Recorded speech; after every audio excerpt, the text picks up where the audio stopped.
Okay, it is 9 o'clock. Good morning, Mega. Happy week two. Happy Friday. What a fun day we have ahead of ourselves today with our trust and reputation in the digital age. This is one of my favorite Mega modules to teach. I know Lisa really enjoys this one.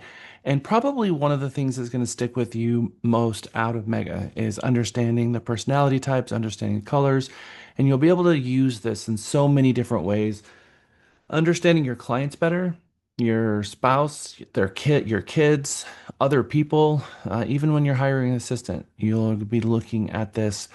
The whole world is a village, and it takes the village to make it all work. And in a village, you have to have the drivers, you have to have the empathetic ones, you have to have the ones that are the social ones, and you have to have the ones that are scribes, the ones that like the checklist, the ones that are detail oriented. So it takes all four groups for civilization to continue carrying forward. If not, we would all be cavemen still. So the once you understand the sheer importance of the four different personality types and how important it is that we work together, it starts making you look at the world a little bit differently, looking at people differently. And the thing that will help you with the most is one of the most important tools you have in your toolbox, which is your ability to negotiate. Negotiate for yourself and the commissions, the representation agreements, getting yourself hired, and negotiating for your clients through the transaction. So today's one of my favorite days. But first, before we're going to go through a little bit of review and we're going to talk about a little bit about yesterday too.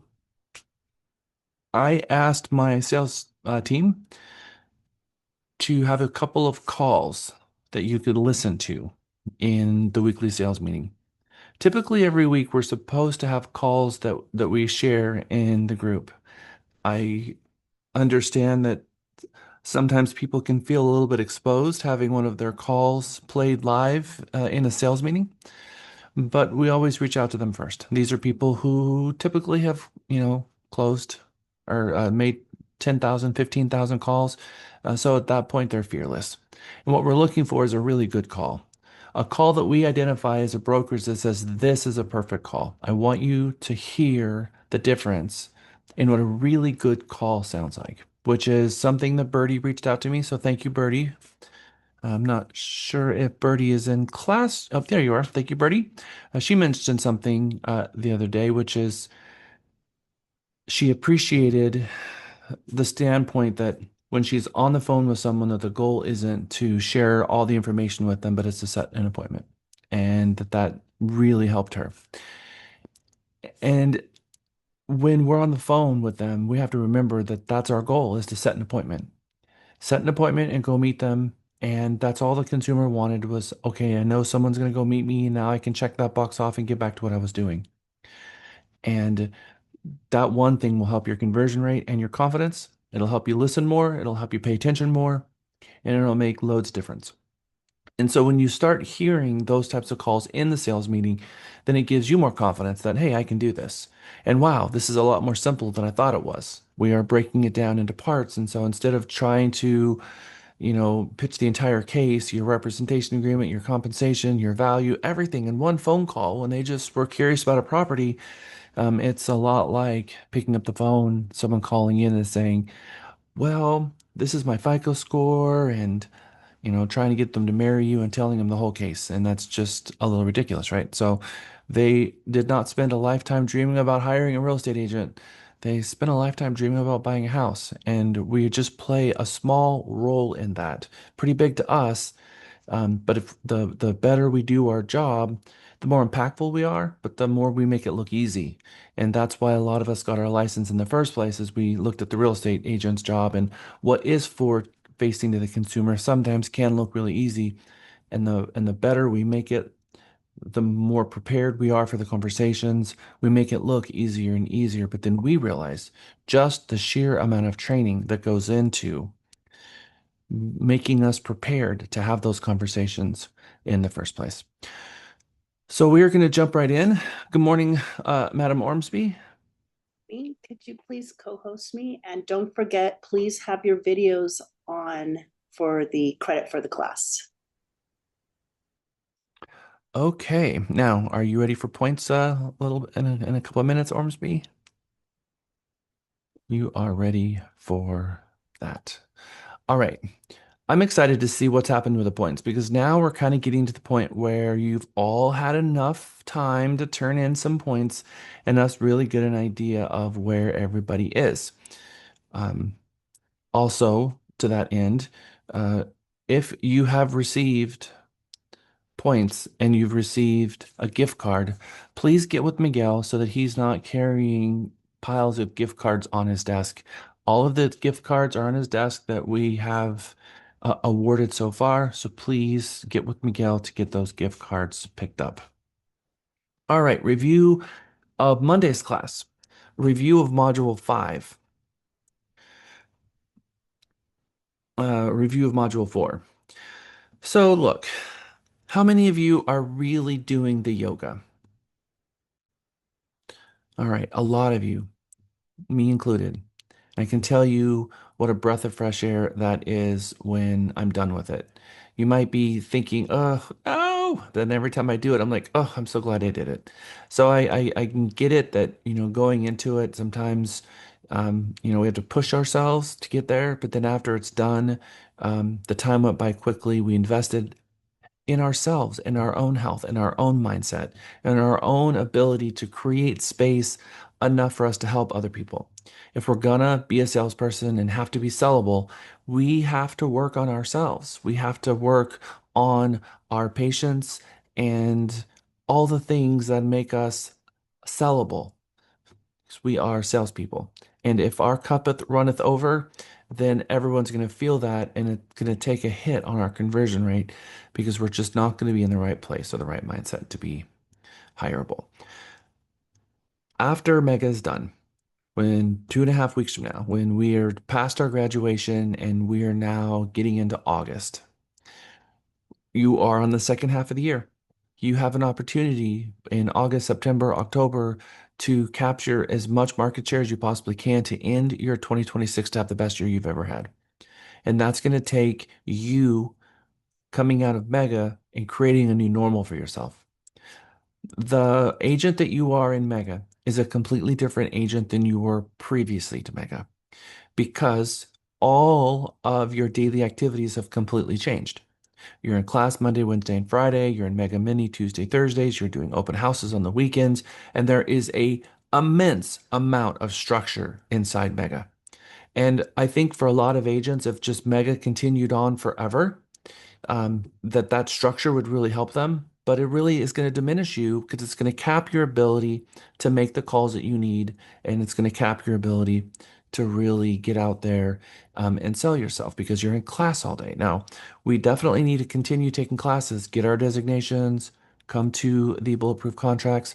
But this is where I'm really asking you to plug in after Mega, the morning huddle, the afternoon blast lab. How many of you went to the blast lab yesterday? There was not as many of you as I had hoped. I sat down with Lisa and Bryce. I gave Bryce a very specific set of tasks that I asked him to complete.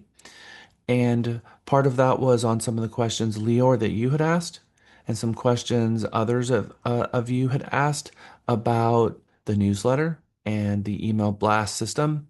So I asked him to go down a list and show you guys how to do each one of those tasks. I also asked him to film a video of those tasks.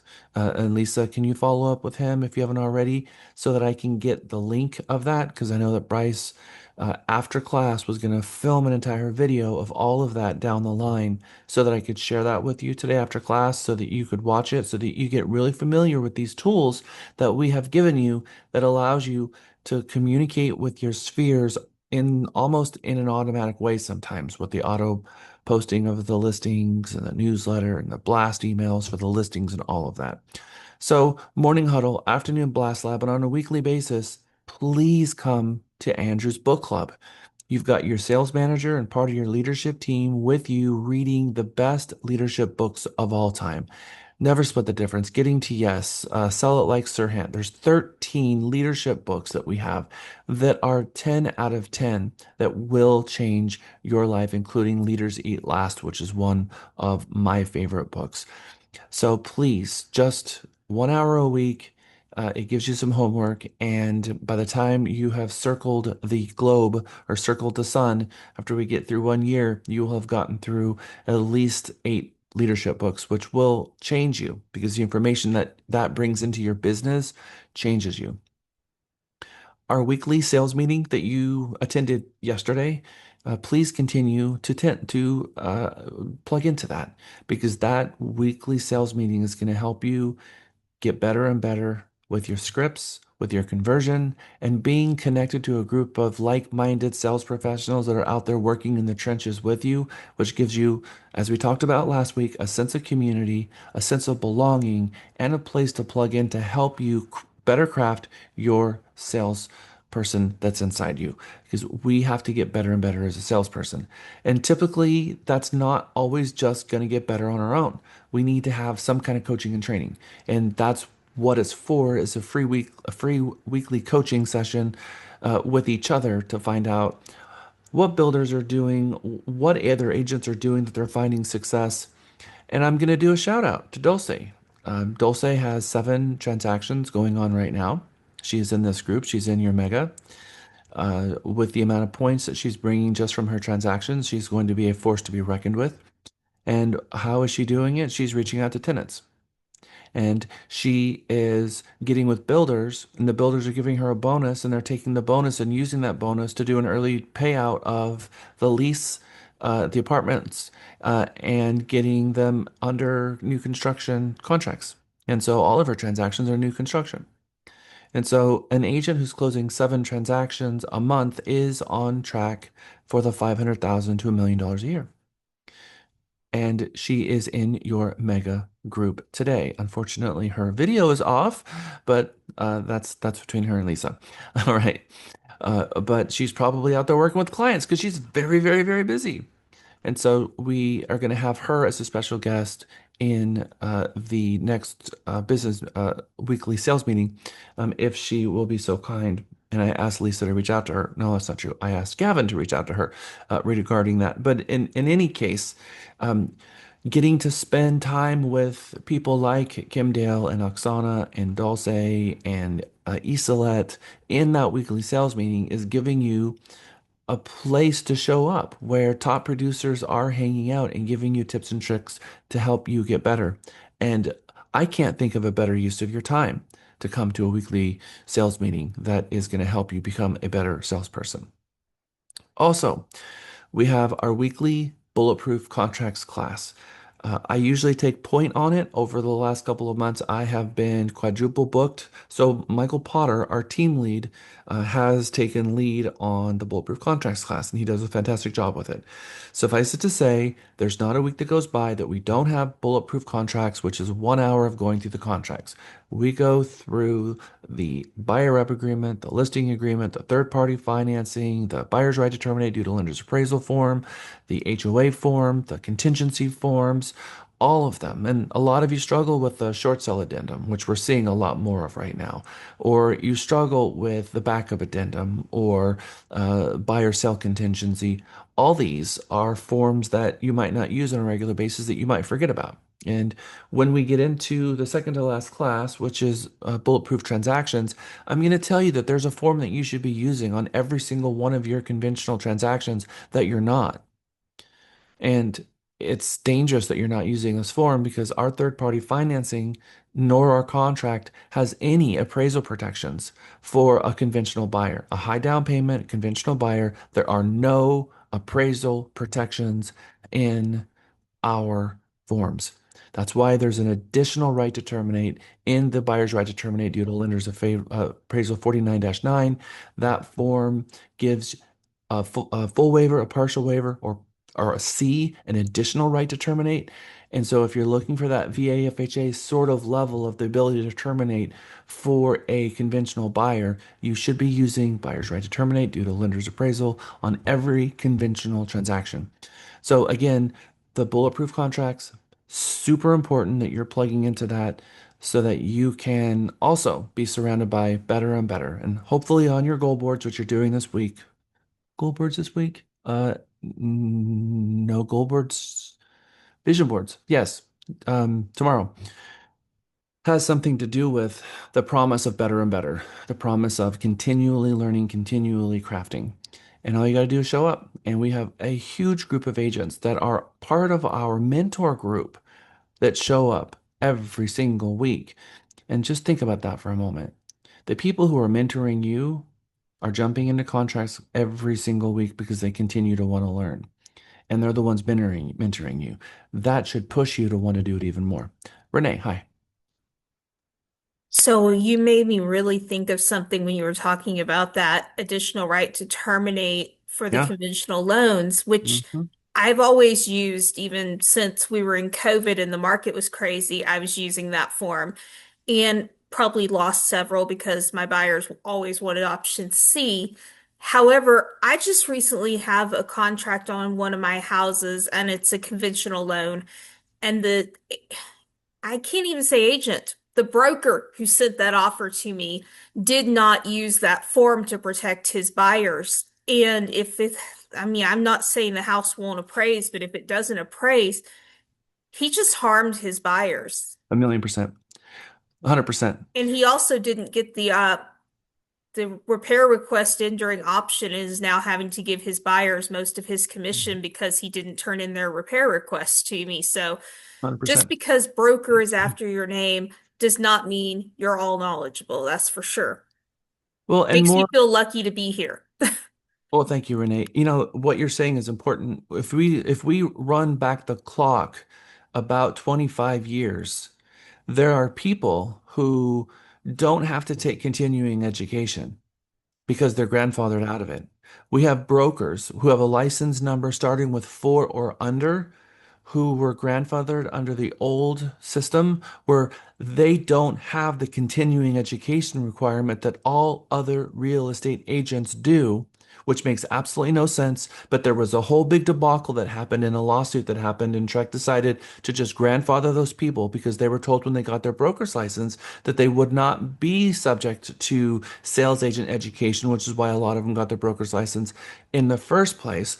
And so now you've got this group of people who are not selling a lot of transactions, who are not going to classes, and what makes me crazy is that they don't have to go, and they choose not to come. And I do transactions with them all the time, and they are the group that causes us the most grief because they don't have a broker that we can call because they are the broker and they think they know everything and they make a lot of mistakes and they harm us. So you're right.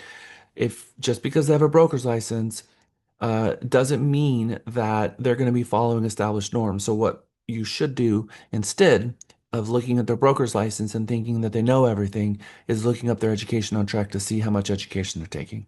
Because that is what is going to tell you how plugged in they are and whether or not whether you should be really concerned entering that transaction with them. Thank you, Renee. I agree 100%.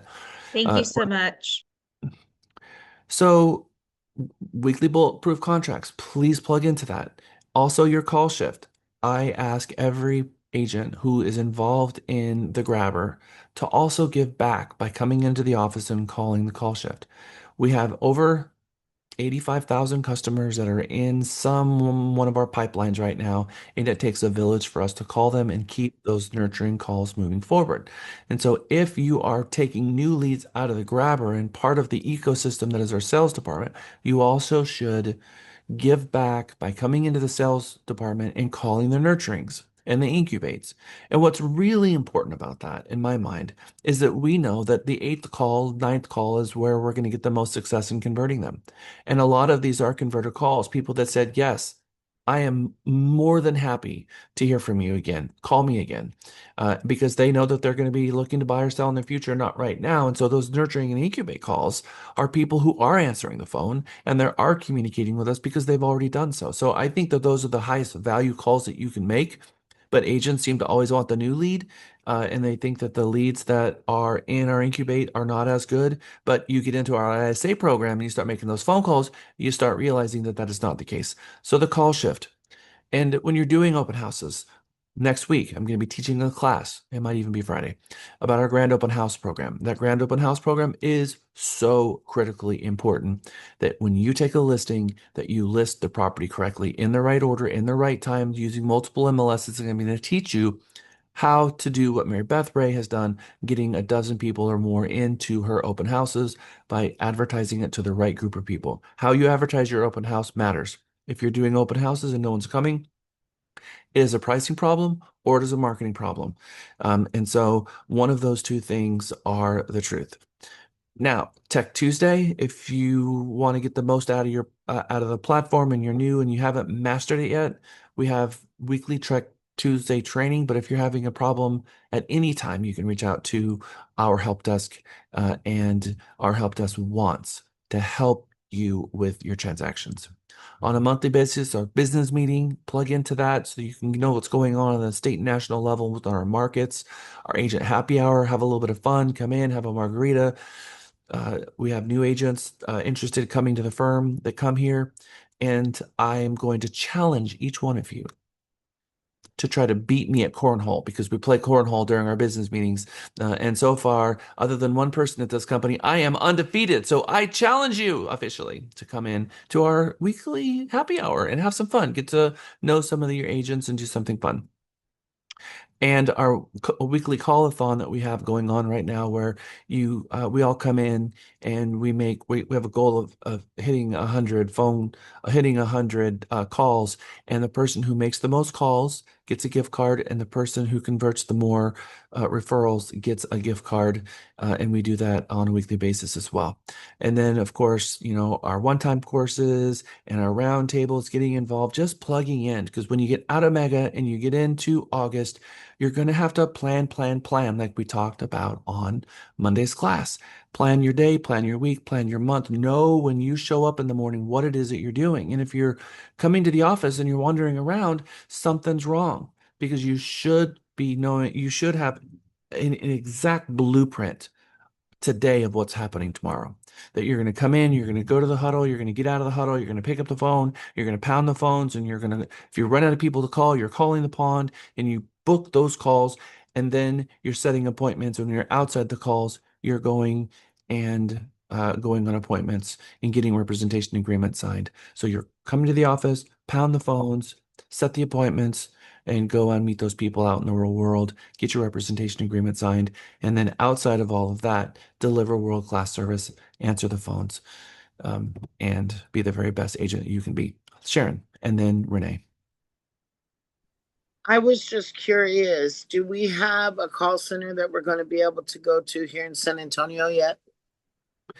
You do. You just have to get on Zoom with Gavin. You have the ability to do the same thing at your home as you do inside our office. Now, you have an advantage because you get to do what the people are forced to come into the office to do. Inside the Austin market, we ask them to come in because I want Gavin to see them here. But if you're outside the market, then you can be making calls. You just have to jump on Zoom and you can call the incubate and call the nurturing. So that question is was addressed about 2.5 years ago with Gavin, and he's excited to have people in the sales department. So yes, you have that ability. But will we have an office here soon? Is really more my question. Let's take that question offline here. I challenge you to get me 30 agents in San Antonio market, and when we have 30 agents, then we will open an office, but not until then. Renee. Oh, my question was kind of similar to well hers. I'm in South Austin. If we could go into the South Austin office and make calls instead of going to Round Rock, would that count? Or would that Um, still be like Zoom so if you're in the Austin market, you have to come into the office. That is the instead of rule that we have. mainline? Yeah. Okay. Mhm. Okay. Yep.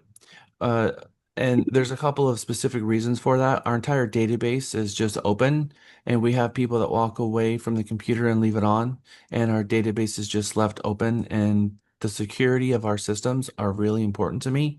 And so you guys have administrator access when you're making those calls to our entire system.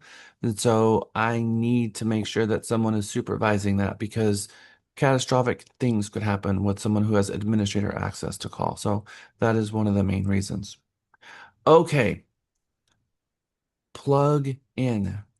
You know, everybody who has is in this data, and there's going to be a time in which all the calls are made outside the office on Zoom, and we're pushing towards that. But right now, That's not the case. But if you're not in Austin, you almost have an advantage because you can do the same thing that the people are coming into the office to do. And so if you are outside the circle between Waco and New Braunfels, you're outside the Austin market. And so those are the people who can make the phone calls. And it's kind of a beta test group right now. And we're trying to perfect it so that we can roll it out to the entire company.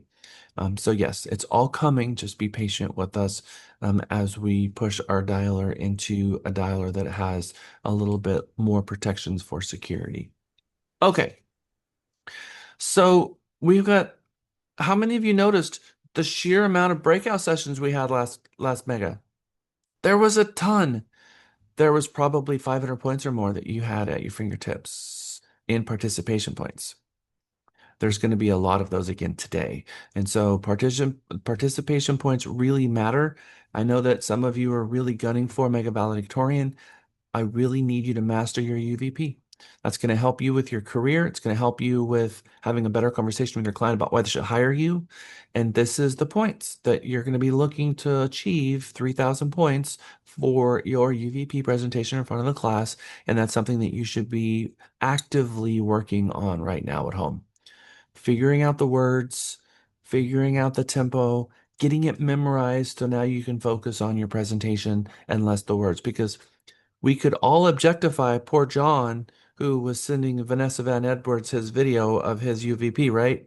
We objectified him, but we don't want to be John, do we? Because we learned something from John. That John had was still, I mean, his cadence was good, his pronunciation was good, but he was so much in his head that everything was lost. Now, remember, I did it in two ways. First, I didn't show you John, I just let you listen to him. And then we showed him, and there was a big contract difference because as soon as that all came together, it was striking. And of course, some of you couldn't get over what was going on in the background for poor John because he had so much clutter and stuff going on, but that's nor here nor there. And so, as valedictorian, you're actually, I don't know what's going on here, but I have to fix it because I'm ADD sometimes. Just remember that valedictorian, they get swag and they get some pretty cool things. Uh, One is a coaching session with me, one-on-one after Mega, and a bunch of other stuff that we will talk about, and that's in your introductory slides. Jennifer. Good morning. Real quick, can you remind me for the UVP, just like the mission statement, is there a specific length that we're shooting for to keep it under? Because I kind of have mine and I'm whittling it down, but I don't know if I should or leave it as is. So think about it in terms of you being in an elevator and someone looks at you and says, "Hey, what do you do?" Are you going to talk for 6 minutes straight? Probably not. So that's kind of it. So think about the elevator conversation. You're on the 30th floor and someone says, "Oh, I see you have a realtor name badge. You're in real estate. How's that?" Whatever. I want you to think about it in terms of getting from the 30th floor down to the basement or down to the ground floor. Hopefully you've got 2 minutes or less. You got about 60 seconds to, 2 minutes at most of why someone should hire you. And oftentimes some of these were so good that we actually took the video right from the recording in Mega and they put that on their token on their realtytext.com website.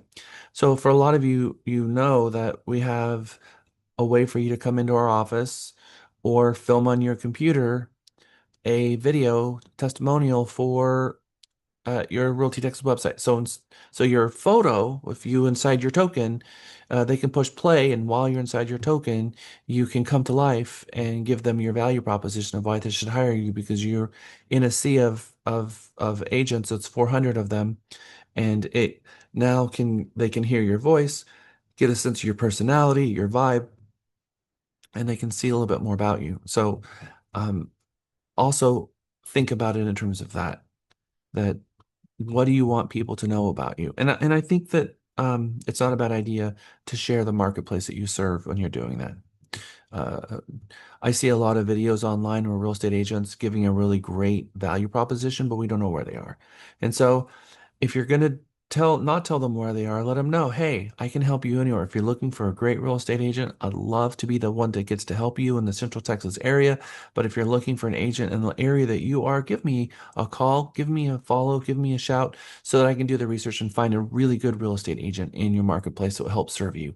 I know what it takes to be a good real estate agent. I know how to find one, and don't take it to chance. If you don't have an established real estate agent that you're working with, give me a shout so I can help you find a rock star, someone that you'll be proud to represent you, whatever it's going to be, but something like that. Okay, it's trying to stay on track as much as possible because we have a very packed day.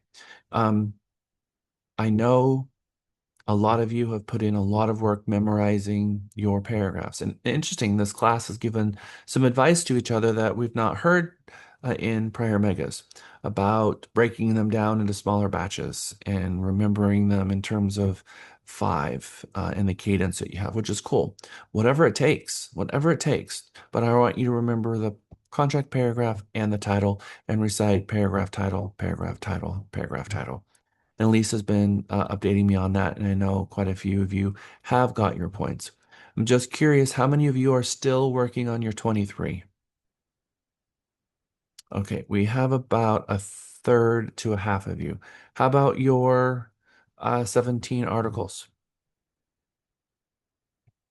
Okay. All right. I know that the 17 articles are a little bit tougher, and just it so happens that we're going to be talking about the 17 articles today. We're going to be talking a lot about the code of ethics in this first hour, or the second hour, really, after our review. Remember, the code of ethics are broken down into three sections: duties to clients and customers, duties to the public, and duties to other realtors. And we're gonna watch a couple of videos, and we're gonna talk about what the code of ethics are and what the code articles are not, and what your promise should be to your profession.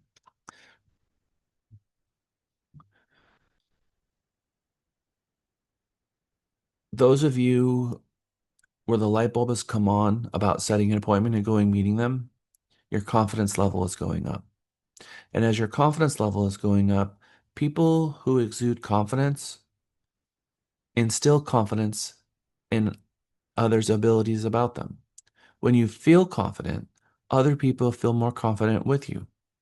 And when you feel nervous, other people feel nervous with you. And what you want to do is make your clients feel safe about using you, that they made the right choice. And if you're really nervous, the clients are going to think, this person is really nervous about me hiring them. What do I not know? Because it doesn't make sense that you would be a professional and that you'd be nervous. If you went to a car dealership and the salesperson was really nervous, would that make sense? You would think this person should know the product and know sales, and they should not be nervous. If anything, they should be excited to be talking to you. And so we send a message that something's wrong when we're nervous.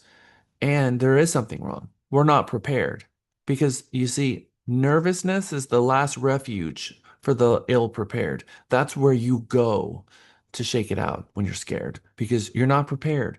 So we have to prepare ourselves. And part of preparing ourselves is knowing what we're supposed to do every step of the way. And if we don't have a plan, we just kind of come into it and we're just winging it. And who knows what crazy thing is going to come flying out of our mouth in that moment. So when we compartmentalize the different steps and understand appointment setting, understand going out and getting hired in the appointment, we separate the appointment setting from meeting them and talking them through the information about brokerage services and talking them through the hiring through the rep agreement, or compartmentalizing each step. You can wrap your head around it a little bit better. You feel more confident, and as you're feeling more confident, your client is feeling more confident. And when your client feels confident, they're going to feel safer in your representation and you and them trusting you to represent them. And so remember, when the client has an issue with you or with hiring someone in the first place, their concern falls into one of three buckets. They are concerned about the agent's ability. They're concerned about whether or not they're going to be able to commit it and have the time to actually take them seriously and put the transaction. Um, at a level of priority that they themselves would keep it at if they were doing it themselves or had the know-how to do it themselves? And their ethics. Is the agent going to put me first? Are they going to try and make as much money in this transaction as possible, or are they really going to try to help me win? Now, we get paid. They hire us to do a job, so they hire us. We know what our compensation is up front, so there's no more conversation about compensation. Now we focus on doing our job, which is delivering expert services. Just keep in mind somewhere when you have an issue with a client or there is an issue going on, that there's a concern and we're trying to figure out what that concern is. And when we find out what the objection is, when we get to it and they uncover it, you'll find that we'll always land into one of these three things. They're concerned about ability, commitment, or ethics. One of those three things is where it always lands. So when you have buckets like this, it really helps you triage a situation and uncover what's going on so that you can cure it. My ultimate job here at this brokerage is risk reduction, reducing the risk for each of us, you, the consumer. I have to play a balance game between I have to reduce the risk for the consumer and you not damaging them, and I have to reduce the risk for you and the consumer not damaging us.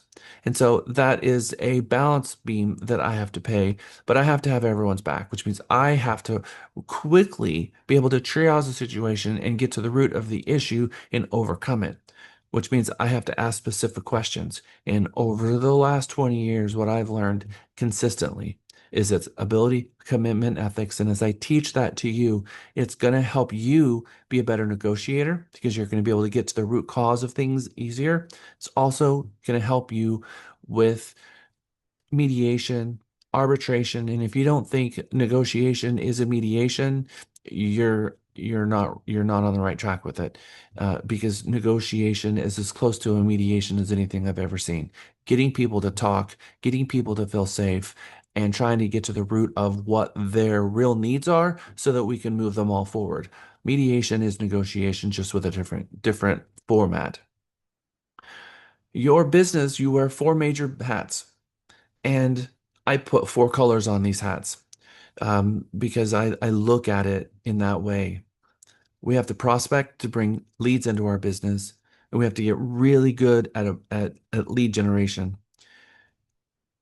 Then we have to contact those leads and get them on the phone. So lead generation, get them on the phone to set an appointment to go get your representation agreement signed, to go and help them get a contract, to help them get to the closing table, to help them get referrals or help you get referrals in your business. And this is four cogs of a wheel that if something is broken in one of these four, you're going to have a difficult time reaching the million.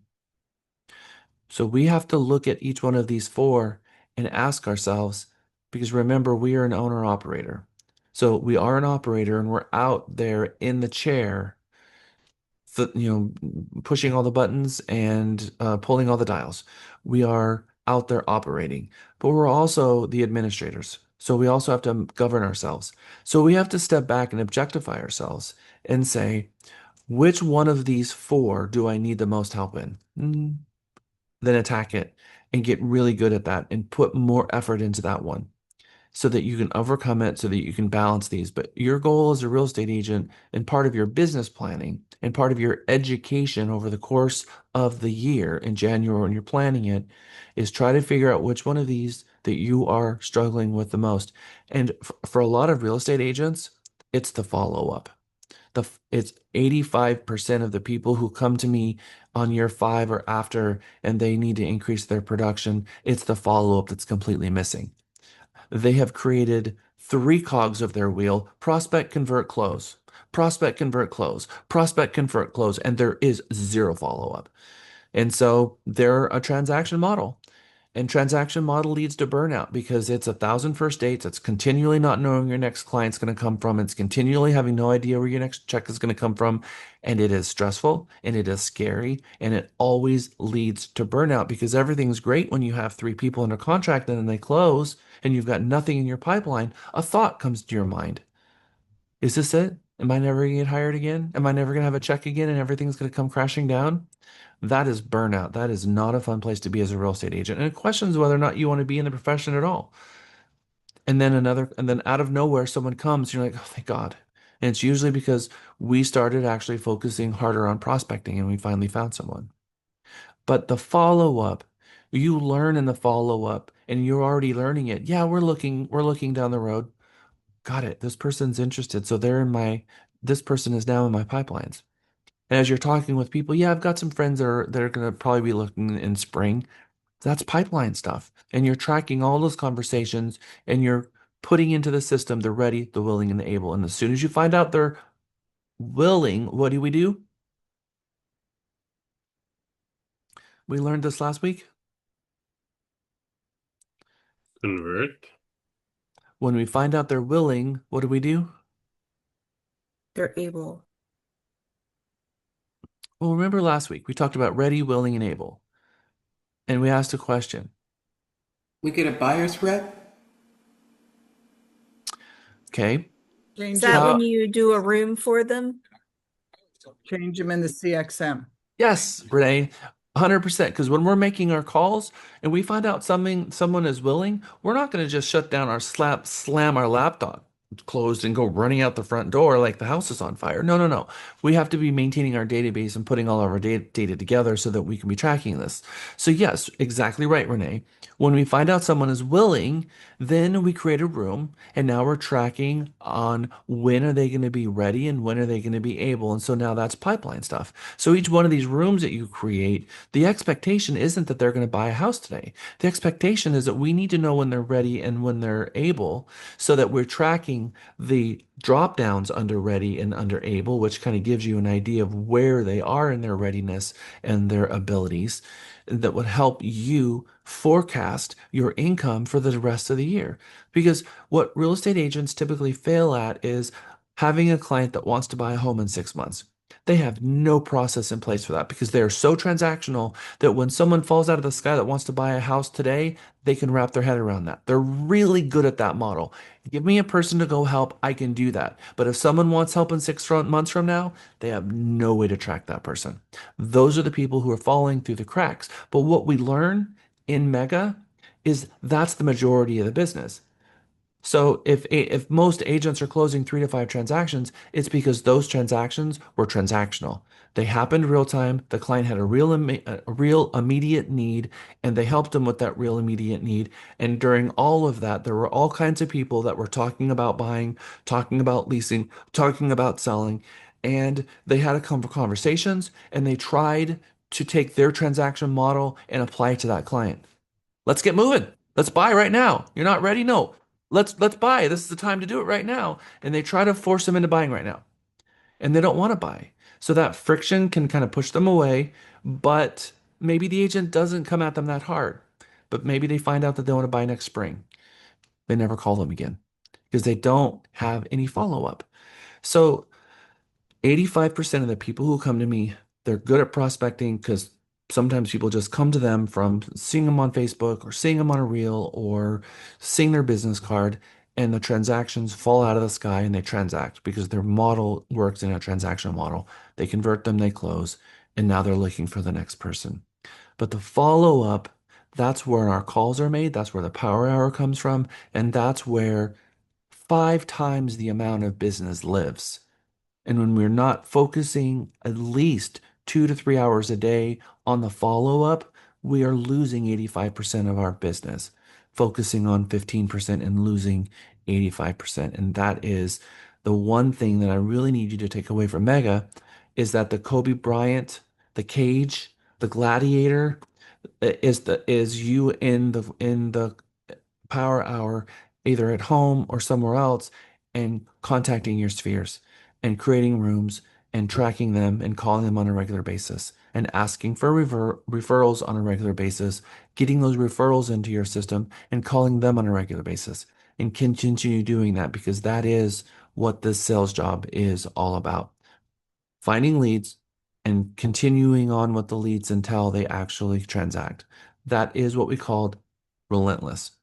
We're not going to let them fall through the cracks. I'm going to be relentless about making sure that they don't fall through the cracks, which means all the money, all the money is in tech-enabled, systematic, relentless scheduled follow-up. That all happens from you putting them in the system, tagging them correctly, and every single day opening your laptop and getting into CXM or getting into your CRM and tracking them.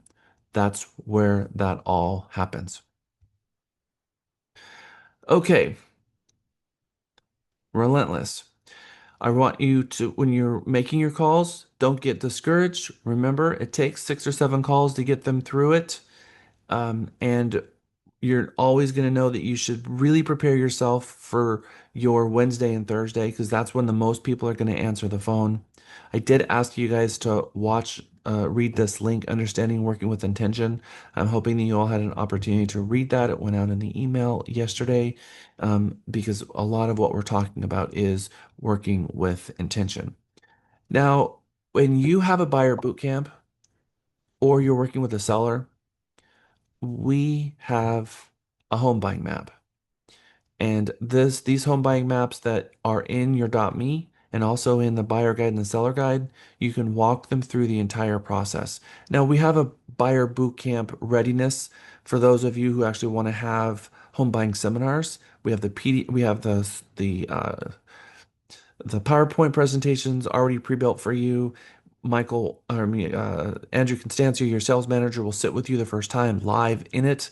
We have a lender present for you. You get to pick the lender. And those have been really successful. When you invite the people in your life and do reels and get them to show up, this has always been a really great tool for you to have to walk them through the whole transaction as you're walking through a buyer boot camp. And as you're going through it all, you can be taking them because this is the step of how a transaction naturally is going to play out. Leora, I saw that you had a question. Oh, I didn't have a question. I was just wanted to say something about follow-up. So just a real world example for me. Yeah. I set some leads at the beginning, or I put some leads in my database at the beginning of the year and put them in my email. I sent them newsletters every week. I called them every month since then, and pretty much they didn't answer. So I left messages. And this week, 2 of them contacted me after I thought these are dead leads. Contacted me, wanting me to sell their homes. So we set appointments, and hopefully it works out. Good job, Leora. I'm proud of you. Good job. And if you're wanting additional coaching on the listing side of it, maybe you don't. Awesome. If you do, reach out to Andrew. I do, and I have been working with Andrew. He's been phenomenal. Good. Excellent. Excellent. Excellent. Excellent. We want to help you have all the tools necessary to go out there and kill it. I promise you, after you've taken the mega grand open house, once you've gone through that listing presentation course, it's going to change the conversation that you have at the kitchen table with your clients forever because it's about a marketing plan. If you want to head start on that, you could watch that Mega 17 video because it's not coming until next week, and your listing appointment likely is going to happen before then. But nicely done. It reminds me of the story that I always like to tell about Lisa and I when we were in COVID and we were buying a pair of Jeeps. That I went to Niall Maxwell. I bought like 5 or 6 vehicles from him in the past, and I knew that's where we were going. And I called and I called and left a message. And I was in the middle of probably Mega 13 or something, 14 maybe.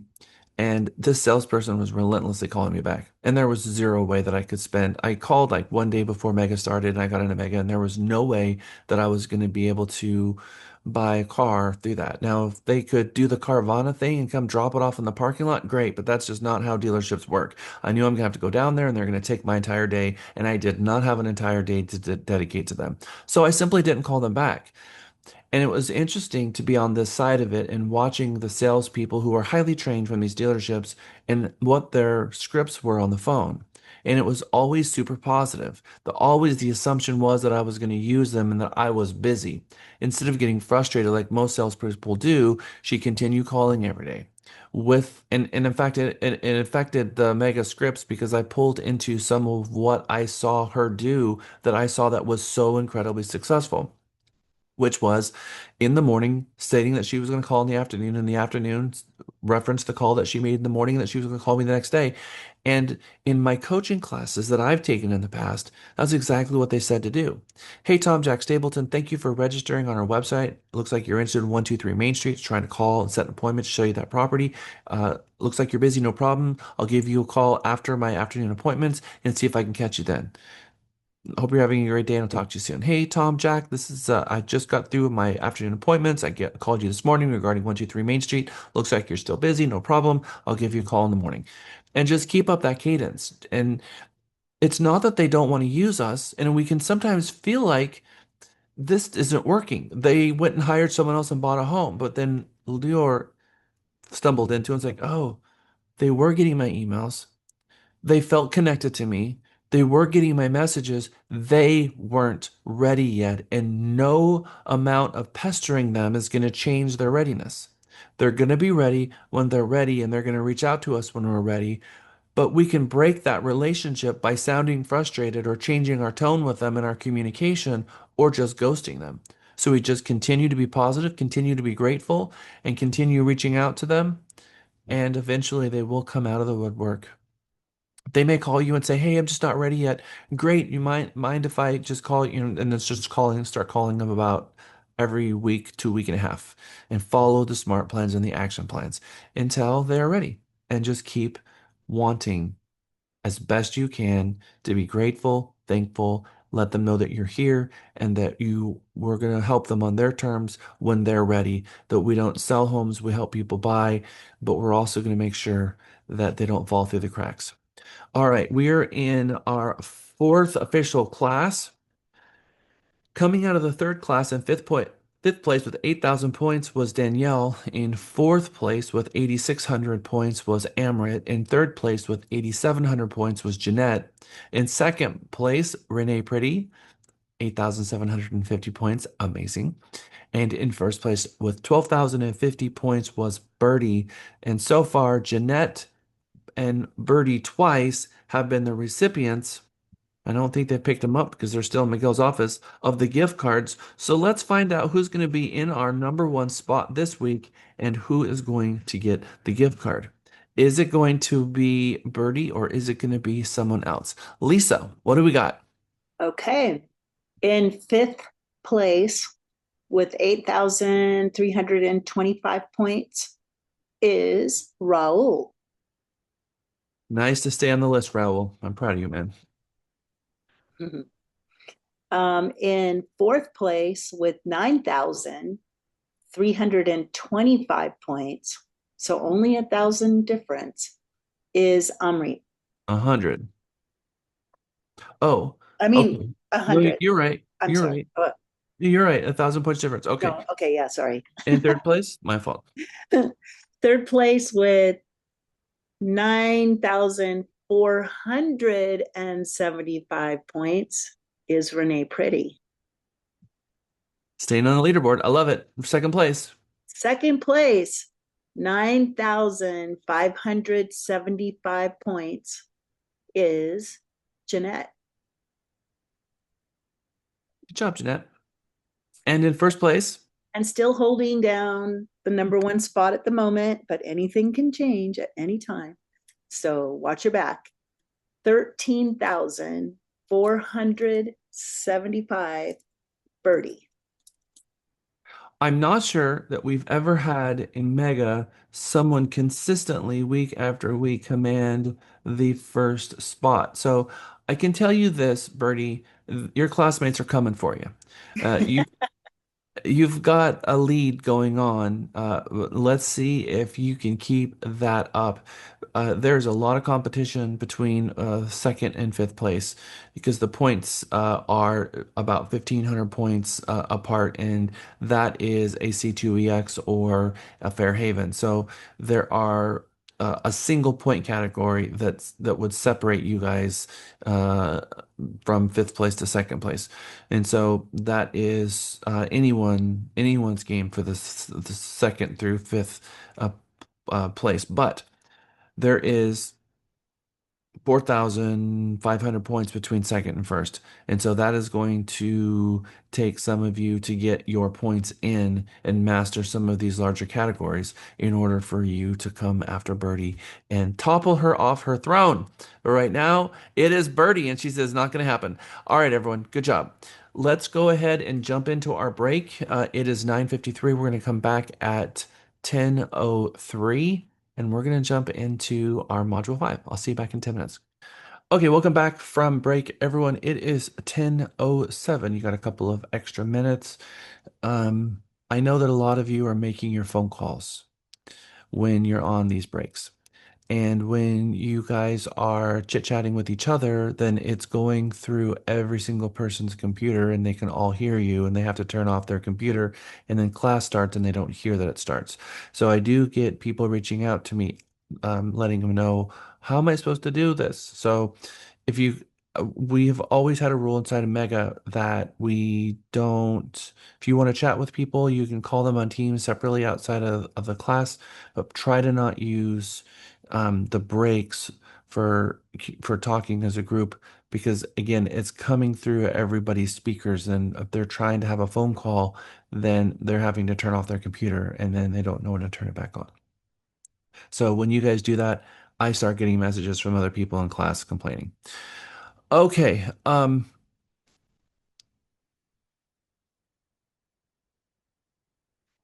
the code of ethics. How many of you, just by raising your hand, believe that the code of ethics is something good for real estate and good for real estate agents?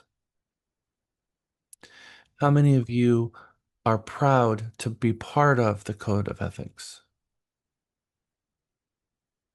Okay. Raise your hand if you've ever opened the code of ethics and read it all 4 pages. Honestly, honestly, actually read it.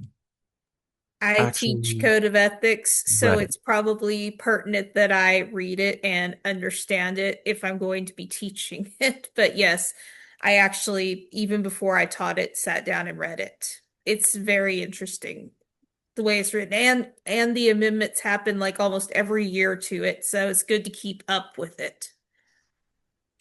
Thank you, Renee. You're definitely not the typical real estate agent for sure. Um, I am definitely talking to you who have not yet read it, which is probably, honestly, over a million real estate agents. Out of the 1.5 million, there's probably a million who, like you, raised their hand and said, I believe in it. I'm proud to be part of it. But then when I asked, did you actually read it? They pause for a moment. They don't know the 17 articles. They don't know how it's broken up into 3 sections, and they actually haven't read it. And they think that it is more of a rainbow or more of an overarching personal code that says treat other people nicely. They think that it's something like that. And they're proud of that. And they think, I'm ethical. I'm always going to do the right thing.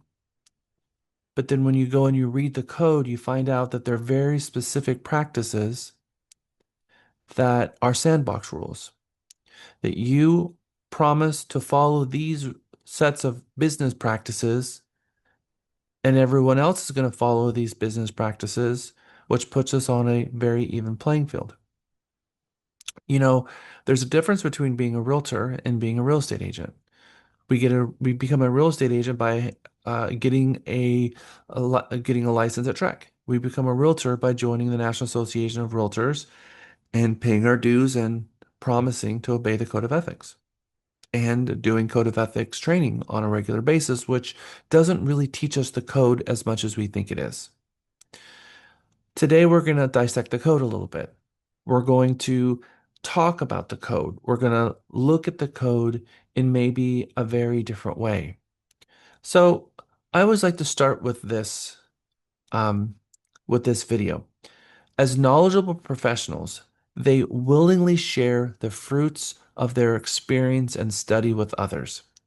People who help others freely, especially when they have absolute no reason to, go further in their career because they are associated with kindness, greatness, and it builds trust. There are things in life that you have the opportunity to help someone and you have no reason to. And sometimes, maybe by helping them, maybe it does you no good at all.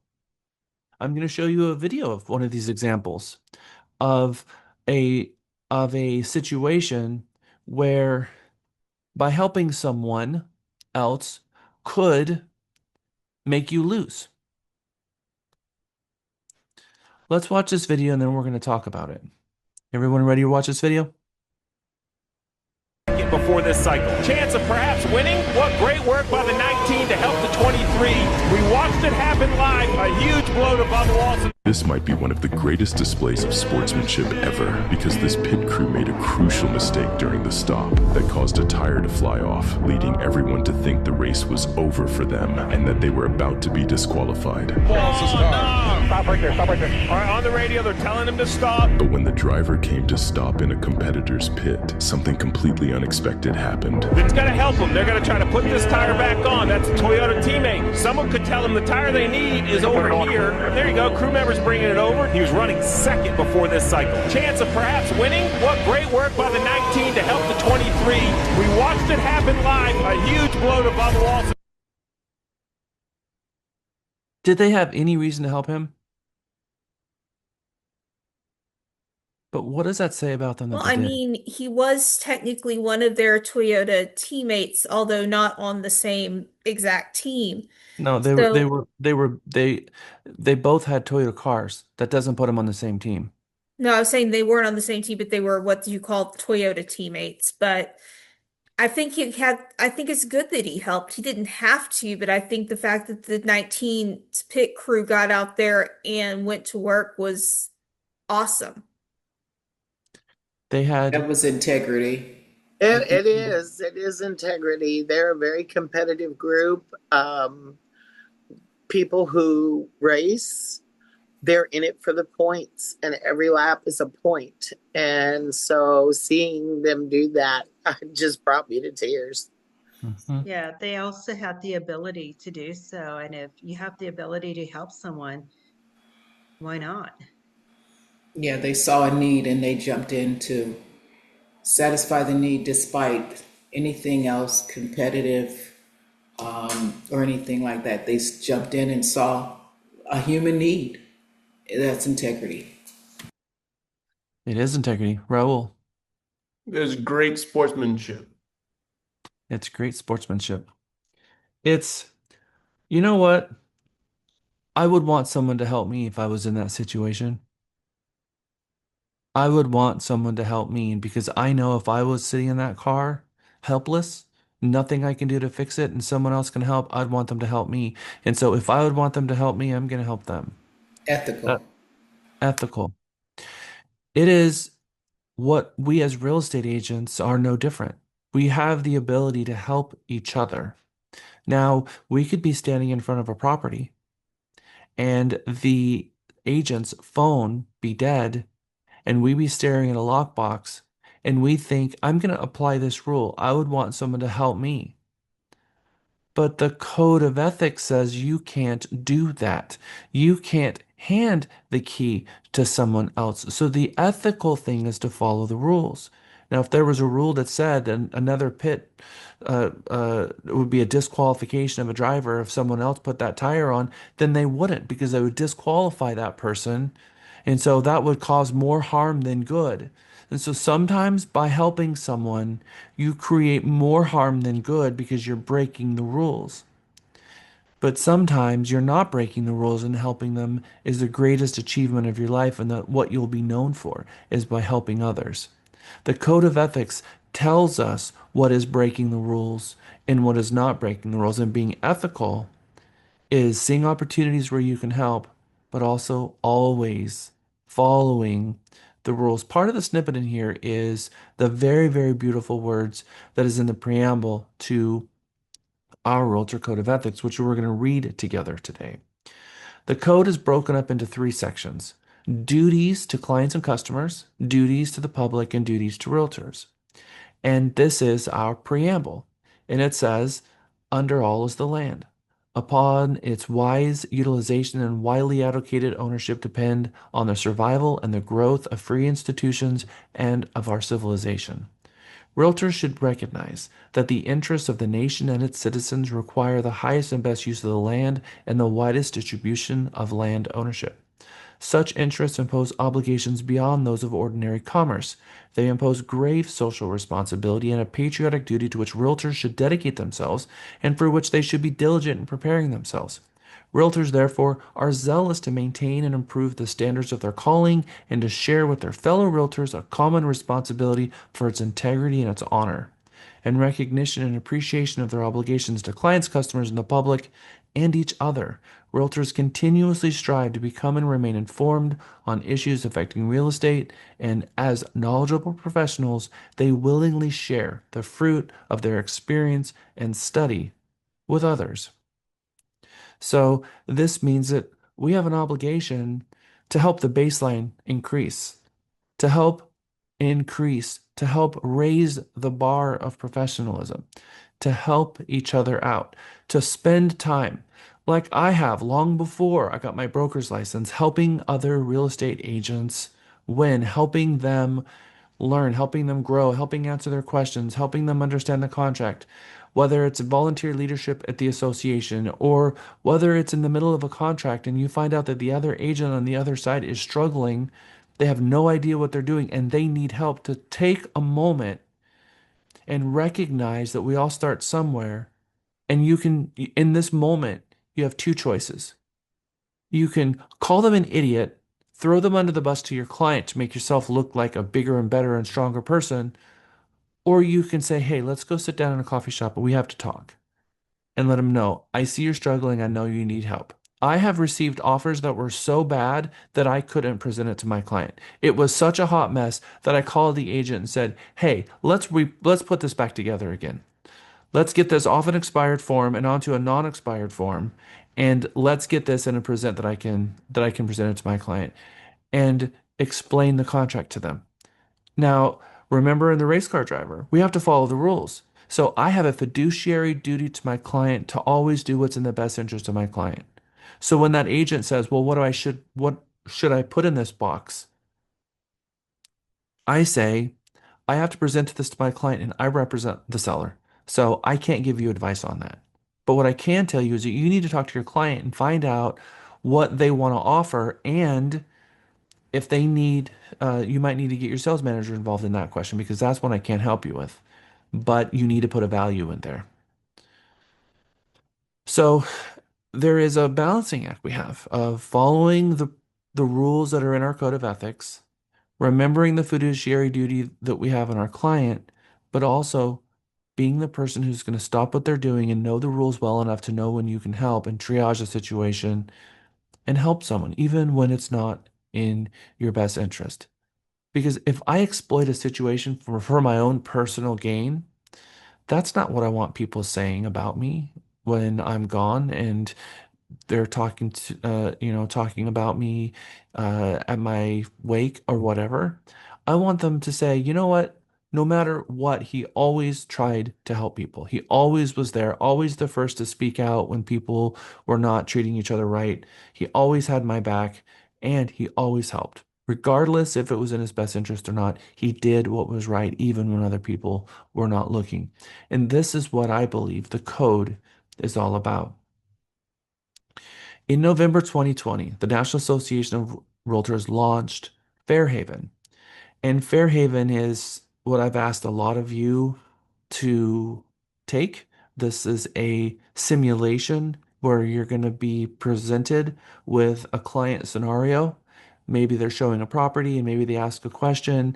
And in that question, you might not be able to know right off the cuff what is the right thing to do. And it's going to give you four scenarios and says, all right, so here's what the client asked. And here are four four ways you could approach this, which is the best.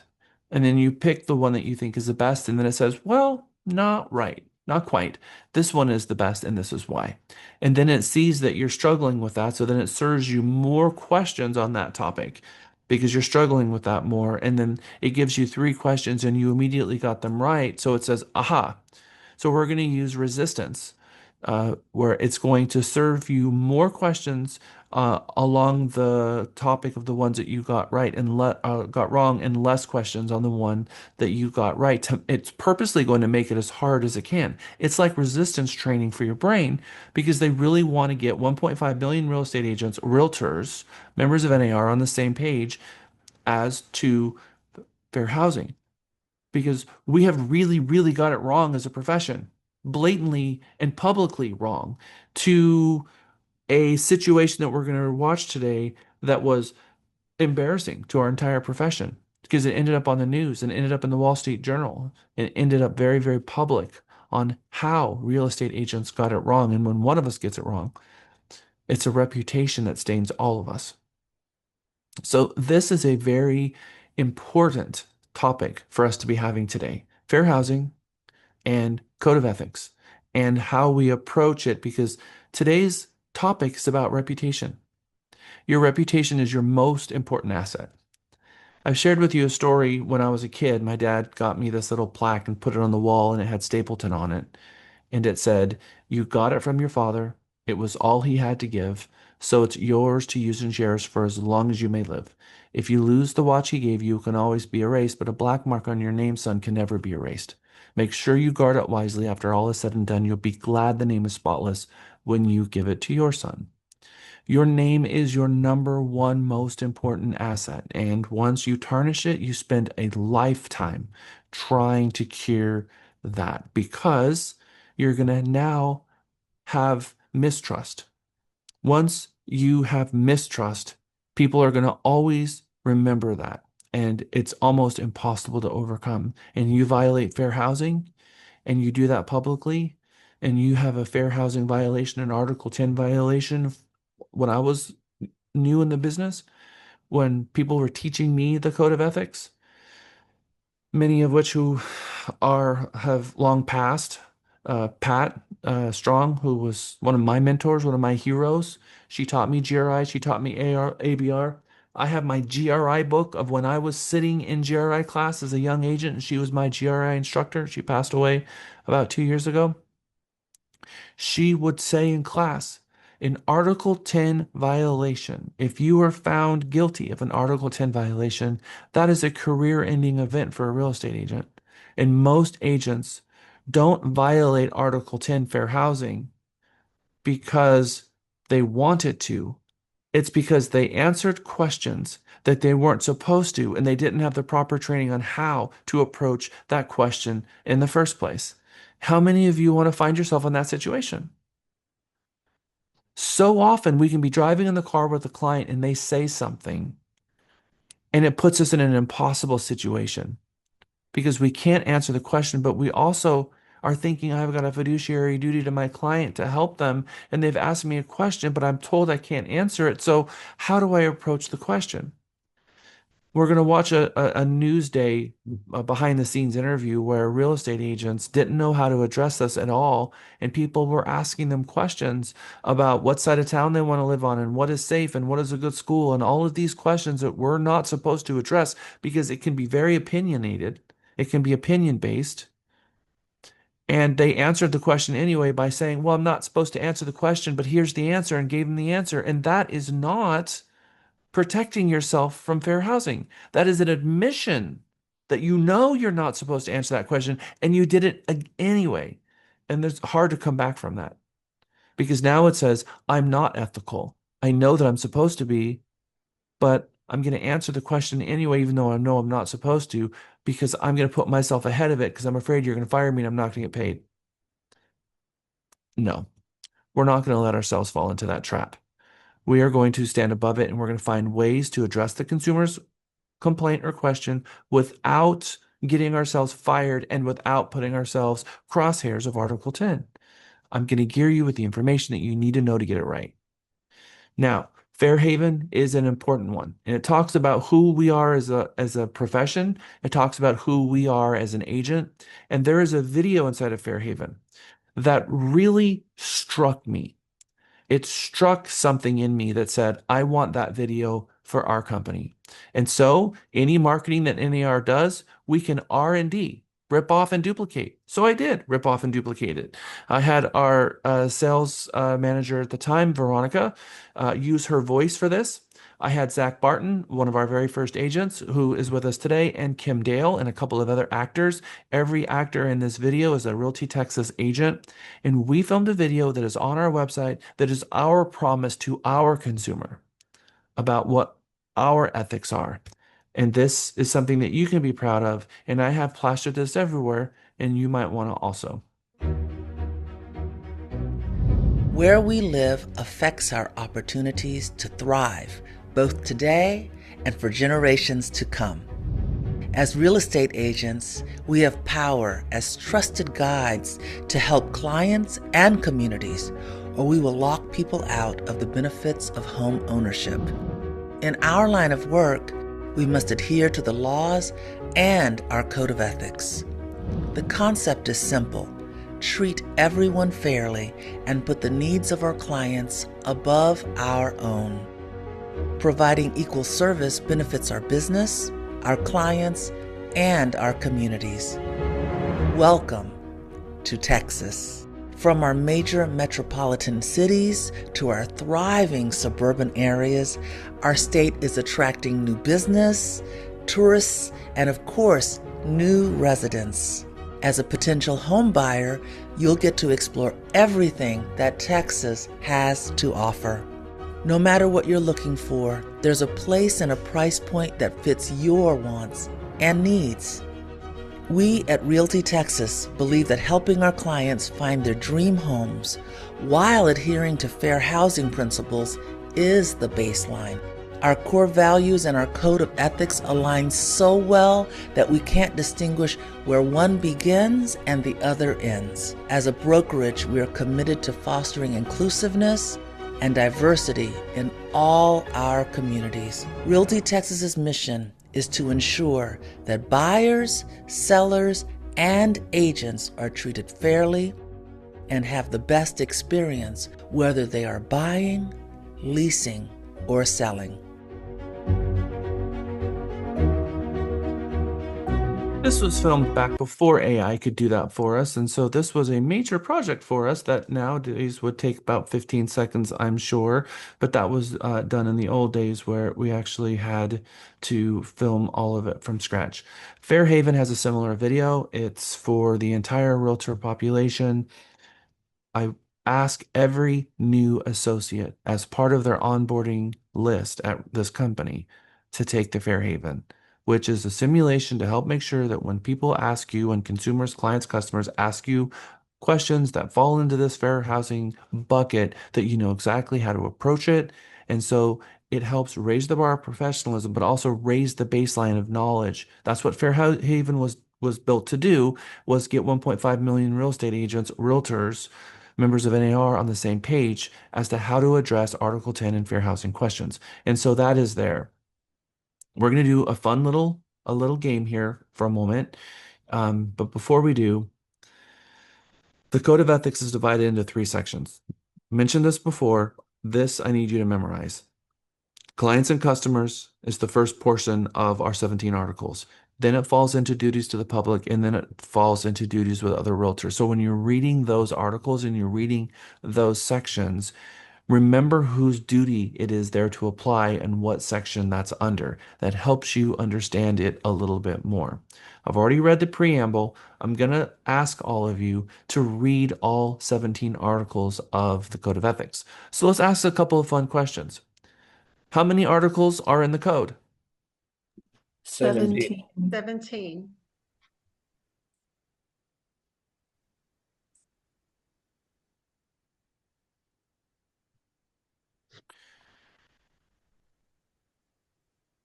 Which article in the Code of Ethics is not about ethics? Cooperate with other realtors. That one is that's very much about ethics. 17. The What 17 what were is that? arbitration. Article 17. Yep. And what is that? Article 17? Agreed to arbitrate, not litigate. Arbitrate, don't litigate. So this is don't just go suing each other into oblivion. Go to arbitration first. So Mediate, that's arbitrate, do not litigate.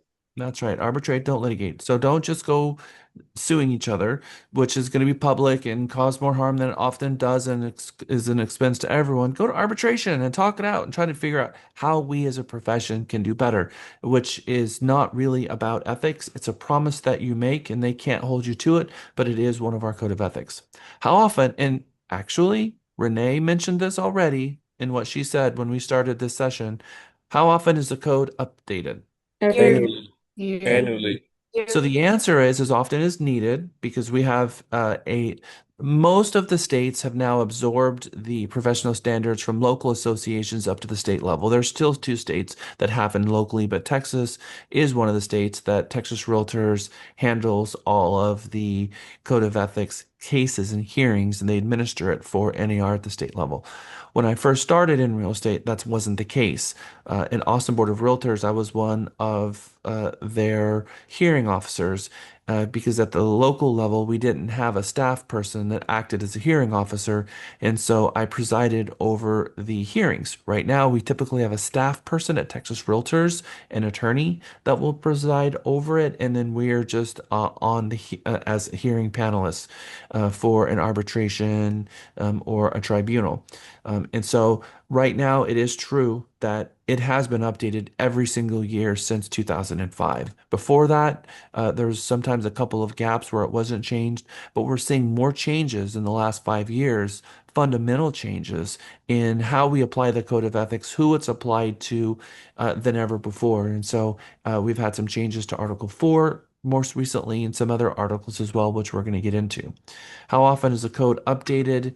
Again, it yearly, and I gave that one away already.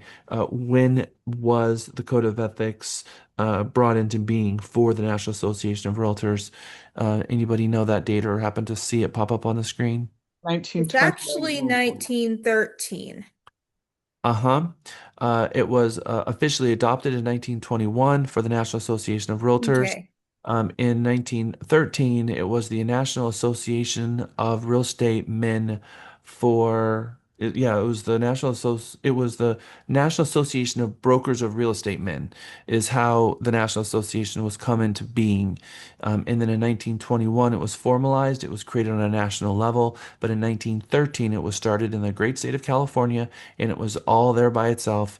And then the National Association was formed. But we were the first voluntary code in the United States, anywhere in the world. So, which of the items below are authorized discipline or authorized sanction for being found in violation of the Code of Ethics?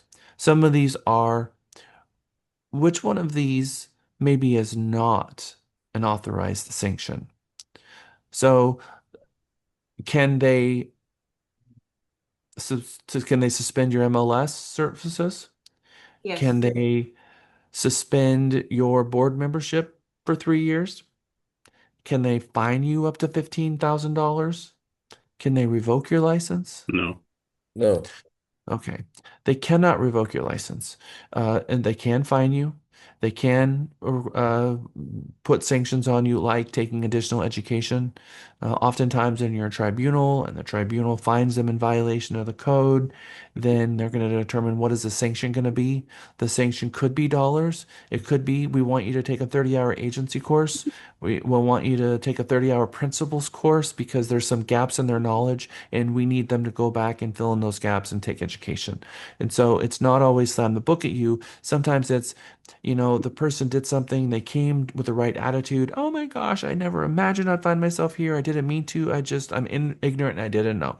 All right, so we don't think that this person is a threat to our profession. We don't think that this is going to happen again, but they have gaps, and that's not okay to have gaps because we are supposed to be actually going out of our way to help each other and help ourselves fill in those gaps by continually getting ourselves educated by taking aftermarket designations. So yes, the fine is there. The board membership, the MLS membership can be suspended Not forever. They can't throw you out of the club forever, and they can't throw you out of the MLS forever, but they can for a time. But they cannot affect your license. If you are going to find, if you decide that you have had an experience with a real estate agent and you want to file against them, you've got really two different uh, approaches. You can file a ethics complaint, or you can file a license complaint with Trek and go directly with Trek and file with the commission, or you can file with the Association of Realtors for code of ethics violation. And so you've got your two options there. NAR, National Association of Realtors, they have rules in our code of ethics, standards of practices that don't exist inside of Trek. And let me give you an example of that. Do you think the practice of me, I'm gonna give you, oh, here's a good example. Yesterday, I had a client reach out to me. This is a client that I sold him a home back in about 2013, maybe. They were one of the first buyers in Paloma Lake in Round Rock early on when they were building out. And a property just was listed in Paloma Lake, and they've been looking at maybe buying a single story home. And I haven't heard from them in a while. I call them on a regular basis, and they text me, but I haven't actually had a conversation with them in probably a year and a half. And they called me yesterday and said, "Hey, a property just popped up, and we saw a sign and we want to see it." I looked in the MLS, couldn't find it.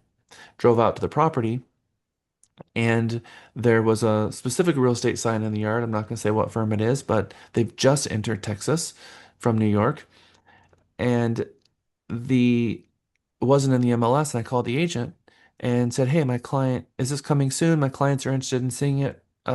When can they see it?" "Well, we're still making it ready, maybe Sunday." "Okay, great. Well, what are you pricing it at?"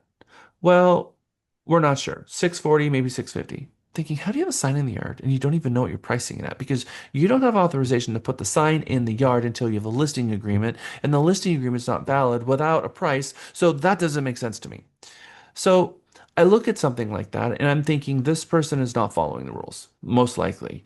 And she is communicating to me with a sign in the yard about a listing where it's not in the MLS, it's not coming soon, there's no price, and we're not even sure if I can get in to see the property. And then I do a CMA on it, and the right price is about 495, not 640 or 650. It's not even the same ballpark. There's not even a single comp to support its square footage by more than $100 per square foot. I mean, it's not even in the right ballpark.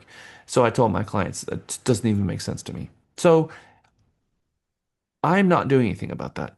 But in a situation like that, I look at that and I think I could go knock on that door and say, "You know what, Mr. and Mrs. Seller, these are the things that just happened. You need to hire a real estate agent.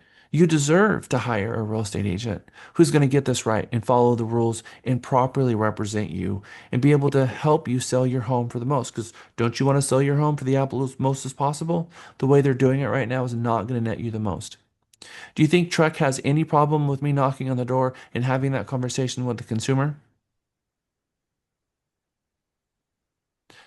Trek No, has absolutely no problem with me doing that at all because it's competition. It's a free market. there's And no our rep government agreement. and our government has said all over the place, even if they did have a rep agreement, fire this agent, fire them, just get them out of here, fire them. Just Oh, you need to fire them. Trek says, we have no problem with that. Trek has no problem with that. But guess who has a huge problem with that? Other agents. NAR. The Code of Ethics. I was Code going to of say the ethics. NAR Code of Ethics has a huge problem with that. And in fact, it talks exactly about that. So we're not going to disparage other real estate agents. We're not going to interfere with the exclusive representation of another real estate agent. It all comes down to the code of ethics that says here, we're going to create a set of fair sandbox rules. Now, if someone who's not a real estate agent and they're just a realtor, now they're not going to subscribe to the same level that we have, but that doesn't mean that they can't anyway, because it's better for the profession, because it makes us look bad when people are knocking on the door that way. So instead of me going and putting that in the face of the consumer and telling the consumer this person's harming you, we go to the association and then we file a grievance against that agent. We pull them into a room where we're just inside here saying, you got this wrong. You're damaging the reputation of all real estate agents, all realtors out there. And so we need you to answer to to this. Why, and why? Well, I didn't know that any of these rules existed. That's not an excuse for the rules. So at least you didn't do it on purpose. So we need you to go back to school and we need you to take agency again because you need to understand that you don't get to put a sign in the yard without a listing agreement because that is a Trek rule. Now, if it's true that that sign is in the yard without a listing agreement, that's a Trek rule. Trek says you cannot advertise a property that you don't have an agreement to represent that seller because agents in the past have just thrown a sign in the yard of any old seller's property because they're, in California and they just want the sign, they want the leads. And Chuck said, nope, we're going to put a stop to that. But free markets, knocking on the door, throwing them under each other's bus, that's something that we're trying to stop to raise the bar of professionalism inside the profession and Realtor Code of Ethics. So I want to give you an idea of the difference between the Code of Ethics and the License Act and how the Realtor Code of Ethics and reading it and understanding what it says, following those rules and following those practices is why I don't knock on that seller's door. Amrit and then Sherry and then I think Rahul had his hand up as well. Jack, so I have a very, very similar situation. I have a very close friend of mine that lives 4 streets down from me and is going through a very messy divorce.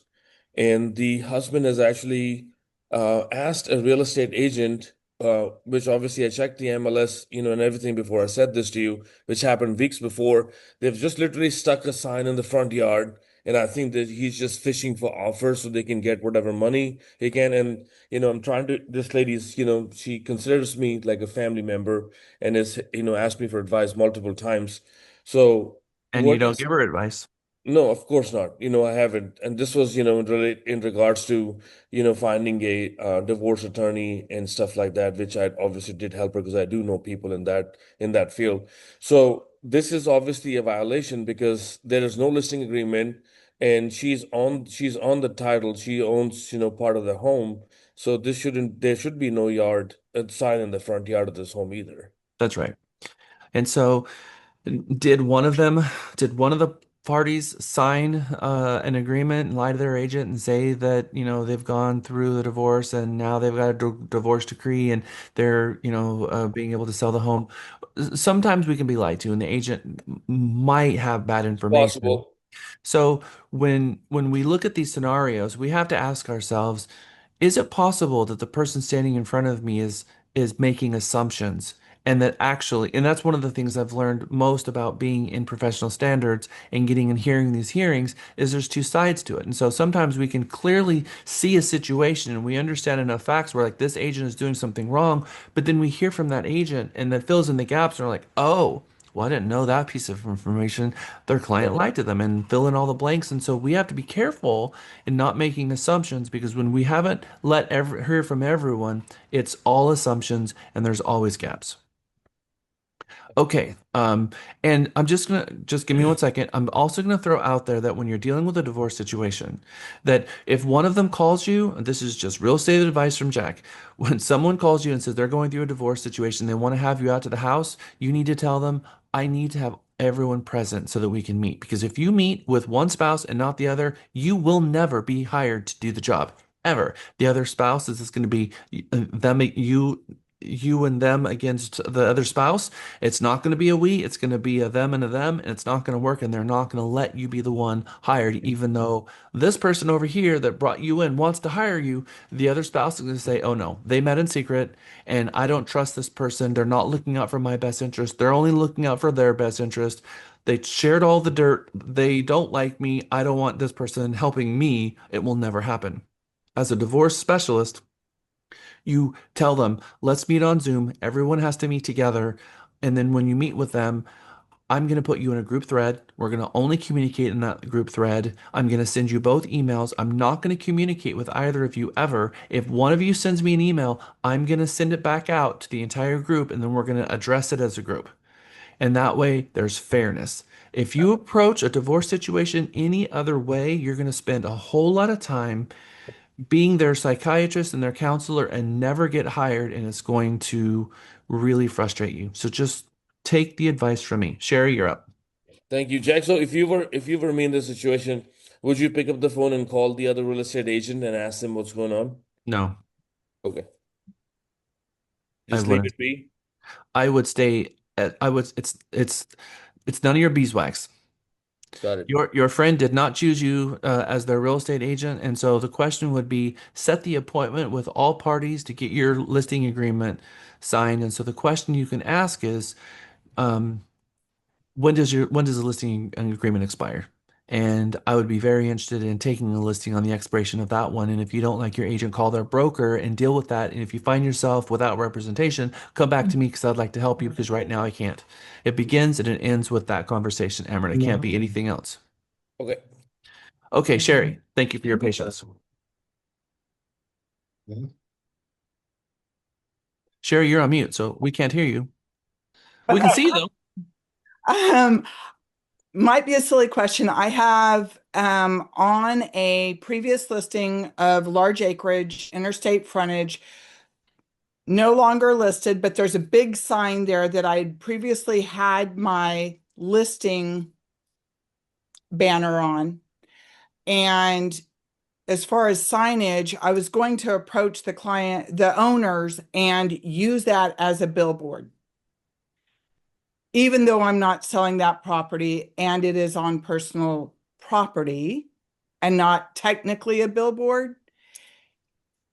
Perfectly okay if you don't confuse them or if there is anything that hints that that property is for sale or that you're representing that property for sale, then it's a violation of the License Act.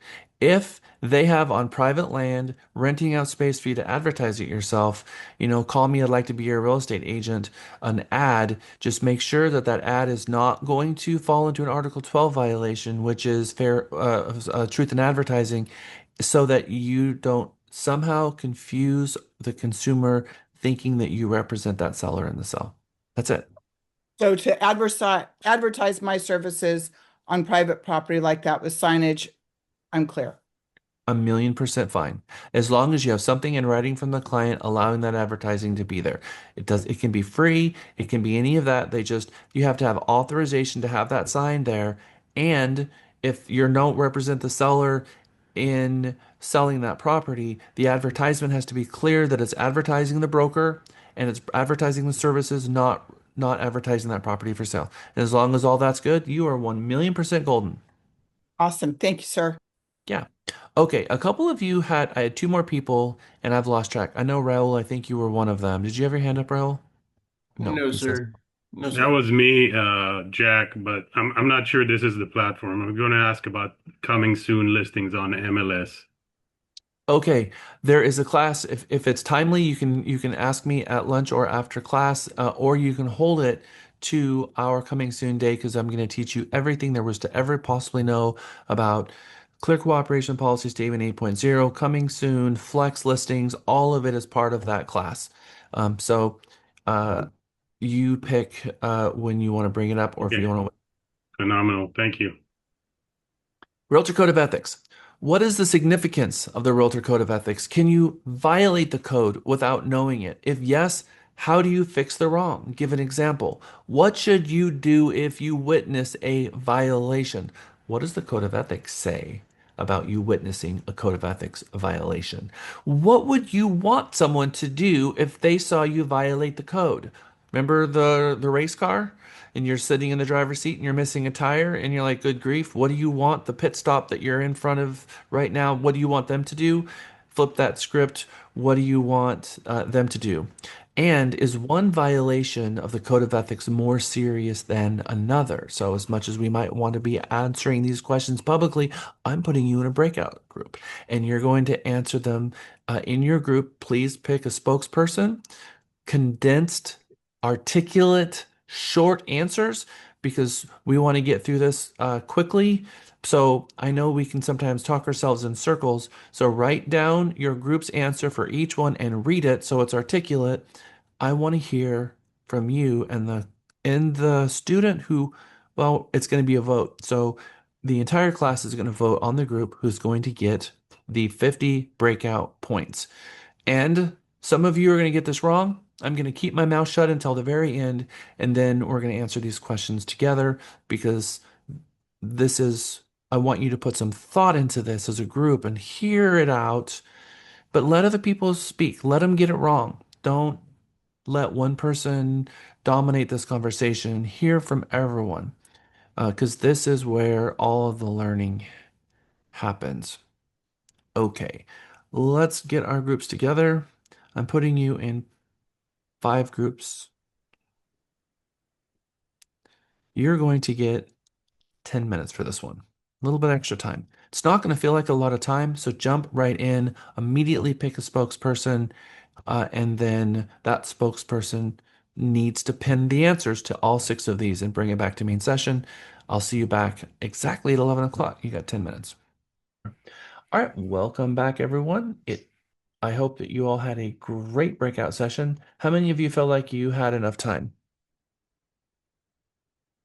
Okay, I think that's more than half the class. Good. All right, so let's jump into group 1 then. Uh, remember, group breakout session. Let's try to keep it condensed and as condensed as possible. Who is the captain out of group 1? Leor, I am. Joe, Jennifer, Jeanette. Jeanette, you are? Yes, sir. Today I am. Okay. Thank you, Jeanette. So the number one, I'm going to be quick because you said to all be on the same standards and rules when it comes to the code of ethics. The number two, what can you do if you violate without knowing me? Yes, you can. Number three, you get yourself educated and you put systems in place, take classes, Fairhaven classes to get educated. Number four, um, what would you do if you run into a violation? You talk to your broker or your team lead to try to, solve the problem. And if someone sees me do something, I would like them to bring it to my attention, so that way I can make sure it doesn't happen again and get myself educated. Number six, yes, we came up with, not all of them are equal. Putting a sign is not as bad as giving someone a violation, or a combo code to a key that of a house that is vacant. So, we believe that they're not all equal. Thank you. All right. Thank you, group 1. I can tell a lot of conversation took place for that. So this is what I was hoping you would do. Group 2, who's my captain? Birdie, Dulce, Raul, and Renee. Me, I'm the captain. Nice, Renee. All right. So, Number 1, what is the significance of the Realtor Code of Ethics? keeping us up like on a higher standard to protect our clients and like do our primary duties. And then number two is, can you violate the code without knowing? Yes. And number three is like, if yes, educate ourselves, apologize, and learn from it and grow from it. Number four, what should you do if you witness a violation? Report it and stay out of it. And number five, what would you want someone to do if you saw, report me and tell me. Personally, I would like to be told so I could be like, have more knowledge of what I just did and take accountability for it, but also do your duty and report me. And number six is one violation more serious than the other? We came to the conclusion they're all serious, but it depends which violation you did. So you might get in trouble with other groups, like I'm gonna back the train up. I put the whole train. You can hear it going beep beep beep as the train is backing up. Report me. All right, so let's focus on that for a moment. How many of you want another agent to report you? Raise your hand. Okay. I'm hoping no one raises their hand. All right, so report you to who, Renee? I'm sorry, say that one more time. Report you to who? Who do they want you? Who do you want them to report you to? To your To the broker or and manager. to, yeah. Okay. All right. Thank you, Renee. All right. Like I said, I'm going to keep my mouth shut, but I'm going to ask questions to back up the train when I hear something like that. All right, cool. Thank you. Group three, Caroline, Tessa, Cheryl, and Sherry. Who's the group captain out of group three? That was me. All right, read the question and your answer. Perfect. So the significance of the code of ethics, we decided on it's a professional compass of how we should be doing business and just keeping everyone honest and fair. And then number two, can you violate it without knowing? Yes, there's definitely human error, and I feel like a lot of agents probably have or without even knowing have violated at some point. If yes, we said acknowledge it, take accountability and fix it so it doesn't happen again. The next question, what would we do if we witness a violation? We would want to, point it out to the agent in hopes of correction. Per the code of ethics, it's to help each other out, keep each other accountable. If not corrected, we would probably report it to the broker before jumping the gun to Trek or NAR or things like that. Lastly, if it was us, we would hope it's brought to our attention privately first so we can correct it before, again, jumping the gun to the big dogs. And then lastly, is one violation more serious than the other? Yes, we said there's definitely, minor errors and major errors that could happen. For example, really quickly, for a major error could be mingling clients' funds and personal funds and messing with money. And then minor could be, accidentally bringing up the IIBS at the wrong significant time or blinking and forgetting something like that, and then bringing it up at not the necessarily correct time, just simple human error. That's what we came up with. Thank you, Caroline. Um, you made me giggle. Thank you. All right, I'll explain why after we get through it. It's good job. Group three, group four. Deja, Jacinta, Jennifer, Renee, Selva. Who's the captain out of group four? Hi. All right, Renee. So, question one, what is the significance of the Realtor Code of Ethics? Sets the baseline for professionalism, honesty, and consumer protection within the real estate profession. I Question like number it. two, can you violate the code without knowing? Yes. Unconsciously, yes, you can violate it without knowing. And possibly sometimes consciously, but you can do it without knowing. Number three, if yes, how do you fix the wrong? Give an example. Say the listing square footage that you had put into the MLS was inaccurate. You would update this information immediately, informing your broker of the error that you made, then reach out to all parties who had showed interest in that home, and of course, apologize to your seller for the mistake made on the discrepancy in the square footage. Okay, good. Number four, what should you do if you witness a violation? Gather facts to support this violation. Speak to the other agent, but if completely egregious, you would report the Code of Ethics violation to your broker and file a complaint with the Texas Realtors Pro Standards Committee. Number five, what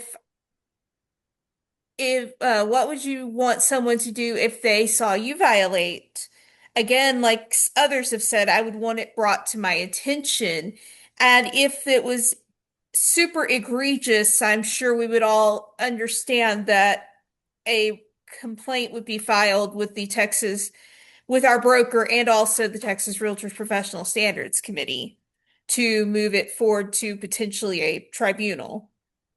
And number six, is one violation more serious than the other? Yes. All violations matter. However, some cause more harm when they are violated. Some of the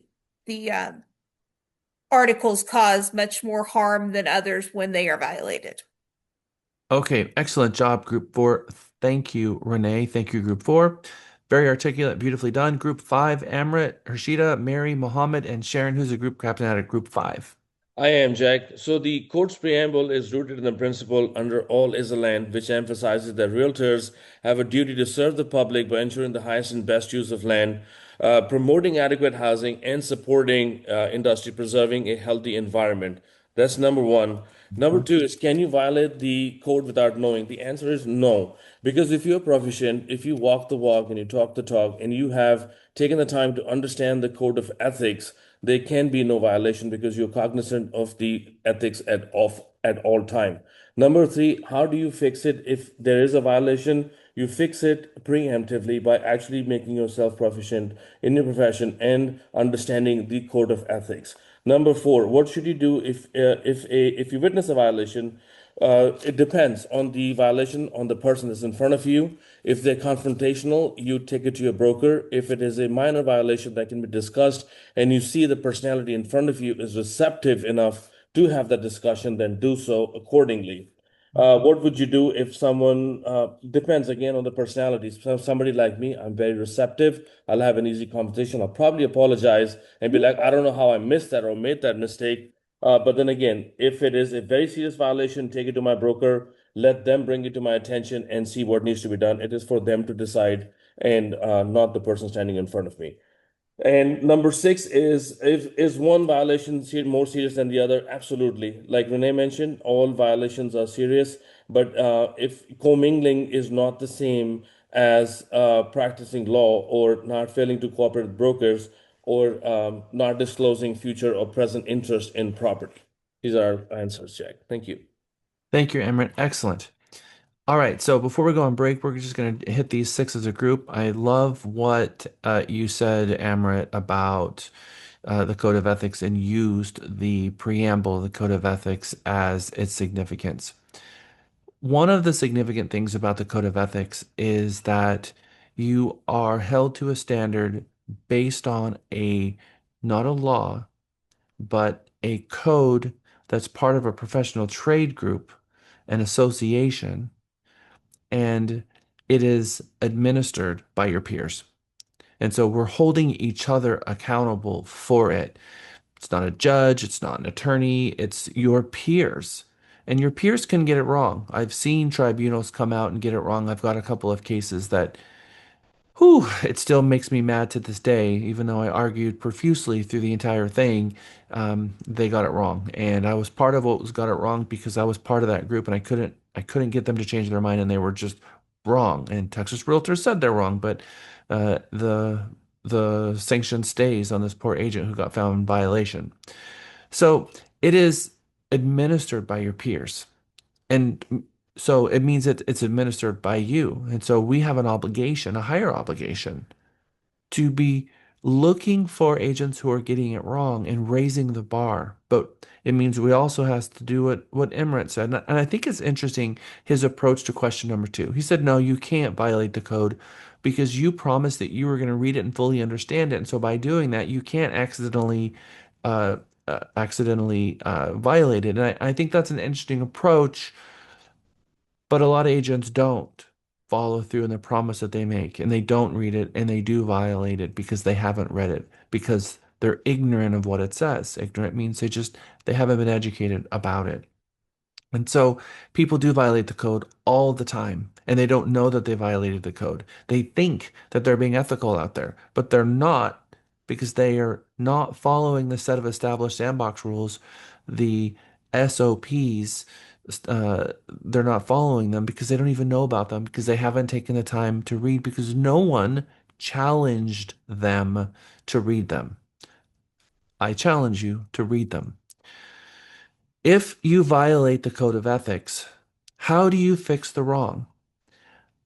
I'm going to say that you're going to be accountable and that you're going to use that as an event that had so much gravitation to it that you've decided that that's not who you're going to be going forward, and that you're going to realize what has happened and look at the cause of it. It's not because you violated the code because you didn't know that specific rule. It's because you didn't read the code of ethics and understand the promises that you made. So then you have to ask yourself, should I be a realtor or not? Now, I didn't say should I be a real estate agent. If you're not going to follow the code, maybe you shouldn't be a realtor. Maybe you should be a real estate agent only. Or, on conversely, read the code of ethics, understand it, and subscribe to it and follow it and respect it. That is what you do to fix the wrong, is allow that to be a turning point for you in the profession, or for that person to be allow it to be a turning point for them.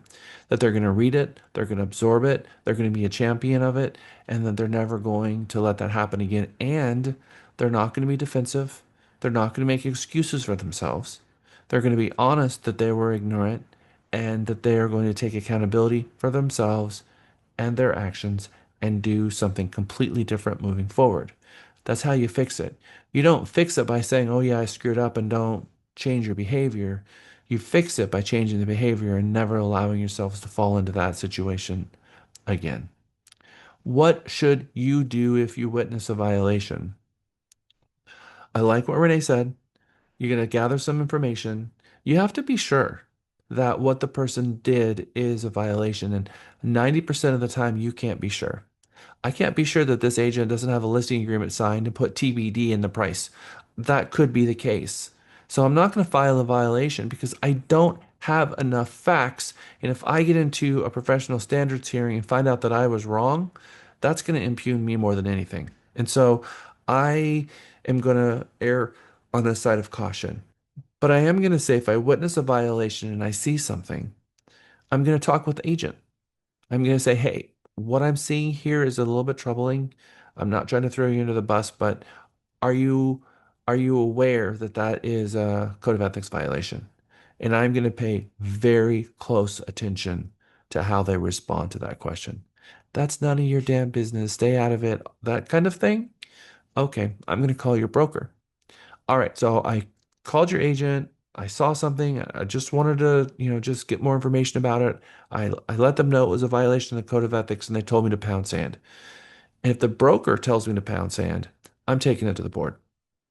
If the broker takes accountability and says I'm going to counsel my agent, it's going to stop there. If the agent had taken accountability, I probably wouldn't have gone any further. So, what should I do if I witness a violation? I'm going to take it up the chain. I'm going to start with the agent. If I don't feel like that they care or that they're going to do anything to change their behavior, I'm going to go to their broker. If they're not being properly supervised and the broker simply doesn't care or won't return my call, then I'm going to take it to the board and let the board handle it and let them answer to what they've done to a room full of their peers. What would I want if someone saw me violate the code of ethics? The first thing is I would want them to come talk to me because maybe there's something they don't know. Maybe they're wrong. So I would want them to come to me, have a conversation with me. And if I'm wrong, I would want to know that they came to me and allowed me the opportunity to get it right and come to me. And I'm going to do whatever I can to make sure that I understand that I'm going to not damage that agent's reputation on either side of this. Um, Either side. I'm not going to go around bad mouthing them, telling everybody in the world that I filed a complaint against them. I'm going to keep it to myself. But what I would want someone to do is come to me and have a conversation with me and allow me to take responsibility for it. And I would be embarrassed and I would do whatever I can to fix it. That's what I would want, is I would want them to come to me. And as Jack, well, and yes. I'm sorry. I just wanted to back up on one of your answers there. If you saw someone else doing that before you go to their broker, should we just bring it to you as our broker and do everything through you, or do we go directly to their brokers? Yeah, so everything that you do should be through your manager, Michael Potter. So you should be counseled through him every single step of the way and help and allow him to assist you. I have a rule that I don't go to other agents, brokers directly. And so I don't go to other agents, rather, because I'm a broker, I don't counsel other agents. I will ask them, hey, did you know this was a code of ethics? And if they come at me, I'm not going to start educating them. I am going to end up going to their broker. So I have other agents call me all the time to complain against our agents. And half the time they're wrong. And I think they should have gone to their broker and their broker call us and deal with it broker to broker. It's the professional way to do it. So I appreciate your the way you're looking at this. You, as a member of the National Association of Realtors, you can operate with or without going to your broker regarding the code of ethics. You can go directly to the association and you can not be take it to your broker because you have that right.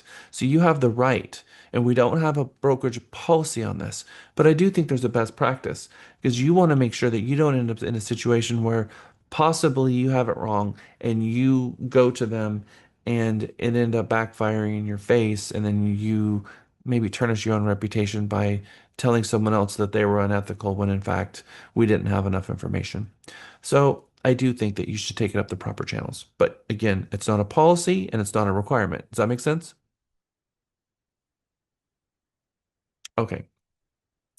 And right before break, the last one is one violation more serious than another. And I'm going to say yes, a violation in bad faith is always going to be more serious than anything else.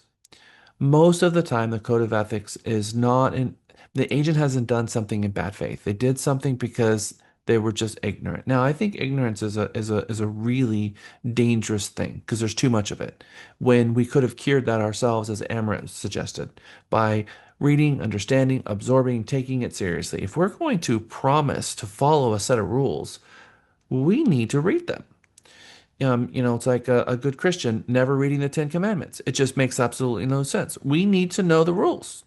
If we're going to subscribe and be part of a group that has rules, we ought to have read them. So we are part of a group here, National Association of Realtors Code of Ethics. We are required to subscribe to it to maintain our membership. We need to read it. So if someone in bad faith knows a rule exists and refuses to follow it, then that is where bad faith comes in.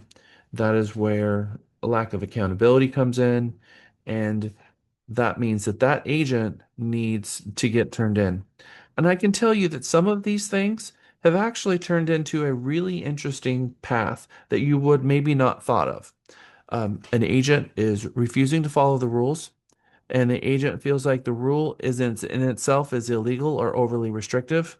And next thing you know, it is taken to the National Association of Realtors. You've got people in rooms and attorneys talking about it, and the entire code is changed. That does happen sometimes.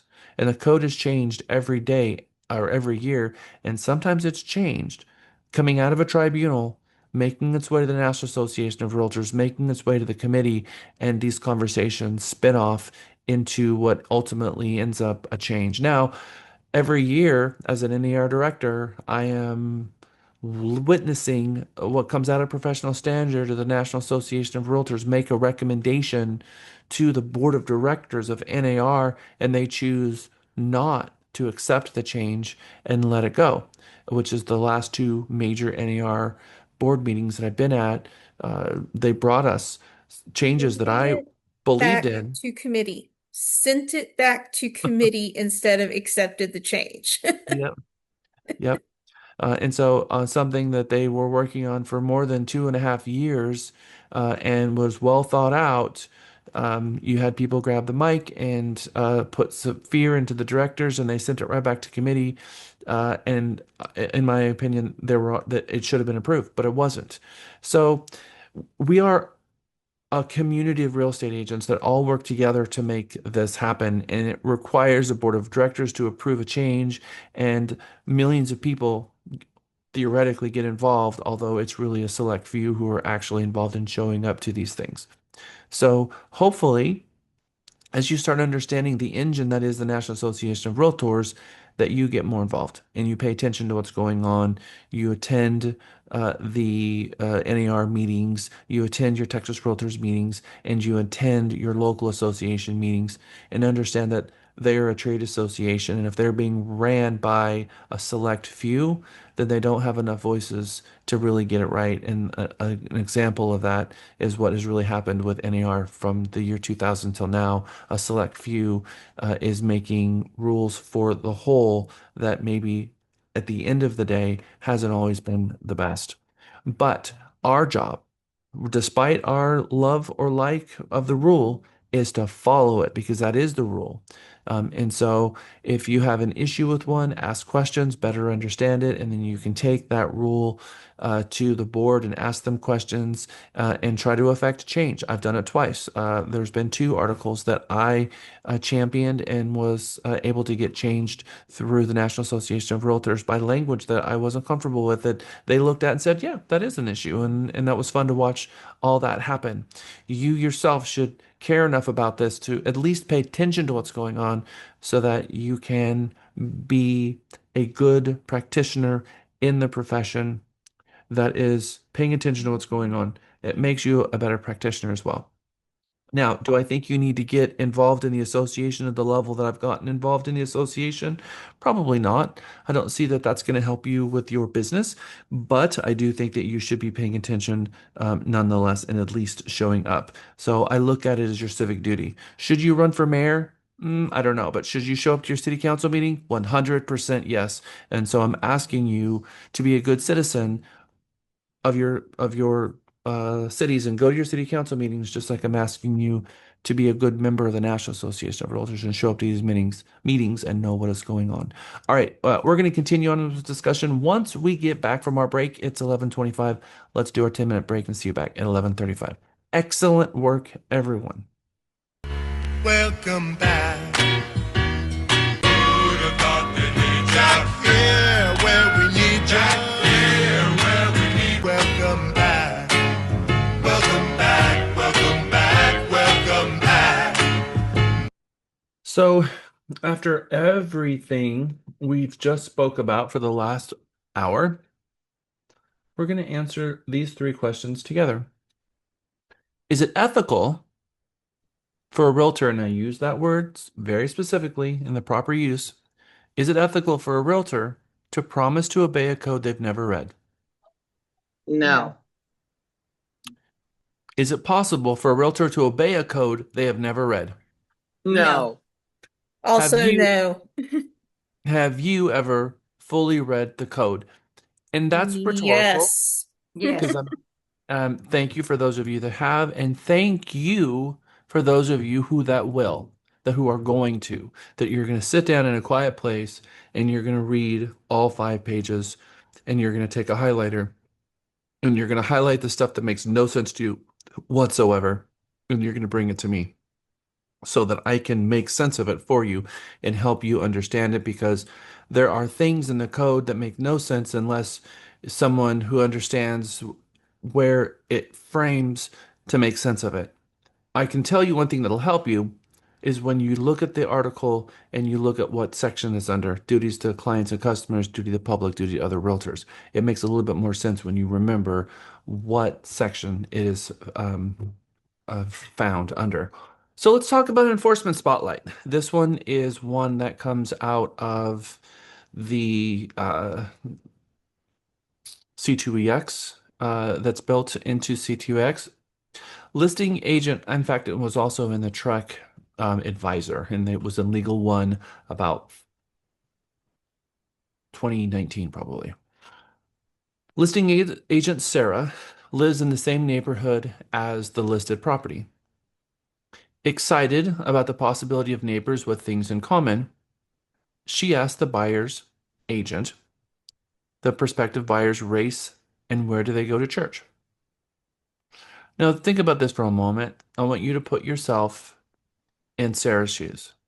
You're at home, you're in your robe, standing on your own property, on your own floor, and you're looking out the window, and there's a sign going in the yard. Or there's a sign in the yard, and it's going from for sale to pending. And the agent sees the Sarah, a real estate agent inside her home, sees the agent who has the listing next door changing the sign to pending. Excited about the possibility of who your new neighbors are going to be, you run outside with your coffee cup in hand, robe and all, and run up to the agent and say, "Hey, so you got it under contract. Congratulations. Who are the buyers?" And questions are asked about race and where they go to church. The question becomes, where do you begin and where do you end as a real estate agent? That argument has changed and then changed again because the National Association of Realtors in 2020, when I was chair of professional standards for the state of Texas, doubled down on this and said that the code of ethics applies to you in all of your activities. And then they pulled back because they got sued into oblivion over this, and some of the other agents got this wrong, and they had the National Association of Realtors change this.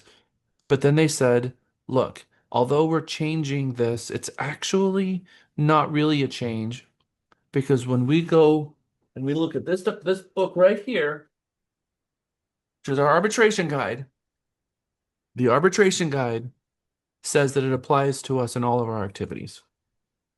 So knowing what the arbitration side, based on the facts, do you believe Sarah has violated the code of ethics based on her being in her robe, being on her own property, having a cup of coffee in her hand, going and talking to the real estate agent about changing the sign from active to pending, and asking questions regarding race and where they go to church? Was that agent in violation of the code? I'd say yes. Yes. Yes. Okay. So they were in violation of the code. So she was found to be in violation of Trek Rule 531-19, Canons of Professional Ethics and Conduct, due to her inquiry about prospective buyers' race and religion. Not only was she in violation of the Realtor Code of Ethics, but also the federal fair housing laws and the Trek rules, because we, as professional licensed real estate agents, cannot show a preference. We're not supposed to show a preference for any of this, and by asking those questions, she showed a preference. So I just want you to realize when you think you're not working and you're on Facebook and it's 10 o'clock at night and you're making fun of someone's race or championing some thing that maybe you shouldn't be involved in, that you can have your license, your reputation, your MLS membership, your board association membership, your MLS subscription, your board membership entangled in all of this. In 2019, Newsday released a bombshell report entitled Long Island Divided. Raise your hand if you know anything about this or have ever heard about it. Raise your hand if you've never heard Long Island Divided from 2019. Okay.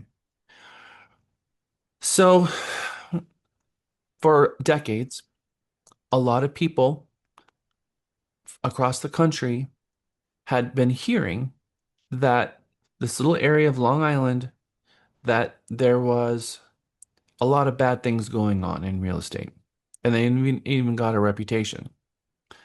To the point where Newsday, which was a news company, they do kind of behind the scenes investigations on when they hear allegations of wrongdoing or something, they investigate it. They decided that they were going to get involved. And so they did what's called pair testing. They went to multiple different brokerages, 3 times each, with people posing to be buyers who were actors with the same FICO score, same job information, same income level, to see if that brokerage would treat those buyers differently because of their race. How many of you ever even thought for a moment that you could be working with a client that's actually a secret shopper testing you for your fair housing knowledge? I've Okay. actually had that thought a couple of times. So I've had that with TABC in a winery. okay, good. TABC a lot. Yeah. Okay. So this is happening. This is happening out there. And HUD is not pleased with, or at the time, was not pleased with what was going on.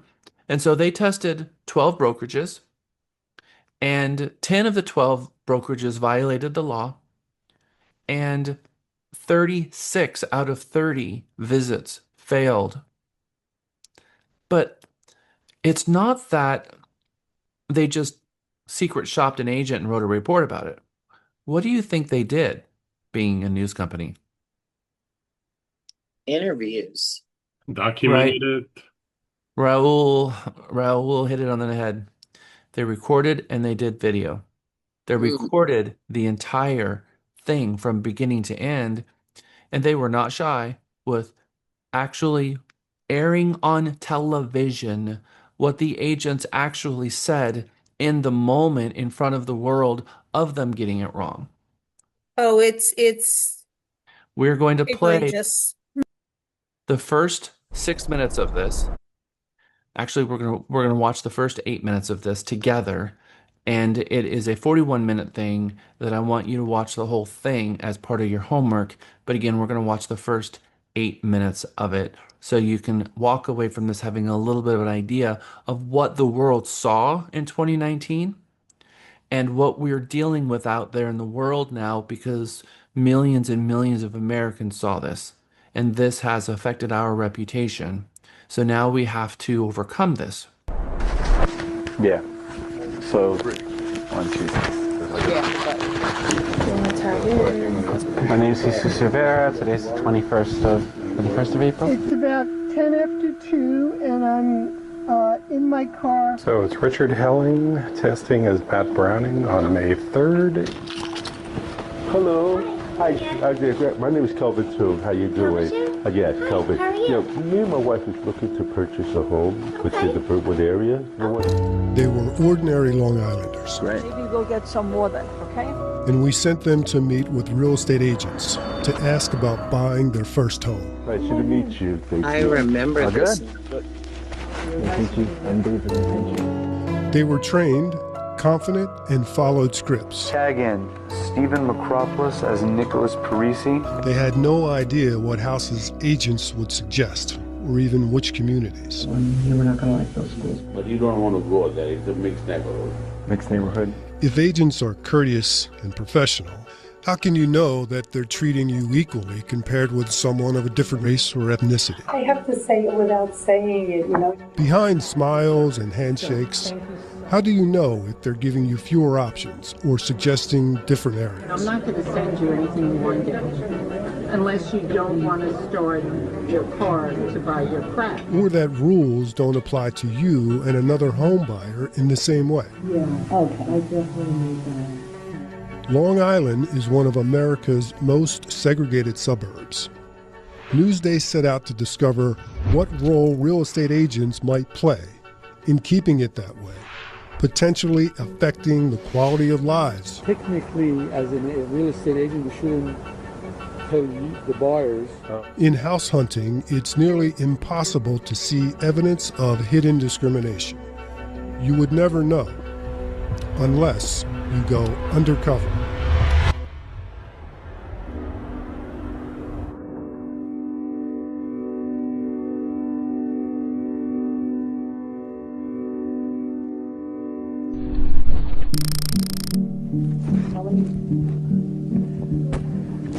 In one test, Johnny Mae Alston was the black tester and Cindy Parry was the white tester. And they met with Anne-Marie Quealy-Bichon at Signature Premier Properties office in Cold Spring Harbor. They asked for the same thing. As often happens, the agent discussed getting pre-qualified or pre-approved for a mortgage by a bank, showing how much a buyer can spend on a house. You pre-qualified, I asked. My husband's working with somebody in a bank. We've done some preliminary talks, you know, about getting pre-approved. Neither had been pre-approved or pre-qualified. Here's what the agent told the black tester. So I really need that. I won't take out any money unless you have a pre-qualification letter. So I need to know that you're pre-qualified for a mortgage. Oh, so that means I can't go out to see anything. I won't do it. You can try another person, but I don't have the time. And without pre-approval, here's what the agent told the white tester. What is your availability? When can you start looking at houses? I would say not this coming week. Cindy received 79 listings from this agent. Johnny Mae couldn't get any listings. And Cindy, the white tester, received 2 home tours. They had the same finances, the same budget, and they made the same request in the same area. But one was white, the other was black. The agent treated them differently. Queely Bichon did not respond to a letter, calls, and emails. Her agency's Signature Premier Properties co-owner and 2 branch managers viewed the recordings and declined to comment. A 3-year undercover Newsday investigation revealed evidence of widespread hidden discrimination by real estate agents brokering home sales across Long Island. For Hispanic home seekers, evidence of unfair treatment emerged 39% of the time. For Asians, the rate was 19%. Black house hunters in the investigation risked unequal, lesser access to homes and communities just about half the time when compared to white buyers.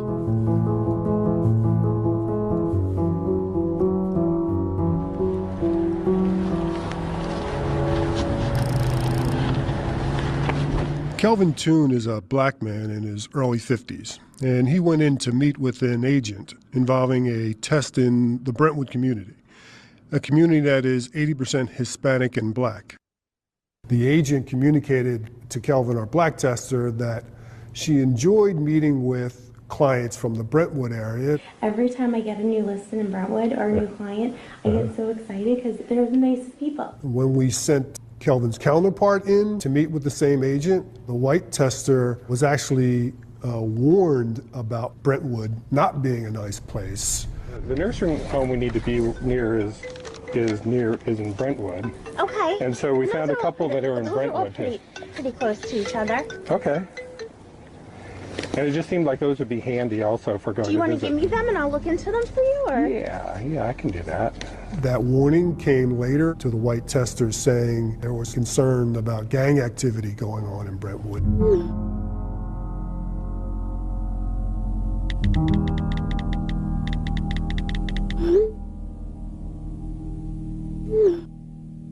This agent wanted the white tester to know, but that information wasn't provided to Kelvin, the black tester. The listings centered black tester Kelvin in Brentwood with 27 house listings, while the white tester got 0 listings in Brentwood and was directed towards much whiter neighborhoods. Vickery said she had warned only the white tester about gang activity because she had not been aware of it when she met with the black tester, despite widespread media coverage. She also said her business partner, Gene Gillen, sent the listings to the black tester. Gillen said the listings were unquestionably prepared based on Vickery's criteria, and that Vickery may have sent the listings using Gillen's email. She said she didn't know the race of the black tester until she met him later on a house tour. Keller Williams, which was their employer at the time, released this statement. Keller Williams does not tolerate discrimination of any kind. All complaints of less than exemplary conduct are addressed and resolved. Newsday conducted 86 tests that matched white and black, white and Hispanic, and white and Asian buyers.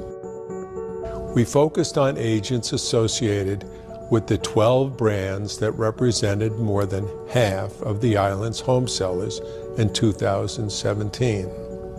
The primary question was whether the agents provided equal service. Was one tester provided more listings than the other? Also, where were those listings placed? Did the agent recommend similar neighborhoods to both testers? Here in test 56, the agent Frederick Wallenmeyer provided the testers with comparable listings. In my eyes, you're a buyer, you're a buyer. I wanted to give the potential buyer a more diverse look and background of the Hamptons and what they like. The same 2 testers from number 56 met with a different agent, Kevin Getty, in test 59.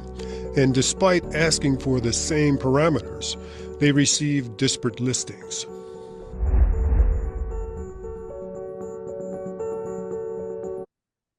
%, 36 out of 30 failed these fair housing laws. Imagine you not having the right training, not reading the code of ethics, not understanding fair housing laws, being trained by someone who also had it wrong, and then you have someone come in with recording devices on them, and next thing you know, you're on the news for getting it wrong publicly.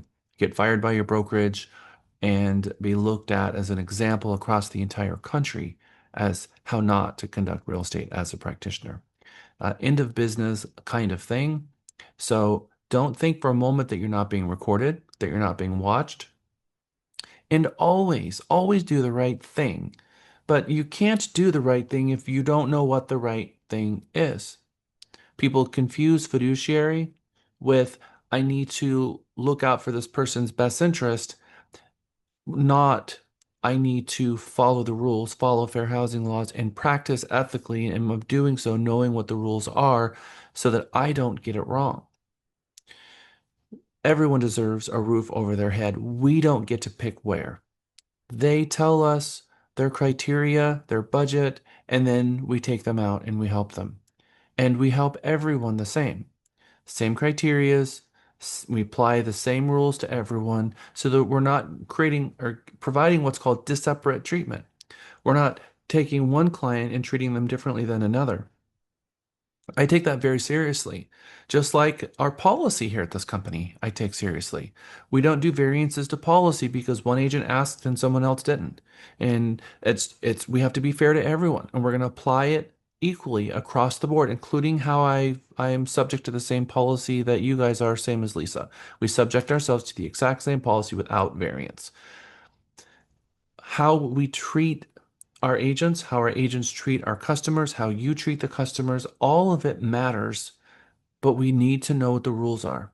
So reading the code of ethics is going to help make sure that you get it right, but not just the code of ethics.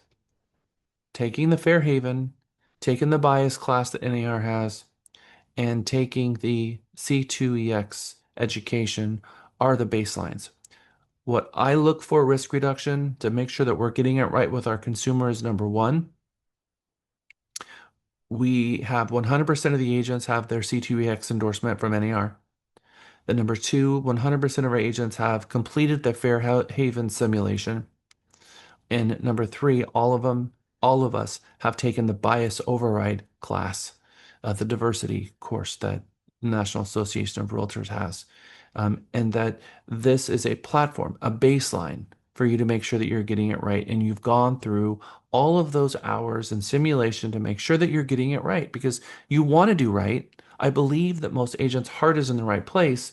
They just don't have the training or the preparation to be out in the field yet. So that's why in Mega, I have these things as part of points.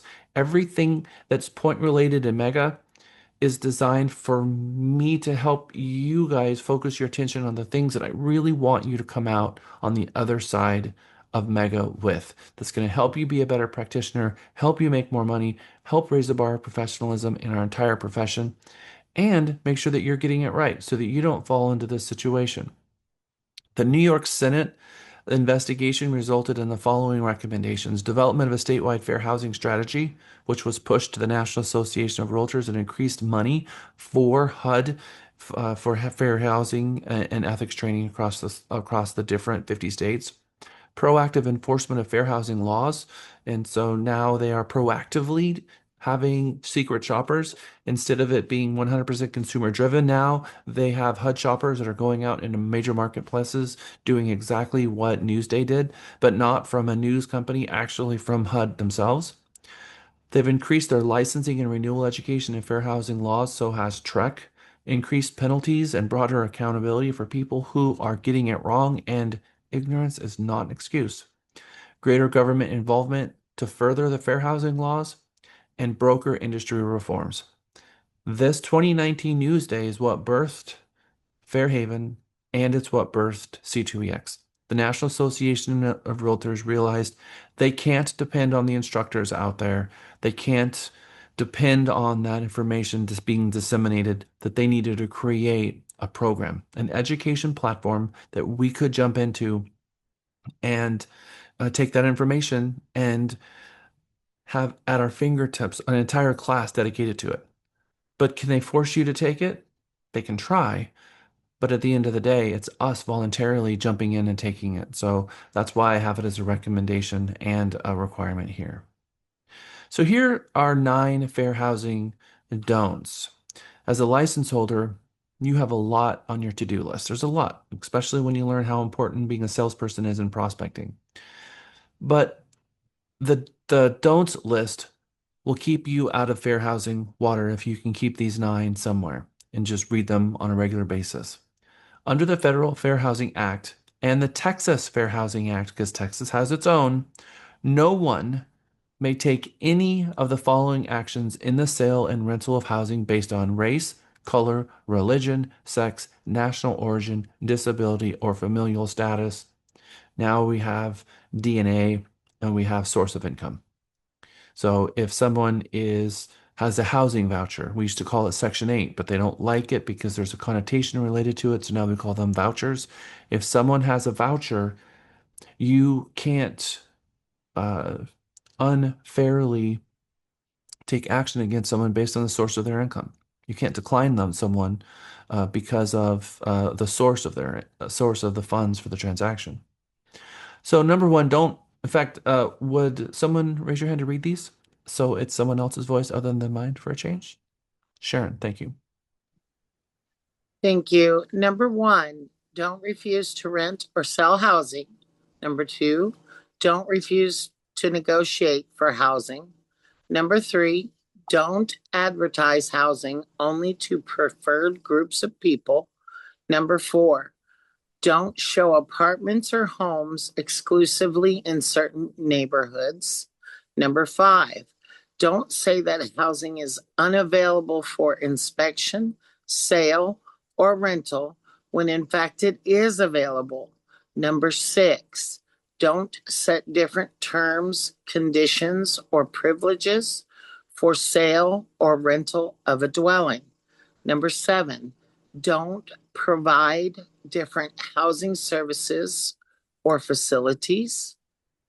Number 8, don't deny access to or membership in a facility or service, such as a multiple listing service related to the sale or rental of housing.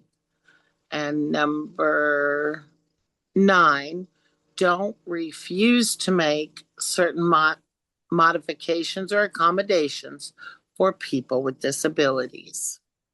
Thank you very much. Excellent job. We are going to talk about ADA and the difference between a reasonable modification versus a reasonable accommodation.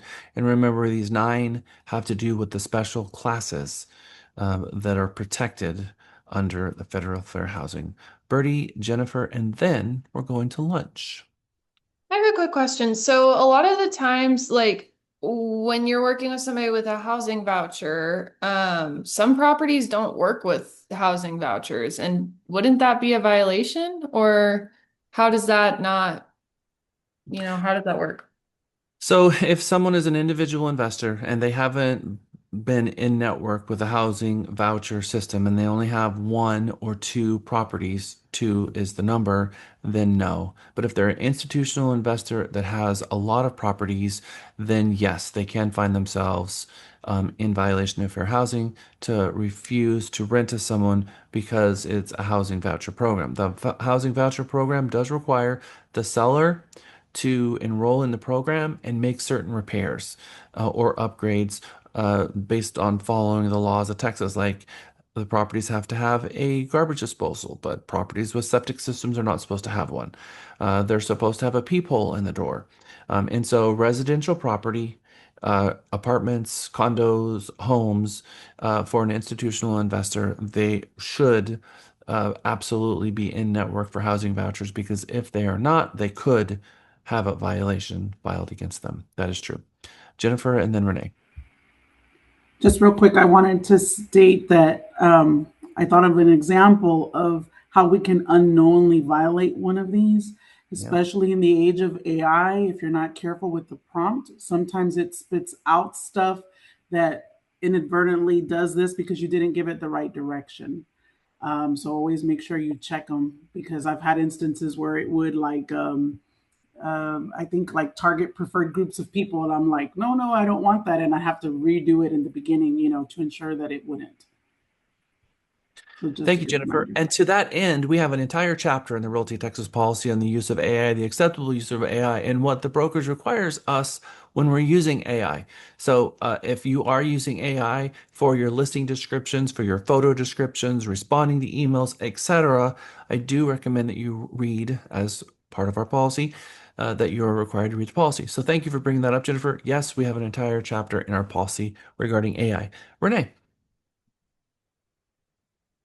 The only question I have is, are we going to vote on our awesome groups that did the breakout earlier?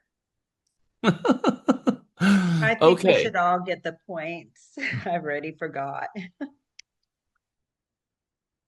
Well, that's not going to be fair because if y'all got 50 points, then that doesn't really do anything. All right. Thank you for holding me accountable to that. Let's do a quick launch of that so that you can all vote. But let's go back. Group one was Anna, Brittany, Jeanette, Jennifer, Joe, and Leor. Group two was Birdie, Dulcie, Raul, and Renee. Group three was Caroline, Cheryl, and Sherry. Group four was Deja, Jacinta, Jennifer, Renee, Selva.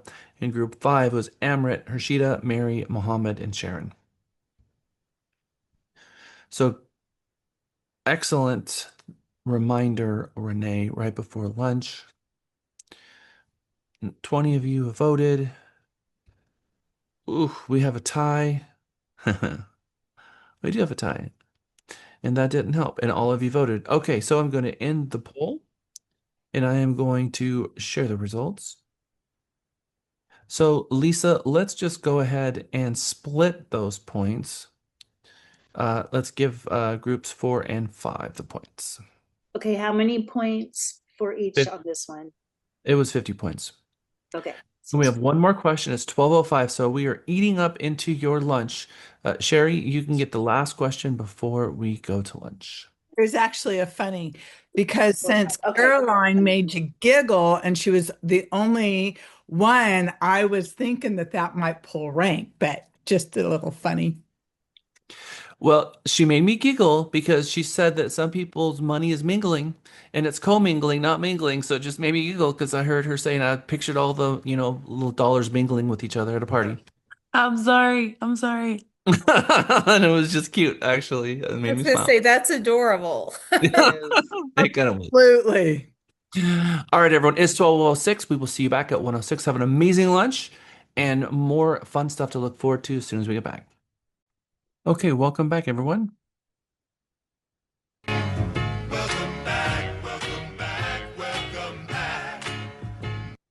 All right, my audio was turned all the way down, so I was confused for a moment. All right, welcome back, everyone. It is 1:04. We were going to come back at 1:05, so we are just 1 minute ahead.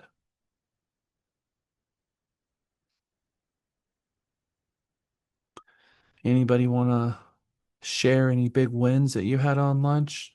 Conversions, calls, appointments set, clients hired, I will. contract gone under contract. Who said that? Anna, was that you? Anna. Nice. I'm all I ears.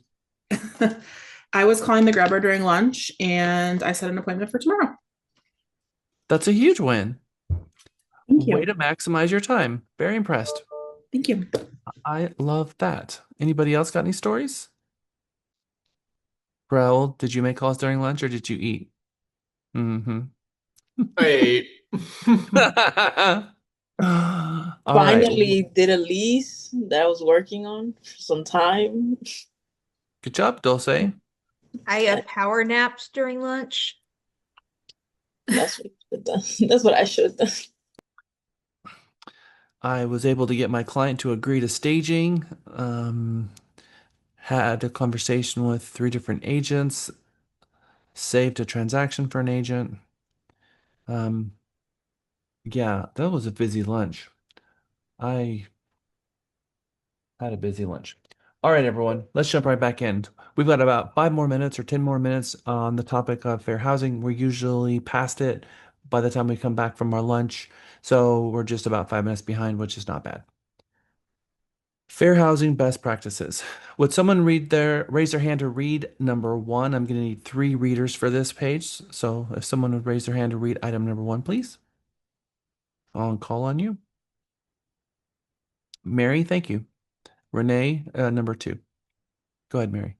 So number 1, understand your responsibilities as a license holder under federal and state fair housing laws.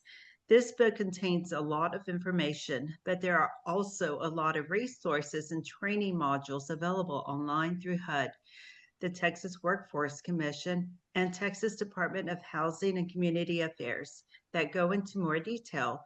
You can learn about fair housing in every area of real estate. Yep, and there's going to be a QR code that you can download this. Renee, number 2. Provide your sponsor sales agents training about fair housing. If you are a broker, it is your duty to ensure your sponsored sales agents are current on real estate laws and regulations. It makes sure sponsored sales agents better at what they do and more confident in identifying fair housing issues that may affect your clients. Okay, thank you. I need a reader for 3. Let's see. Bertie, you were first, and then Sharon, you're after. So, Bertie. Don't assume you know which housing choice best fits your client. These assumptions are often based on their disability, familial status, or other protected statutes. Give your clients all the information about all the available properties that meet their stated criteria. Okay, thank you. Sharon, would you read 4 and 5? Sure. Bonus tip. Focus on your client's budget and not personal assumptions on where you believe they should live. Find housing options that meet the budget and any other requested criteria. Number 5, be mindful of sharing your opinion instead of facts, especially descriptions of neighborhoods, schools, or crime. Excellent. Jennifer, would you do 6 and 7? Don't be afraid to say you cannot answer certain questions. You're not allowed to answer questions like, what kind of people live in this neighborhood? Because of fair housing laws. That is not a breach of your fiduciary duty. You are following the law. Number 7, understand the difference between a request for reasonable accommodation and reasonable modification. Having that knowledge will help you help your client. Thank you. And Mary, would you do 8 and 9? So, number 8, make a difference. Commit to treating all your clients and parties to a transaction fairly. Do not assume that you don't discriminate, so therefore you don't need to be worried about fair housing. Number 9, teach those around you. A license holder committed to doing the right thing under fair housing and actively working to teach the real estate community about fair housing is a big step in the right direction. Okay, thank you. Leor, you had a question? Jack, yes. Would you clarify 7? I'm not sure I understand it in the context of fair housing. Okay. So are you talking about accommodation and reasonable modification? All right. So we cannot, as a housing provider, we cannot discriminate against people with disabilities. And so if a tenant has a Gotcha. reasonable modification request, like they need a ramp built in front of their home, or they want to put grab bars into a bathroom, that a housing provider cannot refuse a reasonable modification to the property, but the fees and charges and expense of the modifications are borne on the tenant, the person who's making them. And there's lots of programs out there that will assist with that, unless you're talking about modifying maybe an area like an amenity center that's designed for everyone, and they want to have one of those chairs that can help someone who is wheelchair bound get in the swimming pool. Then that would be put on the housing provider. But if it's, putting on a ramp or something like that, then that modification to a house is borne on the person who is renting the home. Now, a reasonable accommodation would be a change in the rules. Maybe there's a 2-year waiting list for a downstairs unit, but because they're in a wheelchair, they would like a reasonable change to the rules to help suit them with their needs. And so that's what they're talking about here is that fair housing also applies to those people who are disabled. And we have to remember that and a reasonable accommodation could be a pet that is not a pet, that's a service animal. So if someone has a service animal and they want to have accommodation to the no pets rule because it's not a pet, it's a service animal. So that's what number 7 is all about. Okay, thank you. Yep. Anybody else have any other questions? Please let me know. Now is not a bad time either. I'm going to say that I do ask you to please, please, please read the Code of Ethics, take out a highlighter, highlight them, and post in Microsoft Teams your questions, and we will bring them back to class and I will explain them to you in detail uh, so that you walk away confident about what the Code of Ethics says so that you don't feel like there's a bunch of things in there that don't make sense and you don't understand it because that could be very frustrating. I saw a hand go up. I'm not sure whose hand went up, but I saw it go up and then it went right back down. Did someone have a question? Joe. Subject on service animals. Yes, sir. It happened to me where I've been showing rental properties, and they say this dog's a service animal, but you see the dog, it's misbehaving all over the place, and service animals don't do that. How can you bring that to attention to the person that's sending it to service animal when you know it's not? Well, someone could have a service animal that is an emotional support pet, and that emotional support pet is designed to help someone with uh, a disability is a disability that limits one or more major life activities. And some people have anxiety, other things, and an Yes. emotional support pet falls under ADA. And it's not going to be a service animal that's highly trained, like maybe a service animal that's designed to help people that are blind or vision impaired. And so it's designed to help someone with emotional disabilities. And so the pet may behave differently than what you would expect.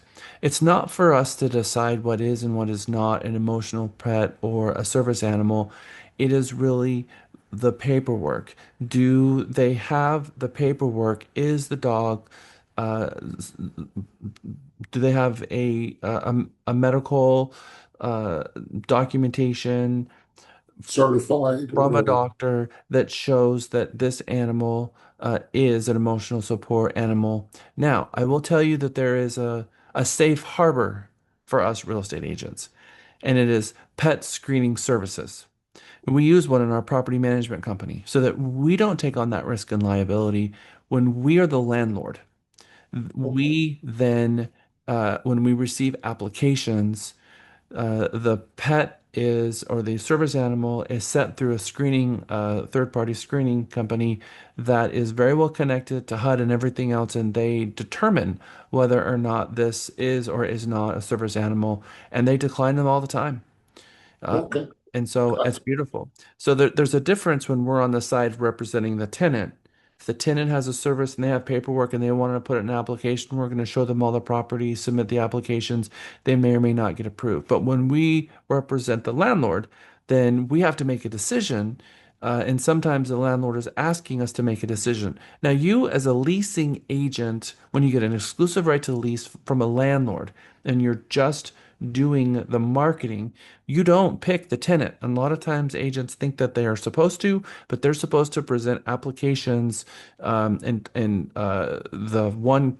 the results of the background and the credit, not the credit report, but give that to the landlord so they can make an informed decision and not make a decision for them. But sometimes agents make those decisions, and if they decline someone that's a support set or their landlord does, even still, it could create liability for us. So I highly recommend that if you do leasing, that you should sign up for a pet screening service so that you can take that off of your responsibility list so a third party's doing it. Protects you, protects the landlord. Thank you.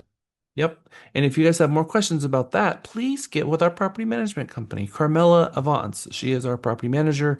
She handles that. She's going to be in our next sales meeting, or maybe the sales meeting after next, talking about property management and what we should be doing as agents when we are going to be doing the leasing, but we hand the client over to have their property professionally managed. But every time a tenant moves out, the agent's going to continue leasing that. We're going to talk about how that's done properly and how the paperwork should be set up. Most people are getting that really, really wrong. Good. All right. Thank you for the question, Joe. Jacinta, you get the last question before we move on.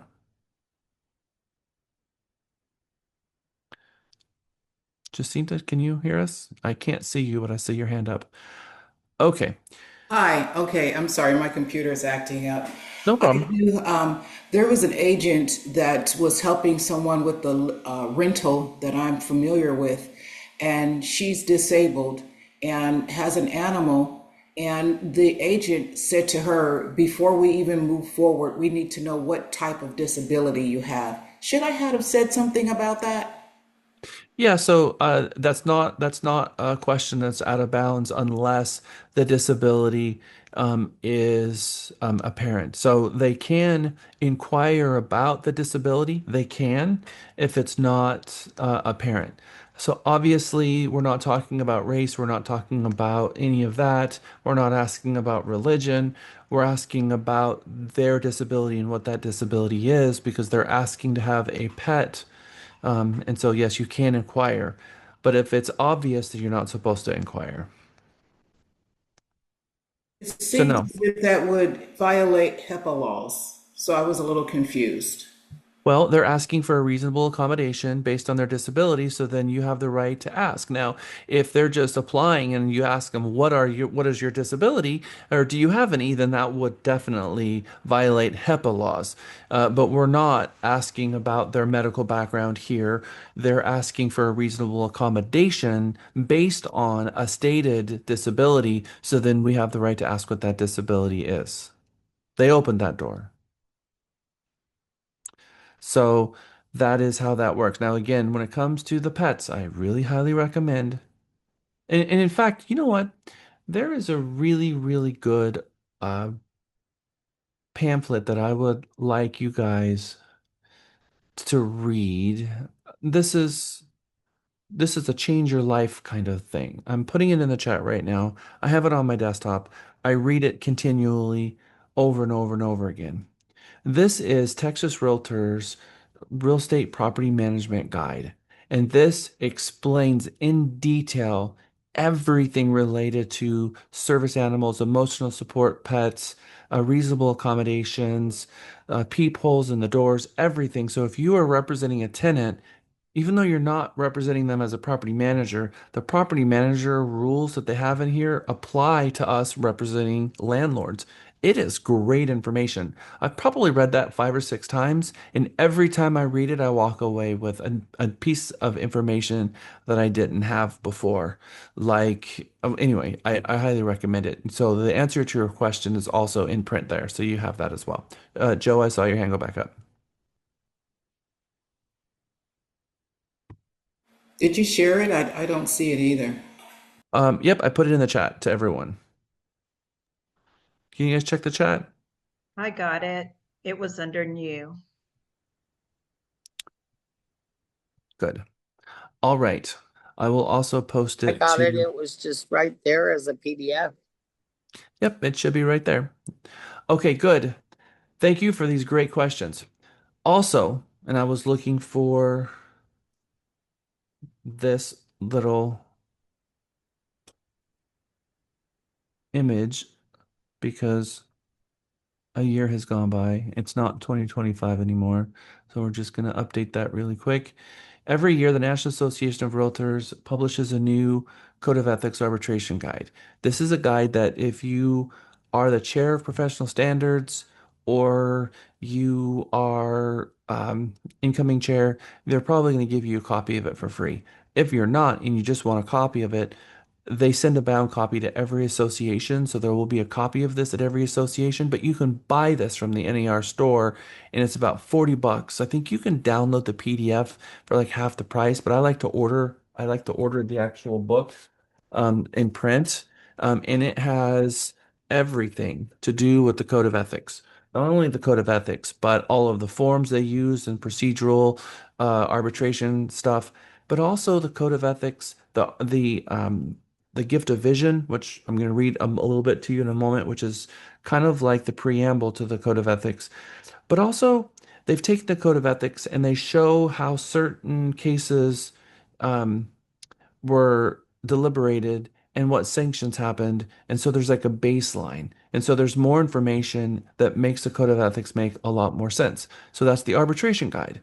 So it is everything to do with code of ethics and the entire process that is the professional standards process. So I highly recommend that you buy one of those and read it through. Maybe not buy it every year, but I definitely recommend reading the whole thing. It'll make all of it make a lot more sense to you.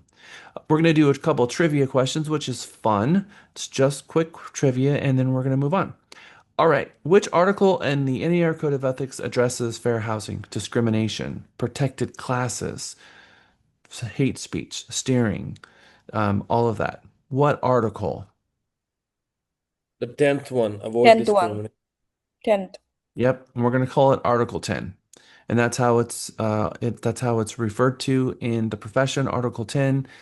Article 10 is fair housing, and yes, you definitely do not want to be found in violation of Article 10 because that is like the gold standard of being out of business. When serving a buyer, a seller, or a landlord, tenant, or other party in a non-agency capacity, realtors remain obligated to treat all parties what? Fairly, honestly and fiduciary. Honestly. Okay, honestly. That is directly out of the NAR Code of Ethics. We have to be fair to everyone, but not when it's not in the best interest of your client, but we can't lie. And so that fair becomes a very difficult one, so they actually removed it. We have to be honest. Okay, in attempting to secure a listing, realtors shall not deliberately mislead the owner as to what? Market value. Market value is the answer. Good job. Who said that? Leor. All right. Leor is going to get himself a gift card. That's number 3. Uh-huh. And good. So this is the thing. We're going to be talking more about that in our listing class, and what that really means is to not deliberately mislead the owners to market value. My read on this is if you take an overpriced listing, you've misled the client as to market value because you wouldn't have taken it had you can't sell it. A listing agreement is between a start date and an end date at a promised price. Not that, well, I guess the seller's going to eventually get tired of being on the market and reduce the price and sign an amendment. There is no promise of a sign an amendment. The promise you make is based on the original agreement, not get the agreement signed because you think they'll change the agreement later. It's unethical to go into an agreement knowing it's not going to sell and just waiting for them to reduce the price. That is the definition of unethical. Mr. and Mrs. Seller, I can't sell your home for this price. It's not going to sell, and I need to make sure that you're successful. And them say, no, it's worth more. And then you say, okay, well, we can give it a try. The idea is you have to put best efforts in selling it between that start date and the end date for that price with no expectation that they're going to reduce the price. And what we often find is the agent get fired and someone else get hired at the right price and they do sell it. And then they're the hero and you're the bad guy who doesn't know how to sell properties. So we're going to talk about that in detail. And we're going to talk about structured price reductions in the listing agreement that make it all okay. Mr. Seller, I can't sell your home for $550. There's nothing on the market for more than $499. There's 5 homes on the market. We come on market. The other market is going to sell first, or the other homes are going to sell first. New homes going to continue to come, and your home is going to age on market. It's not going to sell, and in my opinion, it's going to harm you. And they want you to sell it for $550. All right, look, if you want to do that, this is what I recommend. We leave it on the market for 30 days at $550, and every 15 days we reduce it by 10,000 or whatever it's going to be over the course of 30 days, and every 30 days we do reduce the price until we get it to be sold. I believe that that's not in your best interest because I don't think it's going to sell for as much as it would had you priced it right in the first place. But at least you have a listing agreement where you have the ability to sell the property and it not be unethical and not misleading the client as to market value. All right, Joe, I see your hand up again. Did you have a question? I can't see you, so it's hard to know.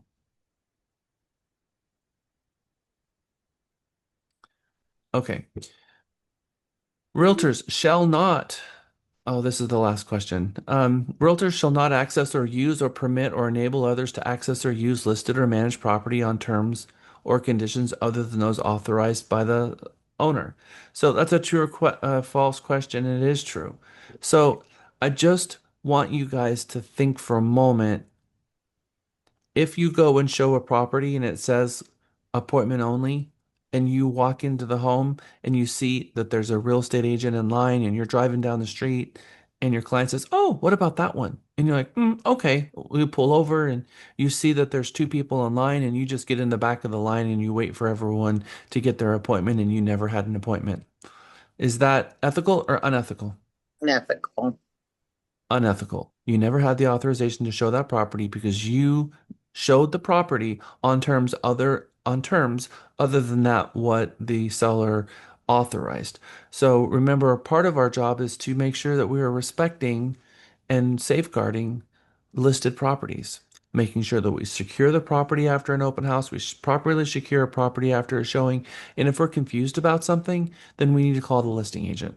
If you cause the alarm to go off, you need to call the listing agent. If there's water leaking in the property, you need to stop what you're doing and get a hold of the listing agent. We have an obligation in the Code of Ethics to help safeguard listed property. So, which is correct here, A or B? While realtors are encouraged to follow the principles of the Code of Ethics in all of their activities, a realtor shall be subject to disciplinary action under the Code of Ethics only with respect to real estate related activities and transactions involving the realtor. Or B, a realtor shall be subject to disciplinary action under the Code of Ethics with respect to all of their activities. This is very much a trick question. We kind of talked about that earlier. From what? B. I think it's B. B. I'd say one A from what I would you say explained A as earlier. well. All right, so this is the saga. Prior to 2019, it was A. Between 2019 and 2023, it was B. And after 2023, it became A again. Yep. But it's still kind of B because the Code of Ethics Arbitration Manual hints that if an agent is spouting off and violating fair housing on their social media, that they can be held accountable, but the language was changed. And so this again is one of those situations where we talk about NAR got pushed into a corner and they were being sued into oblivion and they had to get themselves out of a defensive posture and get back into an offensive posture so they could get their footing. So I guess in life you have to pick your battles, and that was one that they decided that they didn't want to fight. All right. The very last thing I want to talk about regarding the code and ethics is us being a member of NAR, and what does it mean to be a realtor, and how do we use the term realtor? Raul, I'm going to pick on you. Do you mind if I pick on you? Of course. All right. I'm going to pick on you, and I'm not poking fun at you, but I'm going to use you as an example if that's okay. It's A-okay. I want you to say the word realtor. Realtor. Okay. I want you to say it how you usually say it. Realtor. Okay. Well, Yes. you got it right. What usually you say is realtor, and you have like a three-syllable word, and there's some extra consonants and vowels in there. And you're not alone, Raul. Most people have this expanded vocabulary when it comes to this two-syllable word. So let's all get this right together. Let's all say it. Realtor. Realtor. Or Realtor. Realtor. It's not realtor. It's not realtor. There's Oh no gosh, can A. you stop saying that word? That's like nails on a chalkboard. And so I want you to hear what Renee just said. Renee is on the other side of the veil when it comes to the association. She's on the leadership side. I'm on the leadership side as well. Those of us who know, we absolutely know. And when we hear a real estate agent who's a realtor call themselves realtor, it is nails on chalkboard because over the years it has been pounded into us what our name is and the National Association of Realtors trademark. It's not docator, it's doctor. It's not realtor, it's realtor, right? It's the same thing. Yeah. So there is a video that the National Association of Realtors created called Mark because the trademark of NAR. I'm going to play this and I can tell you three situations that have come from this. Three agents. One of them is Christina Roberta, who is one of my favorite people on earth, and I love having lunch with her. She is one of our agents, and she's been an agent for a really long time, and she is a fantastic real estate agent. I mean, really, one of the best. Her marketing was the scuba realtor. And when I saw that, I was like, oof, that is a violation of the trademark of the National Association of Realtors. And her entire world is wrapped around that. Her websites, her branding, her shirts, her car was wrapped with it. I mean, she spent a lot of money and time and energy wrapping her business around a violation of a trademark, which is painful and it's difficult. I don't want to be the bearer of bad news. I don't want to be the one to tell her that everything that she did was wrong and it's really gonna, I don't want to be that person. So in this instance, I didn't. And she was in Mega and I pushed play. And then at the end, she said, does that mean that everything that I did was wrong? And I said, let's play it again. And she was like, oh my God, good grief. I have to completely rebrand my business. There are so many of us real estate agents out there that are members of NAR and they're using it incorrectly. And they have the word realtor in the footer of their hometown realtor, the best realtor, and they use this word in connection with other words that they're not allowed to do. Your name, comma, realtor, your company name, comma, realtor. As long as you are actually a realtor, that is fair game. But realtor does not mean real estate agent. Realtor means member of the National Association of Realtors. And NAR wants you to get this right, and I want you to get this right. And Renee and all of the Renees of the world demand that we get this right as a profession because for those of you who are old enough to remember Xerox, they lost their trademark for the word Xerox and their company name was Xerox because everyone used it as a household name and they got it wrong. And NAR is pretty close to that right now because we're not called real estate agents anymore. We're called realtors and we call ourselves realtors. What do you do for a living? I'm a realtor. No, you're not. You are a real estate agent. That's what you do for a living. You just happen to be a realtor, member of the National Association of Realtors. So we're going to play this video and you're going to hear from NAR. You're going to hear them explain this to you instead of me. I have to open this in a new window and share my screen. And hopefully we all walk away from this with a new and fresh and reminded understanding of what it means and how to use the term properly. So take some notes. And when we get out of this, I want to hear your questions.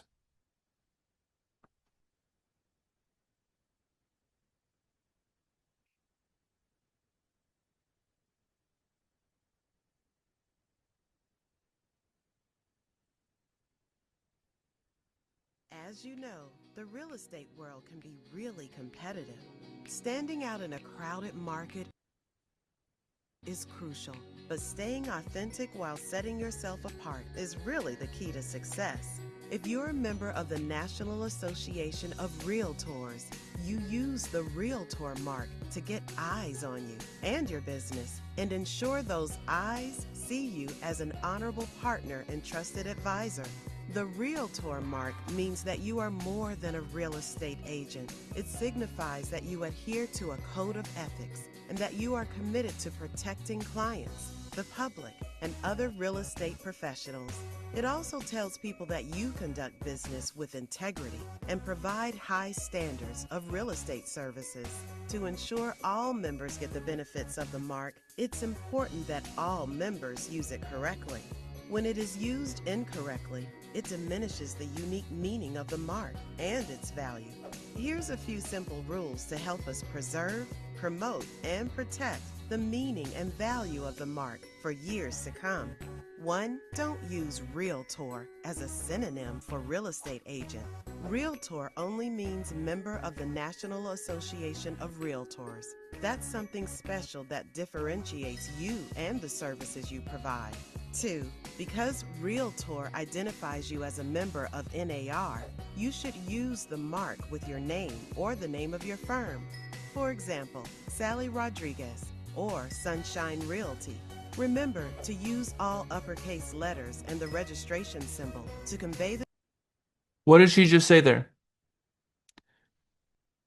Use all All caps. All Use caps. Caps capitals. and the registration symbol. It has to be all caps with a registration symbol all the time, unless it's in a domain name, because domain names can't be caps. So that's the only example. When you're writing it, it has to always be in all caps. I see that wrong everywhere, and then people have just capital R with the rest of the word in proper case, with or without the registered trademark. Has to be all capitals with the registration mark. That's the only acceptable way to use the trademark in written form. Sally Rodriguez or Sunshine Realty. Remember to use all uppercase letters and the registration symbol to convey the special meaning of the mark. 3. Don't use Realtor with descriptive wording or as a job title. Using the mark like this implies it refers to anyone in real estate, regardless of NAR membership.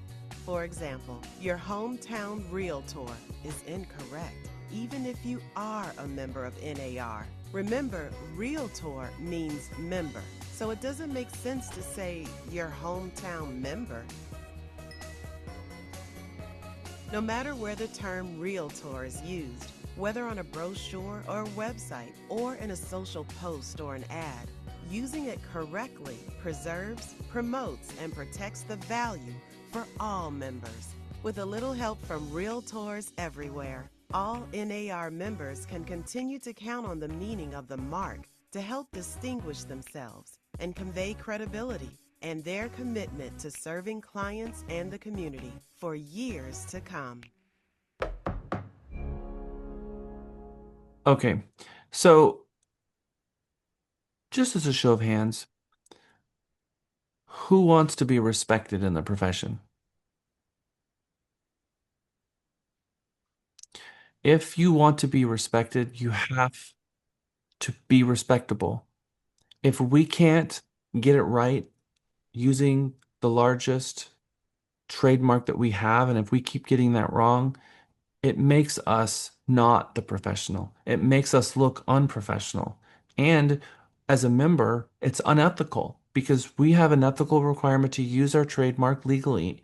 And when we're not, it is a stain on our entire profession. So if you want to be a professional, remember when you're doing stuff in writing and you use the trademark, it has to be in all capital letters. It has to have the registered trademark, and it cannot be a descriptive word.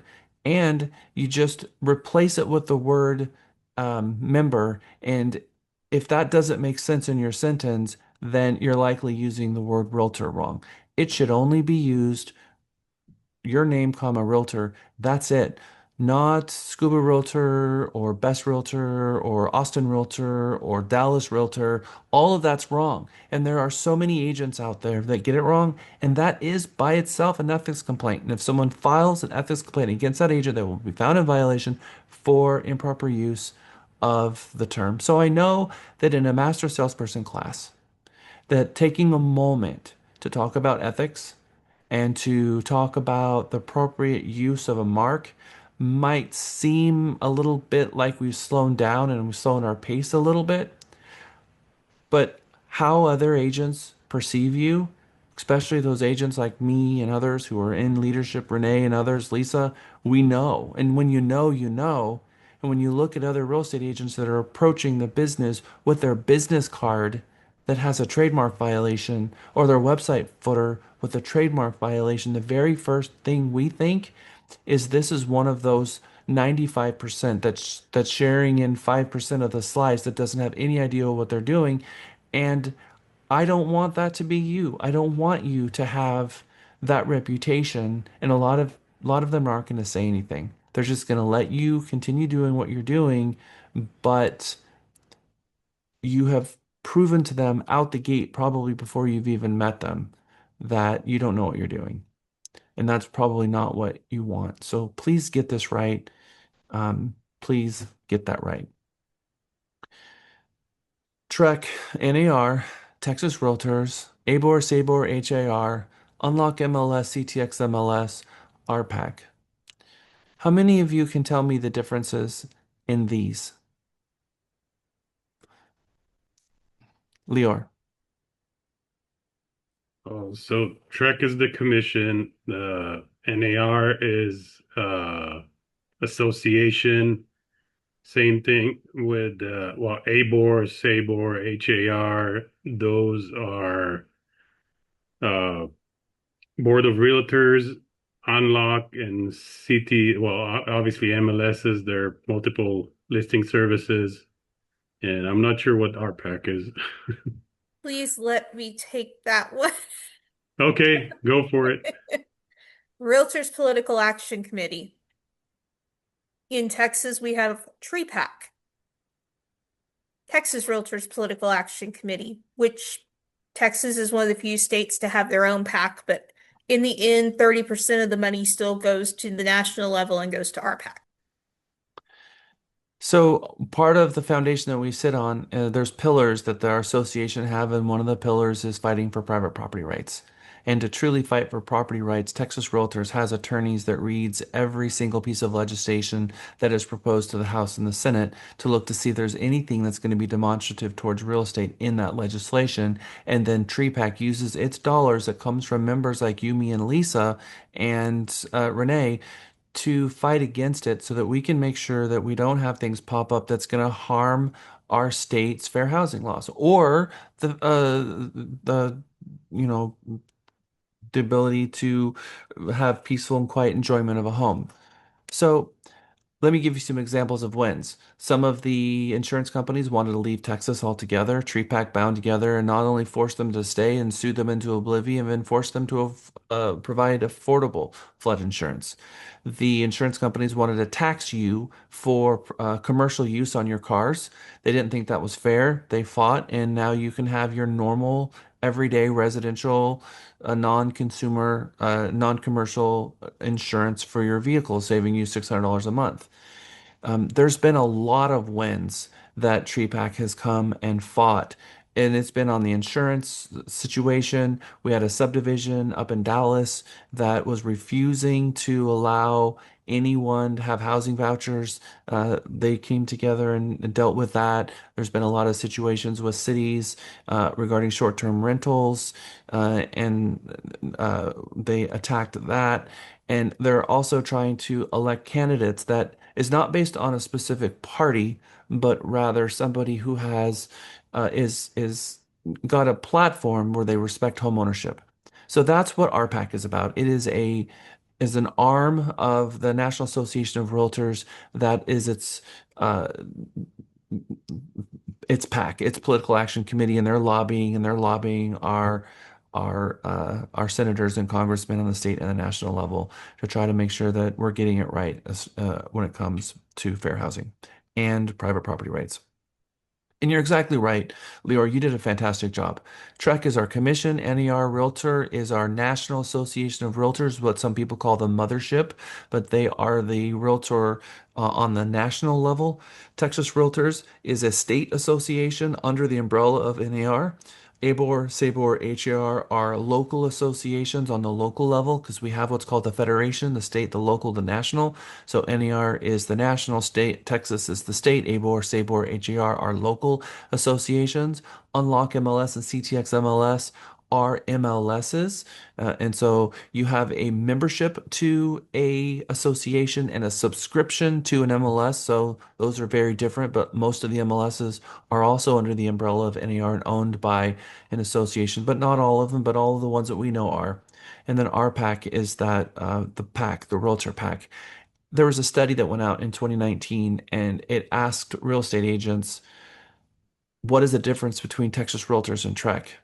And less than 3% of them understood the difference between Trek and NAR or Texas Realtors. So what's the difference between the association and Trek? And they couldn't spot the difference and they couldn't tell the difference.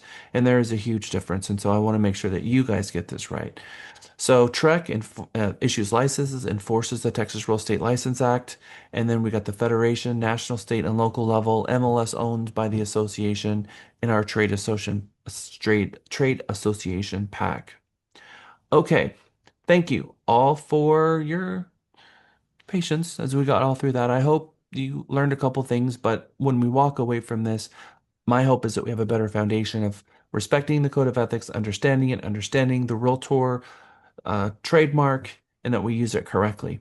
We're going to turn the dial a little bit and we're going to start talking now about real estate agent marketing. I didn't say realtor because that's not what we are. So now you know when I'm really using the word correctly, I use real estate agent a lot because when I'm talking about what it is that we do, I'm going to say real estate agent. We're going to talk about real estate agent marketing and ourselves and our colors. And we have just enough time to get through this. And so we're going to speed up the pace a little bit. It is human nature for us to have a blind spot for ourselves. Growth means that we've changed over time. And I asked you guys earlier in the series if why you need a coach. And part of why we need a coach is to help us see our blind spots. We're going to do a little thing together. We're going to do a personality assessment together. This is fun. We're going to learn our colors and put us in color groups and even have conversations about it. Most companies, especially the large ones, have some sort of color personality test that they do in their team leadership building. Maybe not to hire people, but when they do it on team leadership, to better understand each other and better work together in groups and teams. Understanding the different personalities is important, not just for big companies, but also for us as individual agents, because it makes us a better negotiator. It makes us have more empathy for other people and understand how people work together better. Experts have determined that there's basically four major colors: yellow, red, blue, and green. And we're going to dissect each color. My hope is after we get out of this class, you can look at someone and know what color they are just based on how they're acting. And there is no such thing as a pure one person color. Everybody has a variation of all four colors within us, but we have dominant colors. Like Lisa is dominantly yellow. She's got a lot of red in her. I think that is somewhat my fault, but she is mostly yellow. And I am not mostly yellow. Imagine that. I'm also not as blue as people think I am. I am red. I am a leader. So you find people also gravitate towards the positions that they have based on their own personality styles. So the blue is your engineer, your red is your driver, your yellow is your social people who really want everyone to be included and feel good about what's going on around them. And then your green is your empathy. You might confuse yellow and green because the green are the people who have a lot of empathy and they really want to make sure that everyone's good around them, but it's not the social side of it. It's the, health and safety side. So I think that in order for you to increase your customer satisfaction, you need to know what your clients are. Because when you understand your clients, you're going to understand more about what makes them tick. Like when you find out an engineer, we need to oh, that's right, the engineer, they need more data. So when I'm working with an engineer, I'm going to provide them more data. When I'm working with a driver, got it. They're going to want no nonsense, get this done, and they're not going to want me to feed them a whole lot of data. I'm still going to give it to them, but I'm not going to lead with that. And so I do react a little bit differently, and not in a way that I'm going to provide people different services. I'm going to give them all the same, but how I explain things is going to be more in an ingestible way of explaining it so that they can, do their personality type, better understand what it is I'm saying. I work better with people because of that. perfecting your art of selling, and it is an art and a science altogether, starts with being first aware of you and your own personality and the reasons why maybe we fail on things, maybe why we succeed on things. But first, we're going to understand ourselves. So we're going to do the personality assessment. Your homework is going to be to do it with maybe your spouse or do this personality assessment with your kids so you can kind of get an idea of the household. And then you know them so well that you know their personality traits.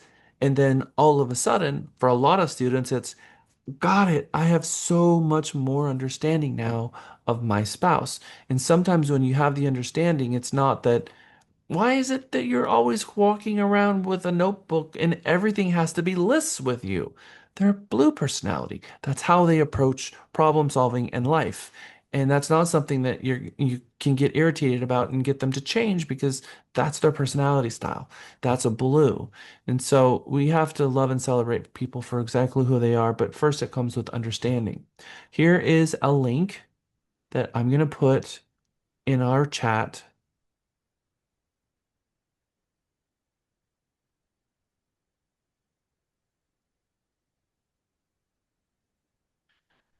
And that link is going to open up into the browser and it's going to look a little bit something like this. And you're going to click the Get Started and you're simply going to select all of the words that describe you. There is an important frame of mind that you need to approach this before you even begin. We have to understand what lens we're looking through. Would you agree that you maybe are a little bit different in the role of a real estate agent versus a best friend versus a wife versus a parent? Wife or husband versus a parent?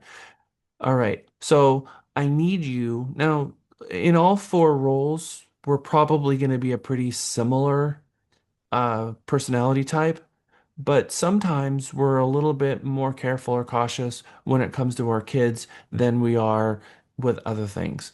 So I want you to be thinking in terms of all of you, especially your career, and don't leave your career out when you're thinking about how you're going to answer these. Because sometimes you'll look at one word and you'll think calculating, well, maybe I'm a lot more calculating when it comes to this situation, but not others. You need to apply it to your whole life so you don't get this wrong. So I want you to be thinking big picture. Okay, so we're gonna do that, but before we do, um, we're going to figure out what color you are. It's going to give you a number like the results like this. And you're going to see one of the bars far outpaces the rest. So when I'm looking at this person is a high yellow with a second red. So they're going to be yellow, red, green, blue. So then what we're going to do in this scenario, I want you to do this before your name. I would like you to put this and then your name so that we can see the order in your color because this would be yellow first because that's the highest, red second because it's the second highest, and then green and then blue. And if you all do that, then I can put you in groups and we're going to be put in groups of our color.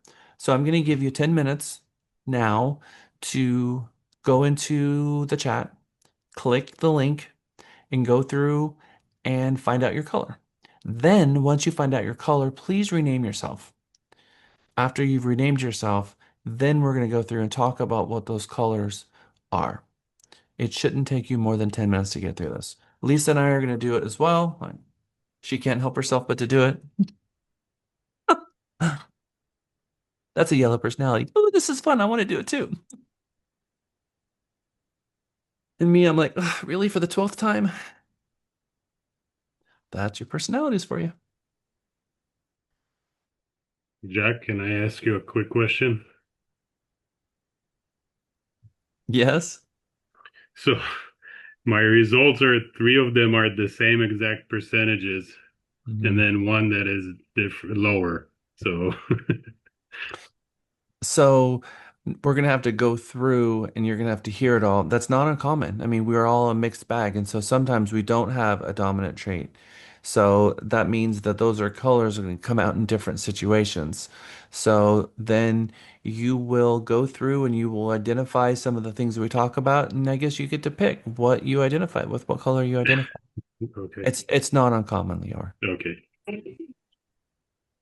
I have the same Yeah. thing. Three of them are the same, and then one. Okay, not uncommon.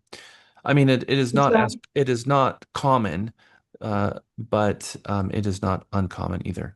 All right, I heard my name twice, but I have no idea who said it. It's me. I have the same. Red and yellow is the same. Okay. Do we do it again? No, you don't have to. You don't need to do it again. Okay. Did you want us to rename ourselves on our name on the screen or in the chat? On the screen. I think one and the same is. I think that's one and the same.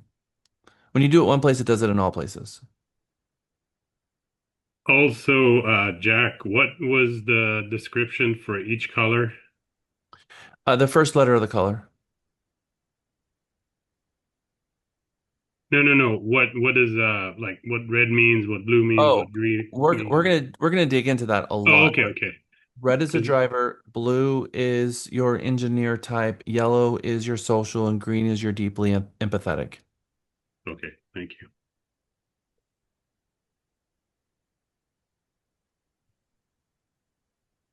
I definitely blame you, Judge. My yellow is slowly fading. You've been influenced.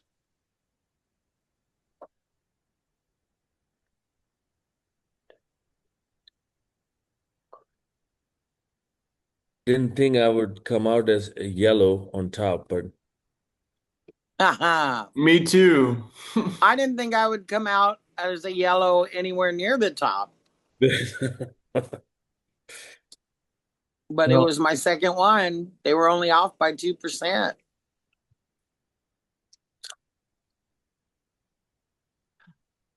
What was yellow again? yellow is outgoing, kind of thing. Social. Enthusiastic, Like, cheerful, fun. all right, so I am also changing thanks to you, Ormsby. I have more yellow. All right, so we're gonna move on from this because most of you have it done. If you're not done, that's okay. You can just hear what's going on in the background as you're pondering over different words because I know some of those words can give you pause and you're staring at it for a moment and you just don't know what if that is or is not you because you can see in certain circumstances how that could come to be, but is that you and a dominant personality? So, all right. Each of these colors represents two key related pieces of information, the individual's outlook on life and the way in which they make decisions. They also impact the way in which a person is perceived by others. We're going to start with red, fiery red. If you are primarily red, like me, this is displayed by someone who is action driven, who is certain, they're confident, they are not afraid of a challenge, they're competitive, they're determined to succeed. That doesn't mean that they want to they always want to win because it may just be a Exactly. personal goal, but they are going to, I'm always in a race and I don't care who's behind me because I'm racing myself. So the fiery red, sometimes they want to win blatantly, but not always. Sometimes they just have a huge standard for themselves. This determination, all of that together is just determination, means that their goal is achieved in overcoming challenges. However, their single-minded focus, them being so laser focused, can sometimes lead others to see them as impatient because they are a driver and they want to get results and they want to get things done because they are also results oriented. So yellow, sunshine yellow, Now we're going to talk about what happens when you have a mismatch, or sorry, not a mismatch, but a fusion of two, right? We're going to talk about the orange, yellow, or the green, blue. We're going to talk about that because that's covered in here. But right now we're going to talk just about the primary four colors and then what happens when they infused. Sunshine yellow, your personality, which is a lot of real estate agents, a lot of real estate agents.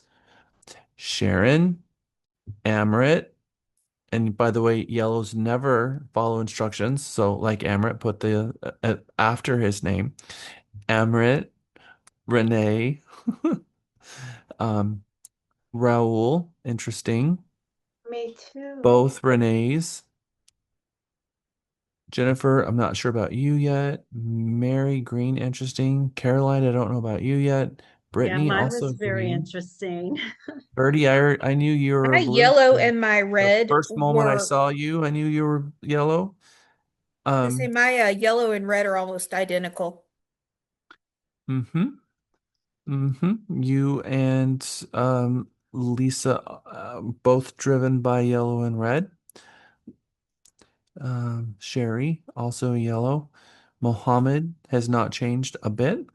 All right, most real estate agents are yellow. Most real estate agents. Um, and so we have a lot of green in this group, which is interesting to see because we are going to put you guys in four different groups, and I'm going to give you a project. All right, so sunshine yellow is displayed by a person who is fun, loves interacting with others. They value socializing and they are enthusiastic around others, particularly when demonstrating a skill. When working in a group, they desire recognition. They are dynamic, spontaneous, which can lead others to see them as sometimes disorganized. Green. This is someone who is caring and encouraging and who values stability and supporting others. They are happy to share with others and are patient when teaching a new skill. Their ultimate goal is harmony, and in a group, they foster a consensus. They are seen by others as agreeable and relaxed, but also can be seen as mild and docile. So, your earth green, these are people who care very much about other people and stability, how they're being treated, um, and they are excellent, excellent teachers. Cool blue. Someone who is very exacting, who wants everything that they do to be a very high standard. They are cautious, they are thoughtful, they are deliberate in their actions, and they work within a formal structure. In a group, they strive for understanding, and they can be perceived by others as thoughtful, analytical, but sometimes distant and unemotional. They are looking at the numbers. They are the ones that want to think it over. They're the ones that have to create a spreadsheet so that they can analyze every piece of it so they can truly understand what's going on. And your yellows, they want none of that. They want absolutely none of that. And the reds want none of that even more. Reds just are going to um, they're going to want to get enough information to where they feel like they've got it and then they're just going to run with it. The Reds could be, running and running and running towards the cliff and like, no, no, I got this. I can jump over this ravine and jump right off the cliff and not make it because they have way, way overcalculated their abilities most often because I've got this. I can do it. And so oftentimes the Reds will jump right off a bridge, whereas the blue is going to ask for an engineer's report. They want to know exactly all the details. And the green's like, no, we're not doing this. This is a really bad idea because this could hurt us. And the yellow is like, well, it sounds fun, but could be dangerous, but I don't know, maybe. So this is kind of how what's going on in the different four colors when you look at them as society, and we need all four. None of this is good. None of this is bad. None of this is problematic. It's all just who we are and how we interact with each other. It's very important. And you start seeing a little bit of a pattern. So now let's talk about fusions. So there are four categories and eight personality types. Four personalities, four categories, and eight personality types. Caroline, did you have a quick question? No, it was just a comment, but it can wait. Um, Go ahead. Go I ahead. was gonna say, I found it interesting that it sounds like the yellow and blue kind of like contradict each other a little bit, yet those are my two even numbers. Like I had the same percentage for both of those. So I found it really interesting that Mhm. my even my top three being yellow, blue, and green were all kind of combative, but I feel like I relate to each in different aspects, so it's interesting. And when we get into, we're going to talk about what yellow and blue combination, how that works, because it actually, when you look at it, it might seem like they're polar opposites and, two north sides of a magnet pushing against each other, but it's actually not the case. Um, Emmerich, I see your hand up. So good comment, Caroline. The blue made me chuckle, Jack, because I have an engineer who's under contract right now, and everything from, building materials that's going to go in the house to appraisal to survey is 2 to 3 page worth long of emails to the companies and to me, and he wants to know each and every detail in that email. So yeah, that blue really matches up to that. And it really helps to understand the blue and have more empathy for them so that we understand this is their personality type. It's not someone who's trying to be difficult, but this is how they approach decision making. So then we realize we need to feed this person as much information as they can, so in order for them to make a decision, because we all make decisions differently. Green makes decision on what is in the best for society and for ourselves and for our family. Yellow is this home good for entertaining? Because I want to have social. I want lots of natural light. I want open rooms. They're making decisions based on that. Blues are making decisions based on all of the numbers. Does this make sense? And they're gonna analyze everything. In red, they're gonna take a look at it and they're gonna say, yeah, it works. Good. Uh, and there will also be quality of life in there for red too. Um, they're going to walk in and say nope, walk in another print, yep. You maybe even not know because they're going to be feeling based and they're going to make an immediate decision. Blues take the longest to make a decision. Reds are the quickest to make a decision. Your greens and your blues kind of match each other in how they approach things, and they both need more information. But the green is going to take it from their emotion, the red is going to take it from their mind, blue is going to take it from a pencil, and the yellow is going to take it from their heart. So it's all different centers that we're making decisions from. So again, there's 8 personality types.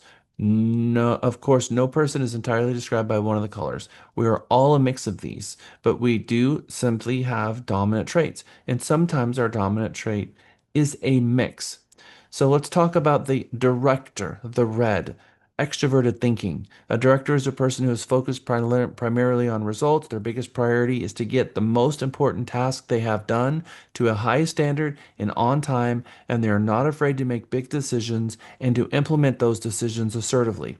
These qualities make them excellent leaders, but they need to be careful so they don't come across as pushy or impatient because they are on a mission and someone get in the way of that mission and they might get run over. Not on purpose, but it's the laser focus that, and they're thinking, well, can't you see I'm on a mission? That's their bad for getting in my way on a mission, because I certainly would be apologetic if I was in the way of someone else on their mission. And the green's like, wait, you just completely trampled on me, and that's a crime. That's a crime to humanity.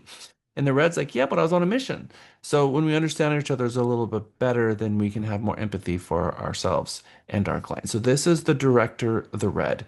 Now, when a director red has a little bit of yellow, like me, then they're a motivator. And so now they are a director of motivation, the fiery red and sunshine yellow. So now it's extroverted intuition kind of thing. The motivator has the same drive to get results as the director, but this is tempered by an emphasis on positive thinking and a sense of fun. This person has high levels of enthusiasm and can get a group motivated to take on a task or to overcome a challenge. Their ability to enthuse people or into implementing plans make them well suited for roles where they inspire their staff to achieve their goals. So they now have kind of an extra shot to lift people up and to motivate them and get them excited about a plan. Your pure yellow is an inspirer. The yellow, this is your wheelhouse. Their greatest strength is their people skills. Connecting with people, they enjoy being around others, and they have a good understanding of how to motivate and inspire people. But they are not just cheerleaders. It's more than that. They're creative types who can find people-oriented solutions to problems that other people might not think of. So their skill at persuasion can make them good salespeople as well as creative team members. So we are talking about the inspirers, but they do it from a people first. Let's have fun. Let's all get together and work together. It's a very necessary part of the segment that's going to pull people together, and people love the yellows. Yellows are looked at as fun and more likable. People like the yellows because yellows make people feel better. Maybe not as much as green, but they're not outgoing as the greens are. So what happens if you are yellow and green?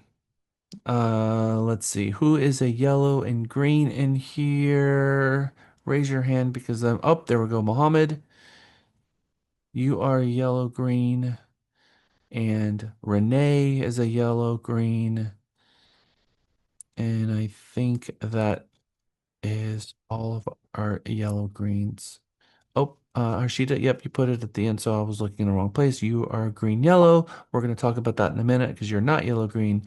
You are green yellow, which is going to be something a little bit different. Okay, so the yellow green, you're the helper. Just like Mohammed is always the helper when someone needs to do an open house and he jumped into it to be helpful. He always asks, what can I do to help? And it's just like that. That's personality type. Introverted intuition with extroverted sensing. The helper has a sociable aspect of the inspirer, but also a more grounded, caring aspect. Instead of wild creativity, they have a more solid, supportive, practical approach. They enjoy helping others most of all, and they are willing to be flexible and to see other points of view.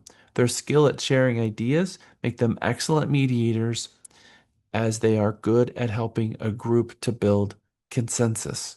And getting people to stop arguing is uh, a green is going to have a better ability to do that because the red is simply going to say, shut up, stop it, everyone stop arguing. And that's the red approach. The green approach is going to take a little more subtle approach to it. Raul. My second and third one are tied. Am I a yellow green or a yellow red or just yellow? Well, you lead with yellow. That is your primary one. So you are yellow because unless you but we're also a mix of our first and second. So if you've got a lot of yellow and like maybe what is your percentage of yellow? 33, and then red is 26 and green is 26 and blue is 15. You're yellow. Okay. You're definitely yellow. Okay. Now green, introverted feeling, the supporter. High empathy is someone who prefers to stay out of the spotlight and to facilitate work in groups. They are excellent listeners. They can empathize with others, so they make good counselors. They are highly loyal to their team, and they like to work supporting others and group rather than just driving results on their own. This is the shamans. You go to them for advice. They don't want to be the person who is in the foreground. They don't want to be the leader. They don't want any of that nonsense. But at the end of the day, they're the ones that people turn to for advice often. And they are excellent counselors. We see a lot of green as psychologists. And again, they don't, the spotlight is not their thing. So for the greens, we tend to see them shy away from social media a little bit.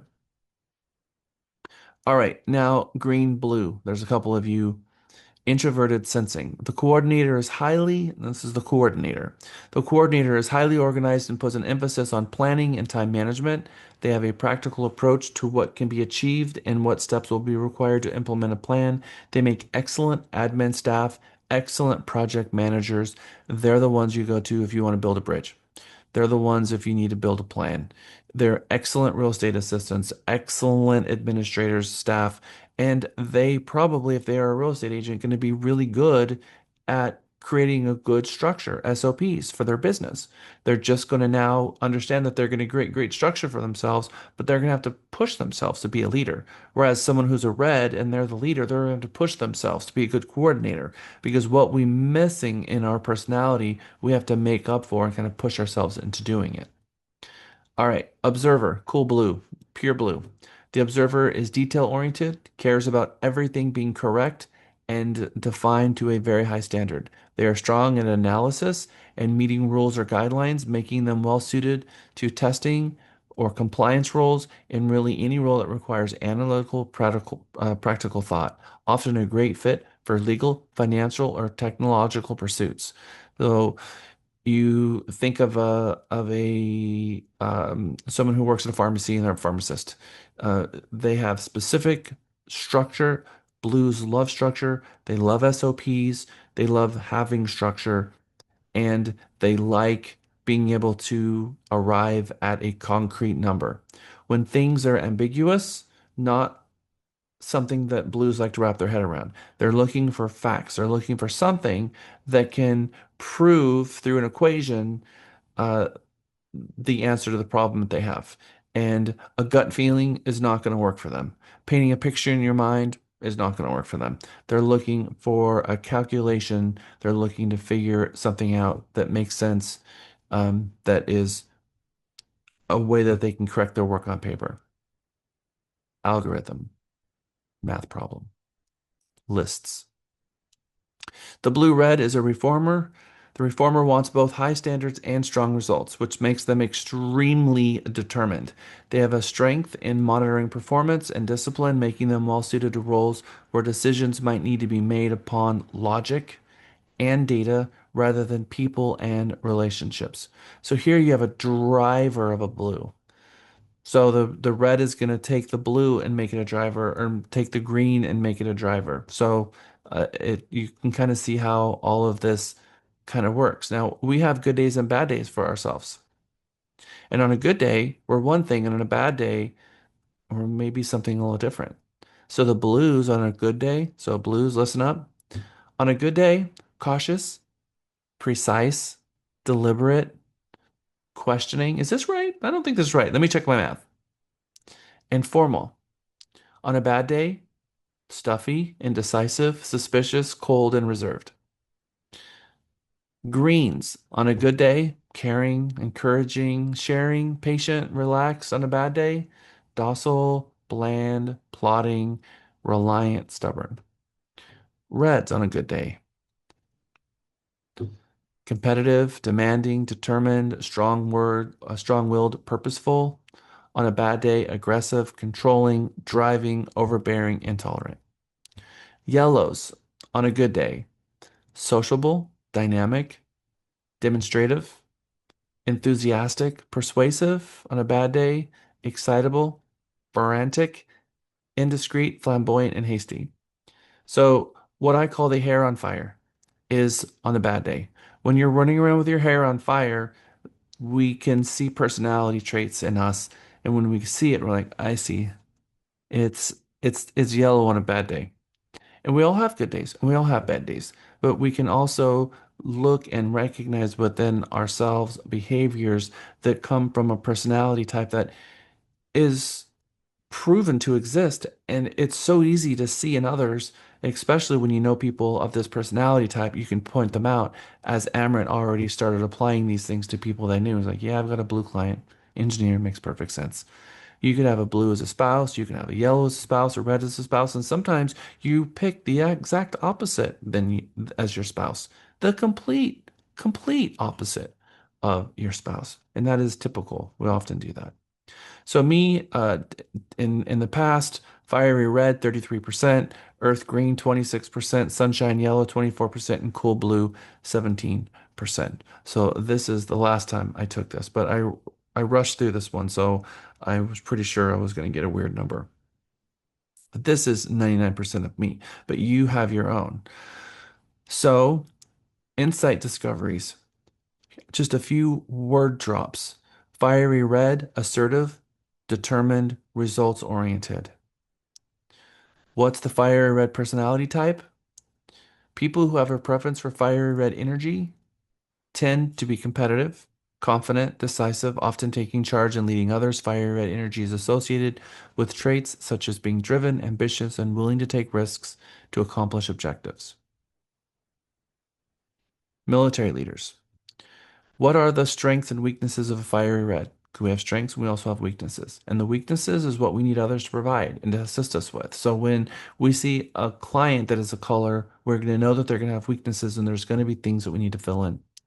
What are the strengths and weaknesses of fiery red individuals? People who lead with fiery red energy tend to be action oriented, determined, confident, and assertive. They have a natural drive to take action and get things done efficiently. They prioritize achieving goals and outcomes and often display a high level of productivity. However, sometimes fire red energy can appear impatient, intolerant, and sometimes be critical of others' work if they perceive it as slowing down the process. They may have a preference for maintaining control, potentially limiting collaboration or creativity, because they know that all of that is probably going to take away from the efficiency of getting it done. And they would rather get it done than talk about it for an hour, which is what the greens and the blues definitely are going to do. How can someone with fiery red traits benefit a team? Well, people with preference for fiery red energy, highly motivated to achieve goals, so their determination and focus on results can push the team or business forward towards success and help meet targets efficiently. Fiery red individuals are good at taking charge and making decisive decisions and also providing clear direction to a team. They tend to drive progress and keep projects moving forward. How can you communicate effectively with someone who leads with fiery red?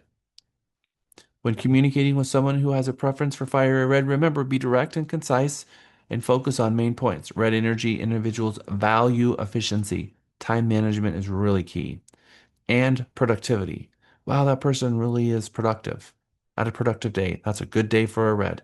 So when interacting with them, try and respect their time by being punctual and being organized. Reds do not like people who are not punctual.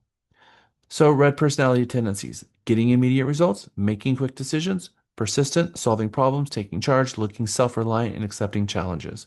That's their personality tendencies. Whether where What is their ideal situation? New varied tasks, opportunity to really get things done, continual challenges, multitasker, difficult assignments, freedom to act from their instincts, control over situations, and direct answers from others with no innuendos, which sometimes people can be offended by that level of directness. Red personality weaknesses. We all have them. Insensitive and sensitivity towards others. They can be impatient, overlook risk, jump right across the ravine but not make it.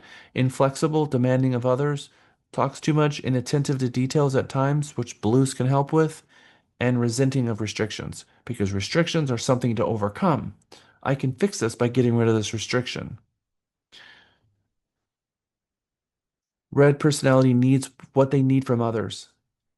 They need a blue, attention to routine tasks, caution, which is going to come from the blue and the green, and focus on details and facts, which is going to come the blue. So attention to routine tasks, caution, the reds need the blues and the greens. Personality, personal growth area, greater patience, sensitivity to other needs, because it can't be just focusing on getting it done. We also have to talk about the human element in getting it done and being more flexible, because flexibility is in the way of getting it done. So now, based on all of that, you've got a really good picture of what your red looks like. Now we're going to move to the bulk of you, which is yellow. Sunshine yellow, 3 words: positivity, enthusiasm, and creativity. Artists of the world. What is the sunshine yellow energy type? The sunshine yellow personality type is one of the 4 color energies identified that are those 3 words: positive, enthusiastic, and creativity. They often described as outgoing, friendly, and optimistic. They have a natural ability to inspire and motivate others. People with a strong sunshine yellow preference tend to be spontaneous, enjoy taking risks, and they are often drawn to careers in the arts, entertainment, and creative entities. They like dinner parties and wine parties and going to the movies and going on trips, and anything to do with what they would consider fun is awesome, and they want more people to do it and more people to be involved in it, which is great at throwing parties and throwing get-togethers, but also just in helping create a more conducive environment for everyone to live in and to survive in. What are the strengths and weaknesses of sunshine yellow individuals? Strength and weaknesses. The strengths of a sunshine yellow individual include their ability to inspire and motivate, their creativity and innovation, and their positive outlook on life. Remember, positivity is huge. They often they are often great at networking, building relationships, and they thrive in social situations. Excellent real estate agents. However, their weakness can include a tendency to be impulsive. They take risks without considering the consequences, and they may struggle with organization and follow through on tasks, which blues can help them with. They may also struggle with criticism or negative feedback as they value positivity and may take it personally. The red can wilt the flowers of the yellow and not in an intentional way. How can someone with sunshine yellow traits benefit a team or an organization?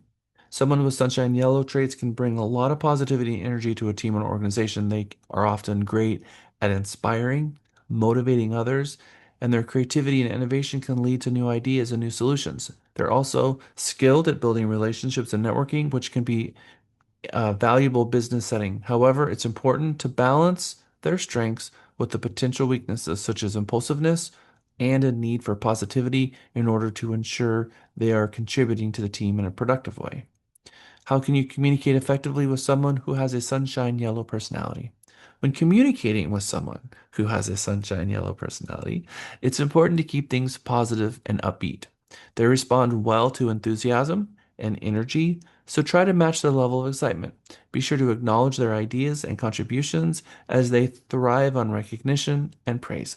However, it's also important to be clear and direct in your communication, as they may struggle with details and may need to help stay focused on the task at hand. Overall, approach them with a positive attitude and a willingness to collaborate, and you'll likely have a very successful interaction with the blue. So, tendencies: optimism, enthusiasm, makes good impressions, verbally articulate, likes to help others, and creates an entertaining climate. Personality: ideal situation where a yellow will thrive. Friendly, warm environment, freedom from control, public recognition of ability, opportunity to speak, positive reinforcement, enthusiastic response to ideas. That's where they thrive.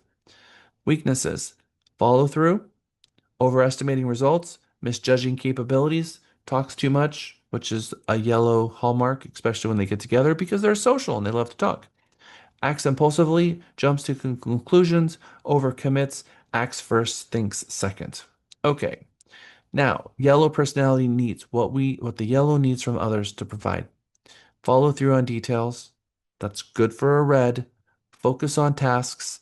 Very good for a blue, and a logical approach, which can be a blue and a green. Yellow personality, personal growth area, time awareness, objectivity, and decision making. All right. How many of you yellows heard some of yourself in there?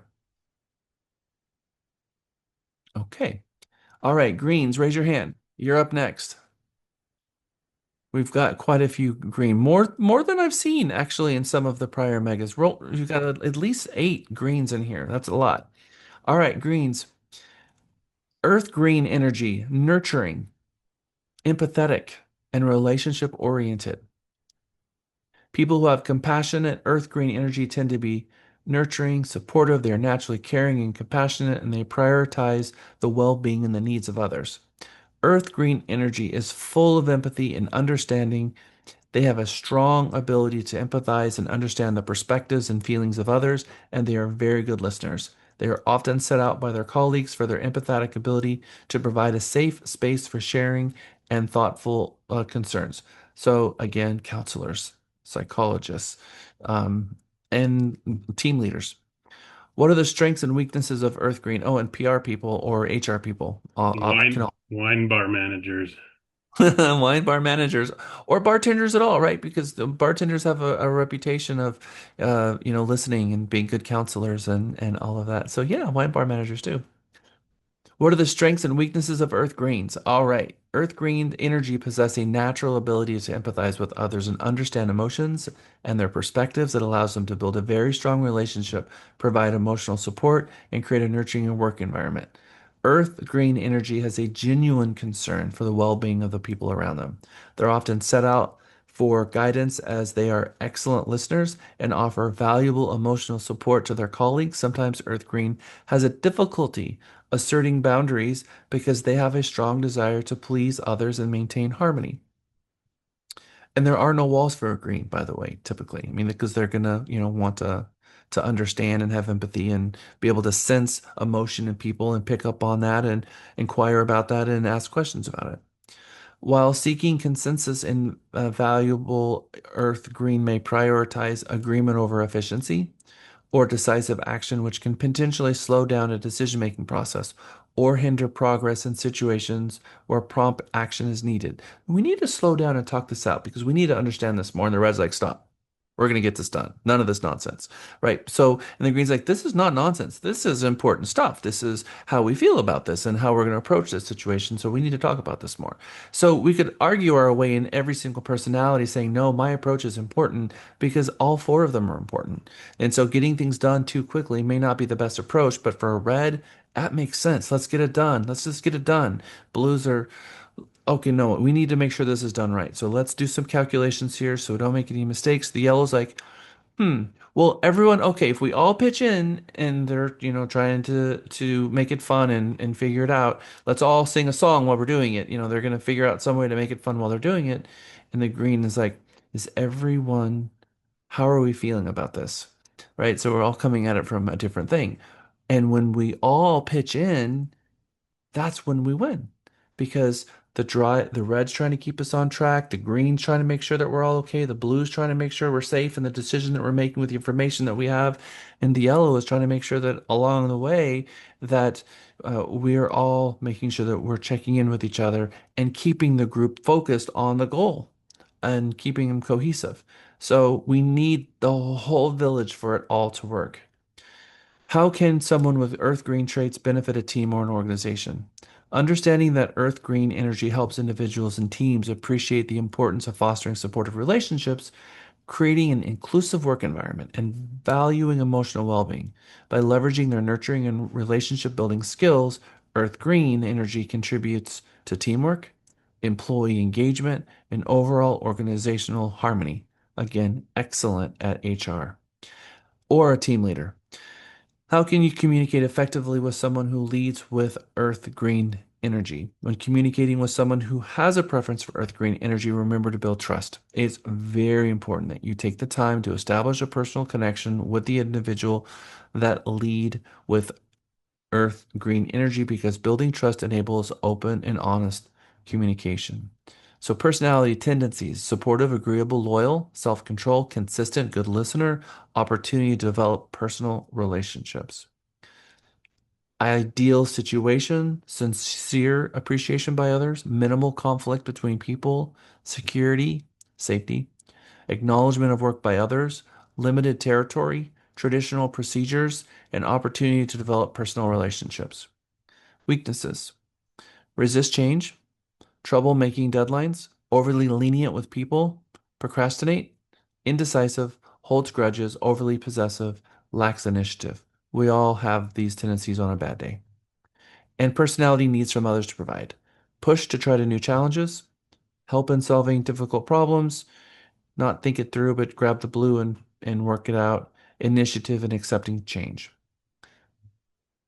Personal growth area: facing confrontation and dealing with it, moving at a faster pace, and initiating. Okay. How about our greens? Did we hear anything in there that sounded maybe a little bit right?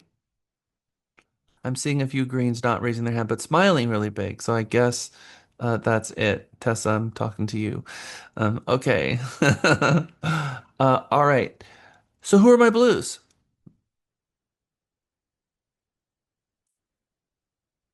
Caroline, you're yellow blue. Who are my blues? Yellow, green, yellow, yellow, yellow, yellow, green, green, yellow, yellow, green. Jennifer, I'm not sure about you. Mary, you're green, green, yellow, yellow, yellow. Selva, not sure about you. We don't have a single blue. Nada uno. None of you are blue. Okay. Even if it's like the same percentage, you wouldn't count that as a blue. Well, I mean, I don't see blue on your screen, so I Oh, didn't know it was a blue. I have the But you, yellow first, but uh-huh. they were both the same percentage, so I guess picked with majority and put yellow first, but mine were the same. So I guess I'll be your closest to blue. That's awfully yellow of you. So I'm not sure. Because the blue would be like, let me go back and check the numbers. That's what a blue would have done. All right. So, insights discovering cool blue energy. Cool blue energy is associated with individuals who exhibit analytical, logical, and detail-oriented characteristics. People with a dominant cool blue energy thrive in environments that require precision, structure, and deep thinking. Their ability to focus on facts and data ensure that they make thoughtful, well-researched decisions, providing high value any team or organization. They are amazing economists, people who are in finance, accountants, CPAs, this kind of stuff. When dealing with numbers, engineers, all of it. Sherry. Would we come across commercial agents? Would they have a tendency to be more blue? Interestingly enough, I find most commercial agents are red and blue. I find them to be they need freedom from control, and commercial takes a really long time. So, but yes, I think to be a commercial agent, you're going to have a high degree of blue. Otherwise, it's going to burn you out. The cool blue personality type is often linked with individuals who prefer to analyze, process information before acting. They are highly objective and detail oriented, seeking accuracy and efficiency in every task. These individuals prioritize logical reasoning and tend to be meticulous in their work, making them highly valued for their ability to handle complex situations and identify patterns within large sets of data. Data scientist. Strength and weakness of cool blue energy. Cool blue individuals are known for their analytical personality traits, excellent at breaking down intricate information into manageable parts. Their strengths include critical thinking, attention to detail, and a preference for methodical, logical approach. However, an over-reliance or analysis can lead to delays in decision making as they get into what I call information paralysis, as they may seek more data than necessary before taking action. Additionally, their composed and thoughtful demeanor may sometimes be perceived as disengagement when really they're just processing the information. So you can look at a blue and think, wow, they're really aloof. But they could just be processing it all and poker face, but inside there's a lot going on. So just know that when you're talking to them, they may not be as animated as some of the other colors because they are really processing what's going on. I can tell you that John is blue as blue gets. I'm a website analyst, right? I mean, he is about as blue as it gets. So you could see that in his brain a lot was processing, and he's not as animated as everyone else. So he's not focusing on all the rest of the stuff. He was focusing on being articulate and accurate as possible, and which is something that he would expect other people to appreciate. But the yellows are like, what in the world is going on with John? Because they don't understand how he could be so still. How can someone with cool blue traits benefit a team or an organization? In a team setting, cool blue energy individuals provide detail oriented personality types who value precision and structure. Their well researched insights help teams make data driven decisions, ensuring accurate outcomes. Cool blue individuals thrive in roles that demand problem solving, attention to detail, and careful planning. Their contributions are essential in high stakes environments where accuracy and thoughtfulness are critical. Raise your hand if you have a husband that's a blue. Lisa. Okay. How to communicate effectively with cool blue. When interacting with someone who leads with cool blue energy, it's crucial to be clear, concise, and logical in your communication. Providing evidence based reasoning will resonate really well with them as they prefer data to support arguments. Since cool blue personalities often need time to process information, offering them space to think through the details helps build trust and improve collaboration.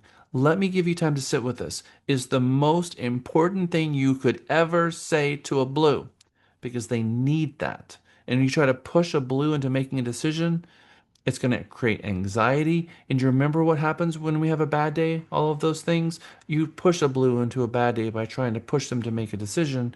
So a red will often try to push a blue into making a decision when a red needs to be thoughtful enough to understand that the blue needs, let me give you time to sit with this. Never rush to make a decision, but once you make a decision, we need to act. That is a very good script for a blue. Structuring your communication clearly will ensure your message is received and appreciated by the analytical individual. How to communicate effectively with cool blue energy. When interacting with someone who leads with cool blue energy, it's crucial to be clear, concise, logical. Personality tendencies, orderliness, conscientious, disciplined, precise, thorough, diplomatic, analytical. Their tendencies, their ideal situation where they will thrive, being able to concentrate on detail without distraction, opportunities to critique, really pick it apart and understand how it ticks, stable surroundings and procedures, so they don't have to worry about the structure because they can be in a safe place to really break it down because they don't want to be worried about the ceiling falling in. They need to be in a stable place so they can focus on trying to understand how this works. Exact job description and expectations. If while they're pulling this apart, their job description is changing and they're supposed to be doing something else, that's going to send them for a headspin. Opportunities for careful planning, sufficient time to do things right, opportunities for reinsurance from authority. We got your back. You're good. Keep doing what you're doing. We need the numbers. That is what you tell a blue when they are working on a project. Their weaknesses: indecisive. They look at too much data sometimes and they get into data paralysis and they're trying to get the data to tell a story. And sometimes the data tells conflicting stories. And now they're trying to get more data because if they just get more data, it's going to tell a more specific story and it's not. And now they get stuck in trying to analyze the data because what they're looking for doesn't make sense with what they're seeing. They get bogged down in details, rigid on the how-tos, avoids controversy, hesitant to try new things, sensitive to criticism, can be pessimistic, and like everyone, they can have low self-esteem. But that is equal across all of them. Blue personality needs from others to provide quick decision making. A red can help them. Optimism, a green can help them, and help in persuading others. Yellows can help them. So we can see how all of our weaknesses, how other personality types can come in and help us, but not if we're being pushed or being rushed. Blue personality, personal growth areas, being more open with their feelings. Usually they're so in their head that they're not talking as much as they're thinking, so they're analyzing. So we're not seeing the word articulate here. Articulate is going to be your greens because they can really clearly articulate how they're feeling. Blues have a really hard time articulating how they're feeling. It's not something that they want to do. They're trying to get understanding, so they're going to be thinking about it until they work it out and then move on. So blues need space. Communicating. Here are a few tips before we go on our break. Communicating with the 4 personality types. This should be important to you because you're a real estate agent, and how you communicate with people is important because communication might be altered a little bit based on what you understand their color to be. Fiery red to sunshine yellow. Someone who is red talking to someone who is yellow, be focused but share their excitement. For example, we need to move quickly on this, but I know your energy can rally the team. That is red talking the yellow language and getting what they need, which is let's get to it. A red talking to a green. Avoid being too blunt. Instead say, here's the goal we need to meet. Let's discuss how we can get everyone on board. Because green is trying to get a consensus and make sure that everyone's feeling good about it. So again, the red's trying to hurry everyone up, but how can you hurry everyone up and talk their language? Fiery red to blue. Respect their need for detail. Here's the plan. Let me know if you see any potential gaps we need to fix. That's talking the blues language all day long. So here's yellow. I know there's lots of you. When you're yellow, how you approach a red for the best success. Be enthusiastic and direct. For example, I love your energy. Let's dive into the project head on and get the ground running. So if you have a client who's a driver, that's their language. Oh, hey, let's go through the numbers and do a CMA. Well, that's not the red's numbers at all. That's blue. So when we're talking with a red, let's dive in head on. Let's get this going. They're like, yeah, let's do that. Yellow and green, be warm and inclusive. I'd love to hear your thoughts on this. Let's make sure everyone feels involved.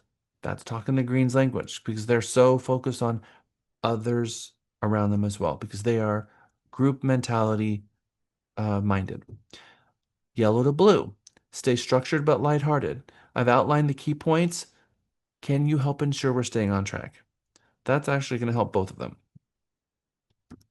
Green to yellow, show support but keep them focused. Your enthusiasm is contagious.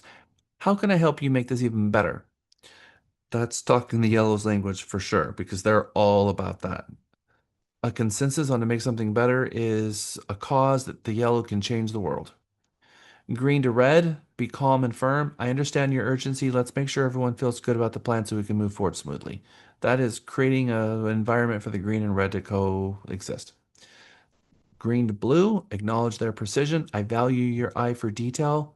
Can you help us ensure everything stays on track? Everything's aligned. The numbers make sense.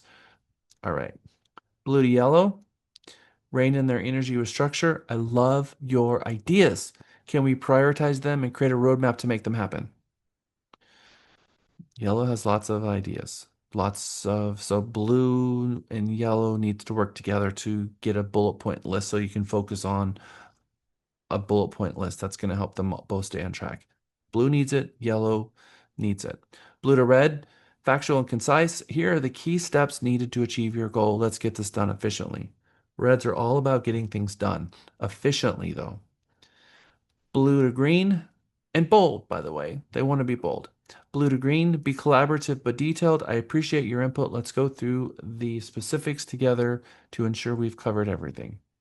Green wants to make sure that everyone's included.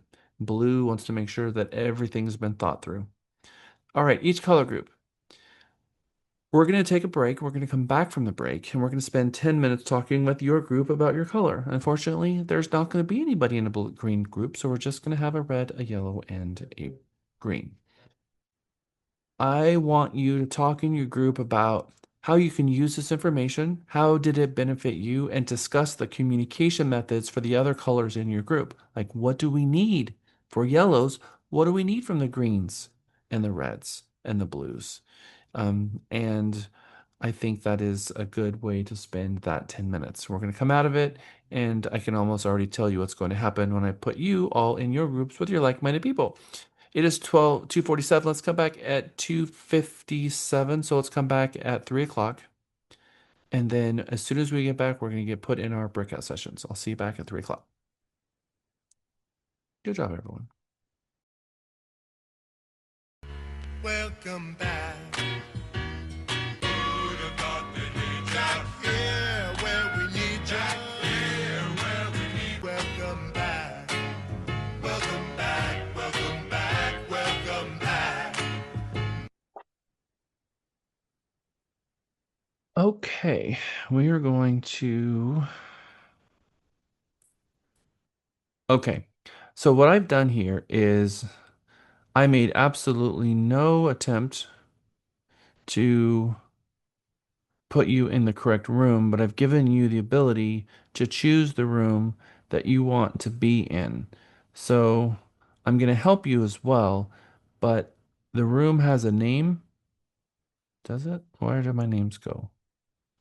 That's not cool. All right, take these questions into your breakout room.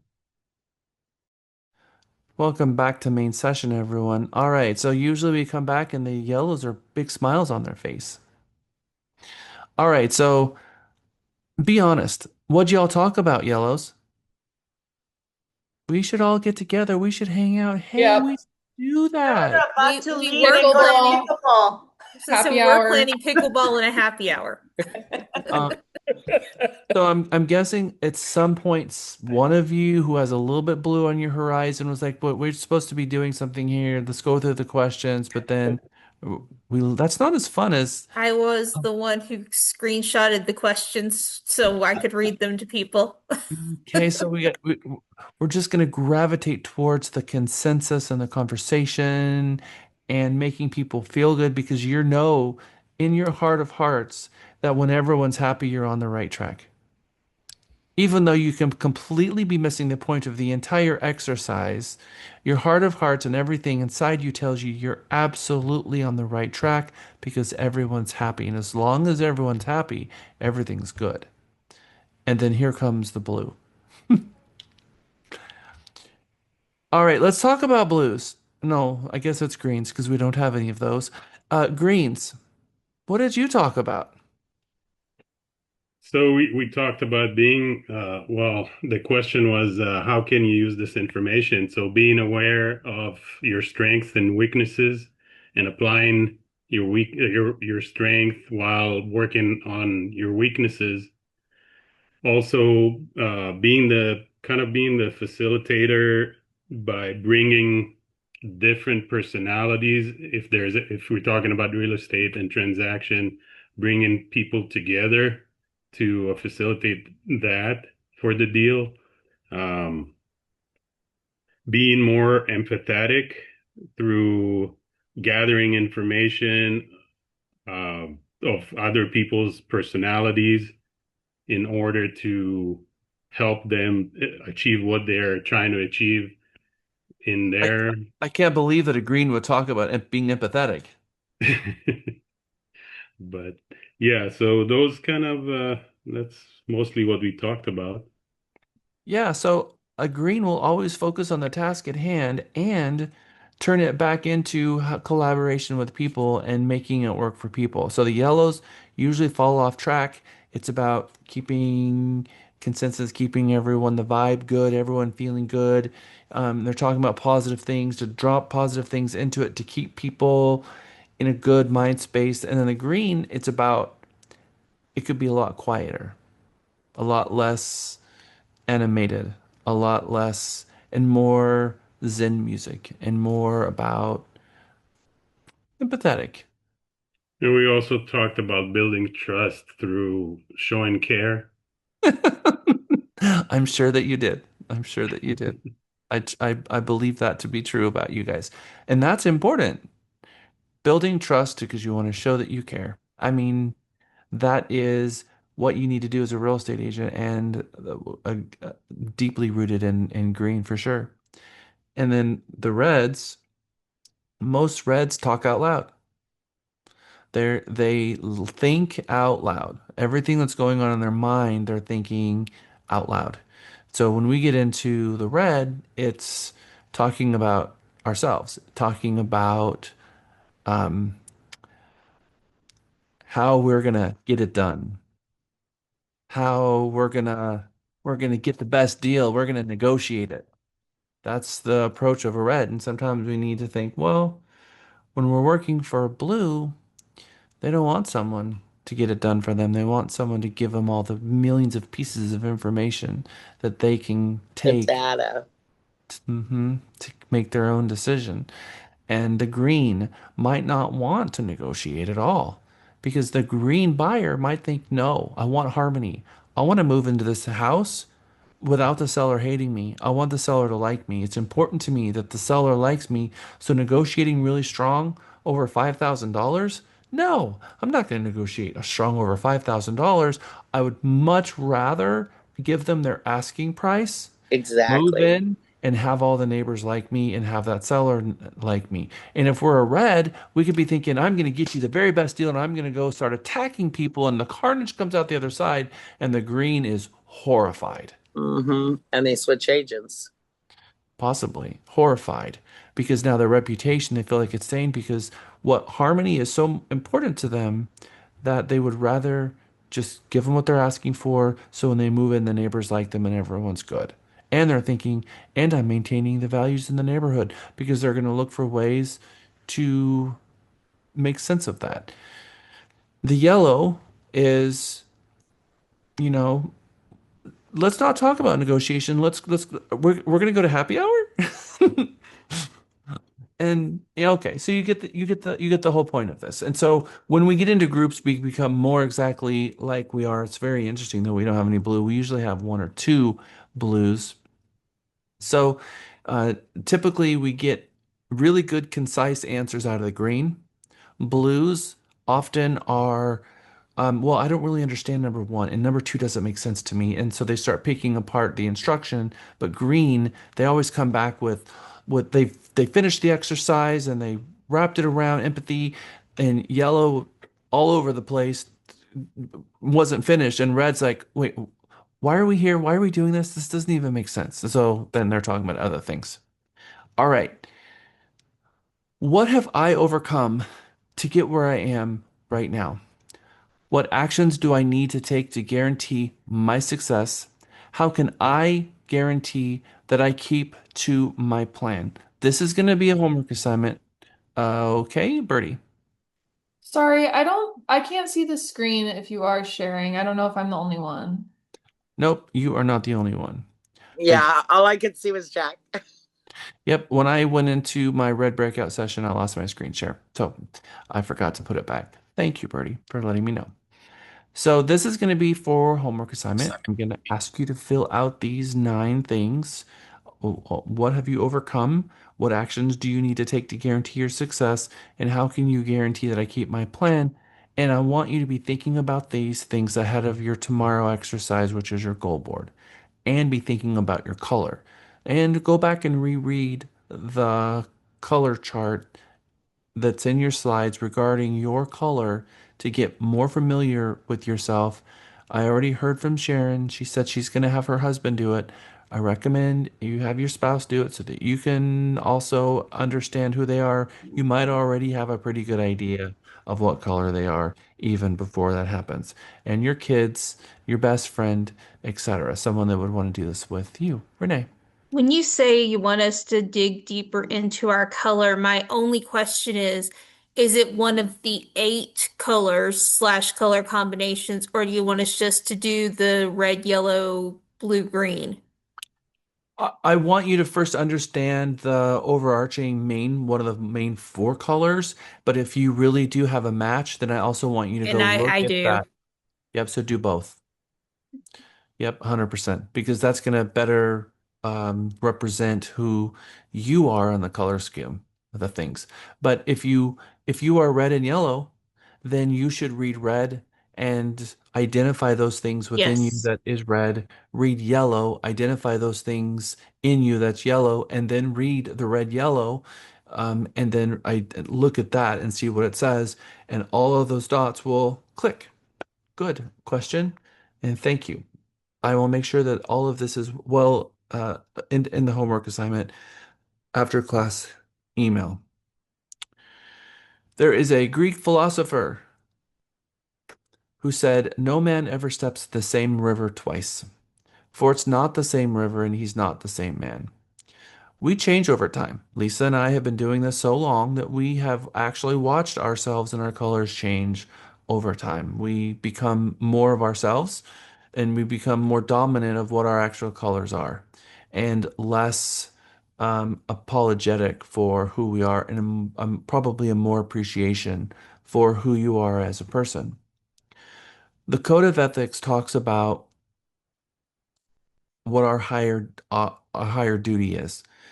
And I'm just going to bring this up because I want you to know your color so you can identify the colors of your agents. And then we're going to take this into um, a fun exercise of watching some videos about some social media fails and some social media do's, and we're going to take it right into that. And we talked about the code of ethics, about we saw the race car driver who lost a tire, went into a different pit, and those pit crew changed his tire and they had no reason to do it. We talked about the importance of understanding what a realtor is, what the realtor trademark is about, and what it means to be a real estate agent versus a realtor. And then we learned our color and how we can apply that to other people. And then we come full circle back and we're going to talk about our approach to social media, our approach and our reputation.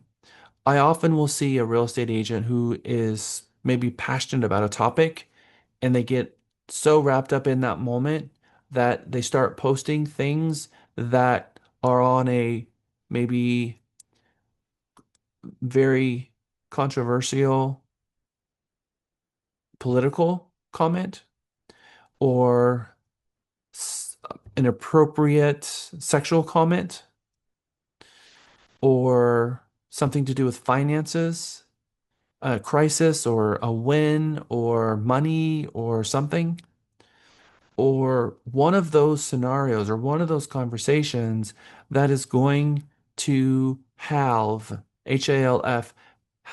your business. People right now are trying to survive in a mental health space that makes sense to them. And there's a lot of division, more so than probably ever before. Texas Realtors, when I was an RVP, a regional vice president, brought us into a room and sat us down and said, "You're allowed to have your own opinions. You've got the Second Amendment. All of it. You have the right to your opinions. But I want just for a moment you to realize that when you represent a group of people, you've decided to step up and represent someone greater than yourselves. When you're a real estate agent, you represent your clients, your customers, your family, yourself, your brokerage, your profession, which means you represent an entity greater than yourself, and your opinions, when shared on a platform based on your business, is using your business, your brokerage, your family, and your clients to be a sounding board of your grievances on certain topics, your philosophies on certain things, which very well may be very different than your followers. And our job is to represent all people. We need to stay away from those topics. If you want to have an alter ego and create a social platform and lock it down and not share it and not have your clients there and not say realtor and it just say you person and you're sharing comments and none of that violates fair housing, fine, have at it. A place for you to share those grievances.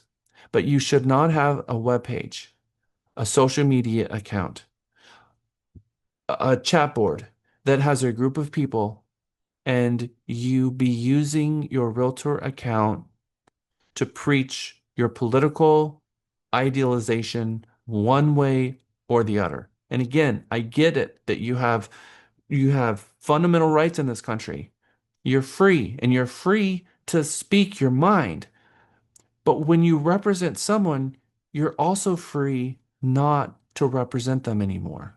You are free to step into that role, and it comes with responsibility, a grave responsibility. And part of being part of the Realtor brand is that grave responsibility to represent the brand in being a real estate agent. And so the topics that are appropriate are real estate related topics. A day in the life of a real estate agent, drone photography on a listing, behind the scenes of a real estate agent, and everything to do with you and your family and the love of the profession and helping people and all of those things. But the communication needs to be positive, it needs to be engaging, and show that you're grateful and thankful for the people who are there and following you. For the reason they followed you is because you asked them to follow you, and real estate agent is under your name, and they chose to follow you because of that. And the expectation is they didn't follow a specific religious or political idealization, they followed a real estate agent. This week, we have a real estate agent who took a very staunch position on what's going on in the world using their real estate account. Not a good look. Someone reached out to me about that agent and filed a complaint. All you're doing is you're not going to change minds on those accounts. You're not going to change people's mind. You're just going to limit your client base. You're going to create exactly what you're trying not to create in real estate, which is giving yourself the biggest audience possible in helping all people with getting a roof over their head, regardless if you feel they're on the wrong track with things. We used to be able to survive and respect other people's opinions, respect that they have them, Have your own opinions. You don't need to throw that in their face and focus on being a real estate agent. The code of ethics about your higher obligation, they impose a grave social responsibility and a patriotic duty to which realtors should dedicate themselves, in which they should be diligent in preparing themselves. Therefore, realtors are zealous to maintain and improve the standards of their calling and share with their fellow realtors a common responsibility for its integrity and its honor. We should have integrity and be honorable and be sending out a message that raises the bar of professionalism in our profession wide on our accounts that are used for real estate purposes. Your reputation is the most important thing that you have. It takes a lifetime to build a reputation, and it can be obliterated in an instant. Your spotless reputation in real estate should be something that you're proud of. Everybody has mistakes in their past. If you're if you Google your name and the first page of Google has things on there that you don't want on there, can you control your reputation on Google? Yes, you can absolutely control page one by using the blogging tools that we have and using our websites. You will command page one with your name. We've done that for every single one of our agents. So we need to be thoughtful in our reputation and our approach in remembering that our social platforms have a purpose and they're helping build our lifetime of generational wealth for our families and through a real estate agent. So when we are maybe at a club with our friends at 2 in the morning, maybe belly shots, tequila shots off belly shots, and all of that's probably not appropriate on our real estate page. Maybe walking around in a bikini may or may not be appropriate on our real estate professional page. Saying I love this political idealization or I don't, or all of that, maybe not the appropriate thing for your page. What do you want your legacy to be? What do you want your reputation to be?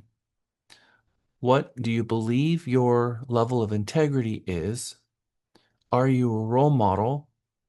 And who are you a role model to? Are you a leader? And what do you want your name to say about yourself?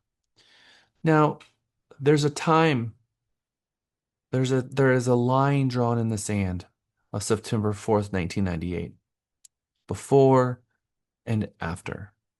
Does anybody know what happened on the 4th of September 1998?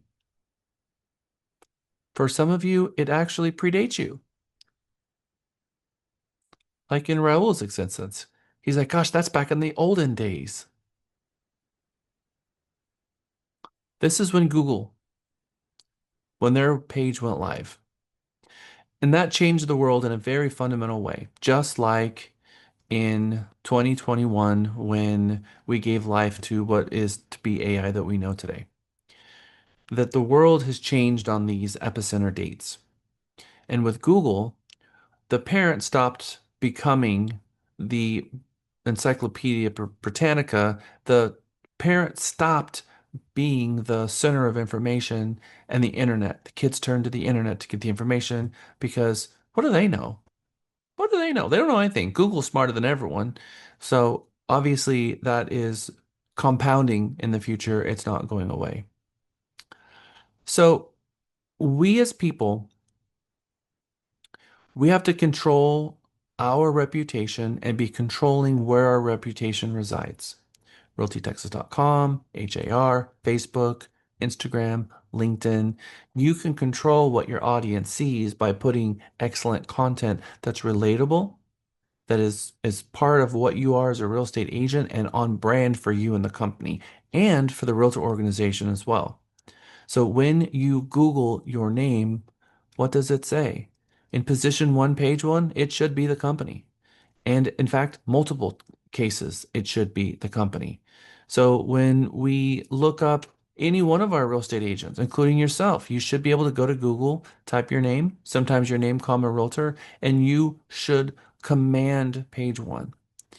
Now, I had a personal pet project. Kim Dale, a good friend, and one of the best real estate agents I know, and a Realty Texas fellow associate. There were multiple Kim Dales in Texas. In fact, there were three Kim Dales that were real estate agents in the state of Texas. Um, One of them passed away, and the other one left the business, leaving Kim Dale at Realty Texas, the only Kim Dale. But I had my own personal goal to make sure that we were in position one for Kim and no other brokerage. And I took that seriously, and ultimately I did win. While they were all three real estate agents, Kim dominated page one, and they weren't even on page one anymore. And when we started, they were far ahead of her.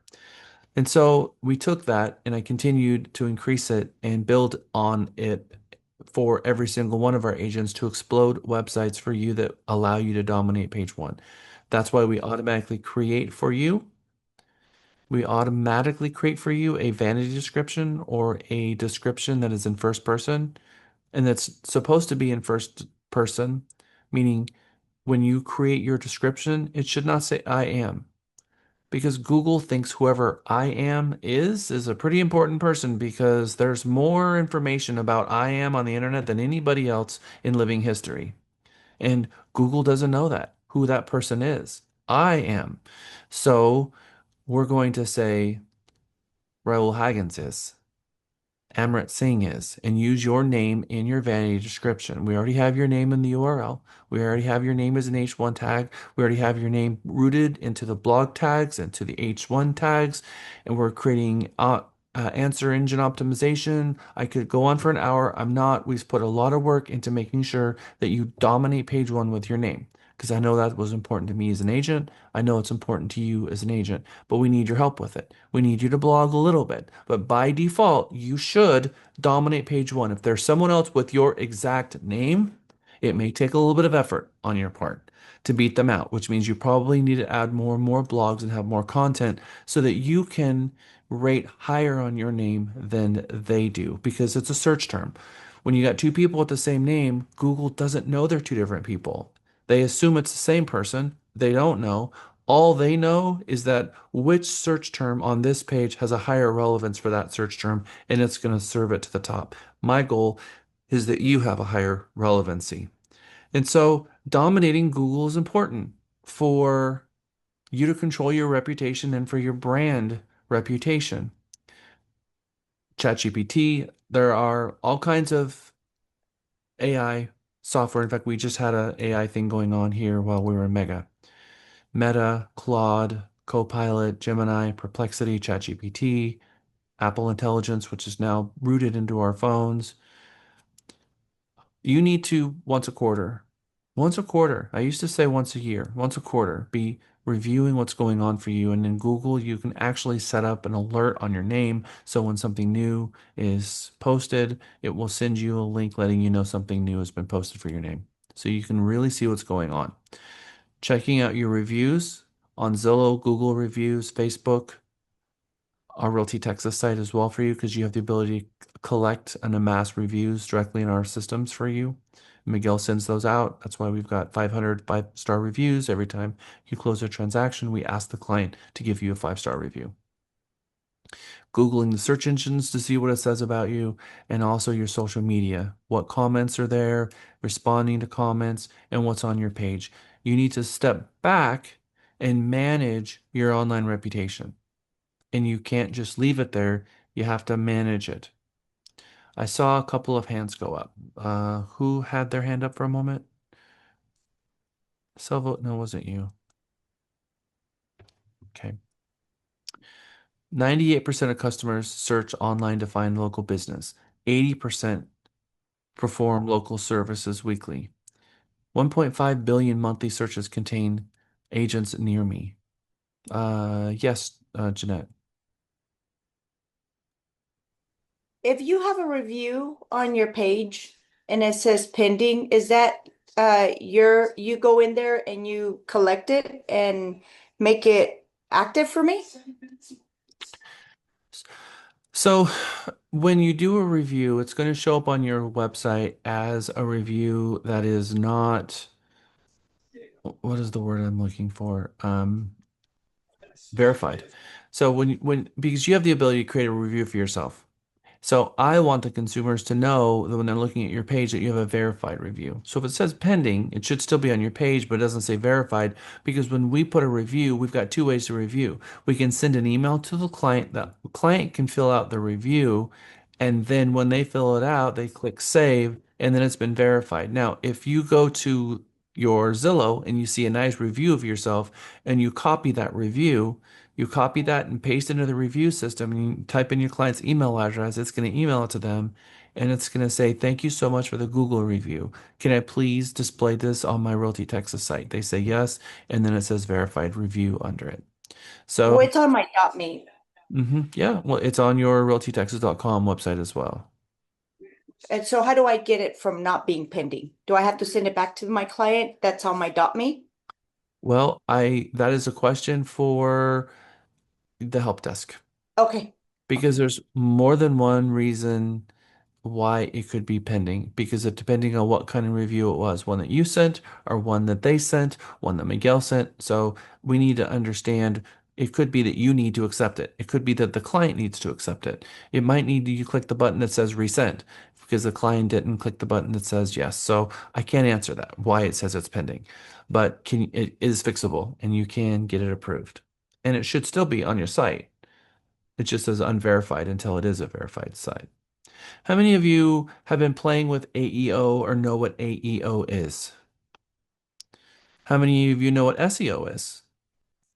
Pretty much all of us, right? Search engine optimization. We want to make sure that we win on Google. AEO is search engine optimization for ChatGPT and for different AI. How many of you want when someone goes to ChatGPT or Copilot or Gemini, say who's the best real estate agent for you to show up on that list? So the thing is that we are nowhere near general consciousness in AI. That's not anywhere a thing at this point. It's interesting when you see really how AI works. When you ask a question, it actually goes out to try to find someone who's asked that exact same question and provided an answer to that exact same question. So if someone asked, "Who is the best real estate agent in Austin?" and then put you there, it would grab that and pull it in as its best answer for that question. So then when you do an AEO blog, you need to create a blog that says, "Who is the best real estate agent?"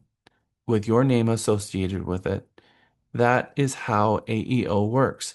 It is, and if you want AI to recommend you, you need to create a lot of blogs, and the blog title needs to be the exact question, because it's question and answer related. And that is how AI works right now. Buyers and sellers ask AI who to trust.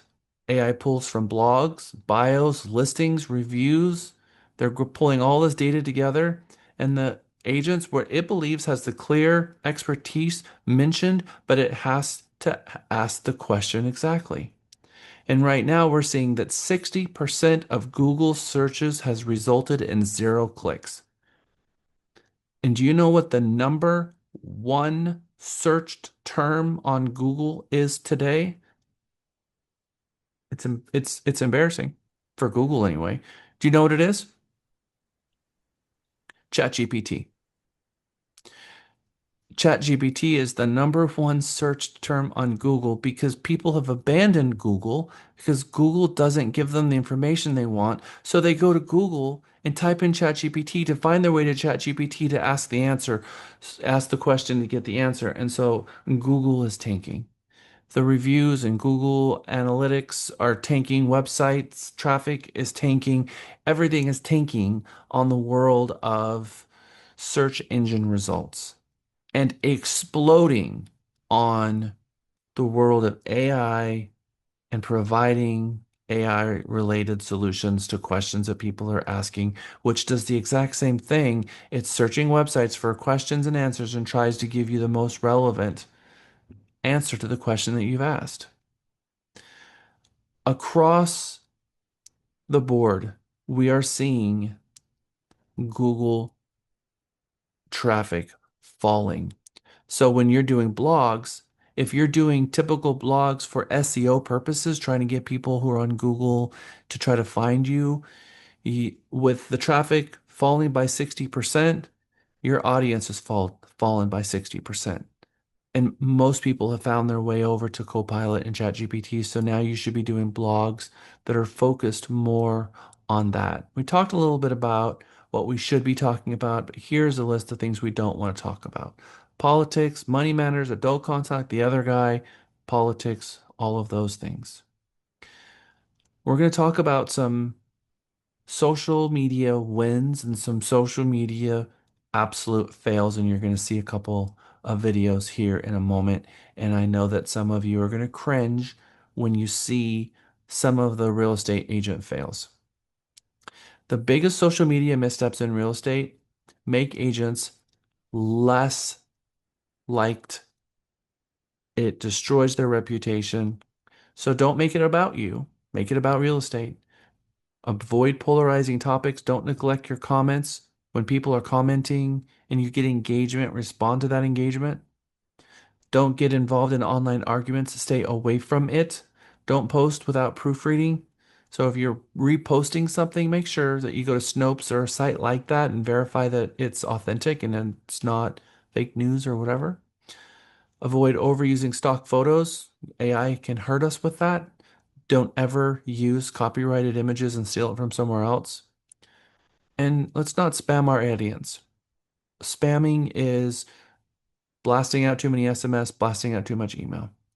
And don't use social media as your only tool. All right, let's look at some of the social media wins and social media fails.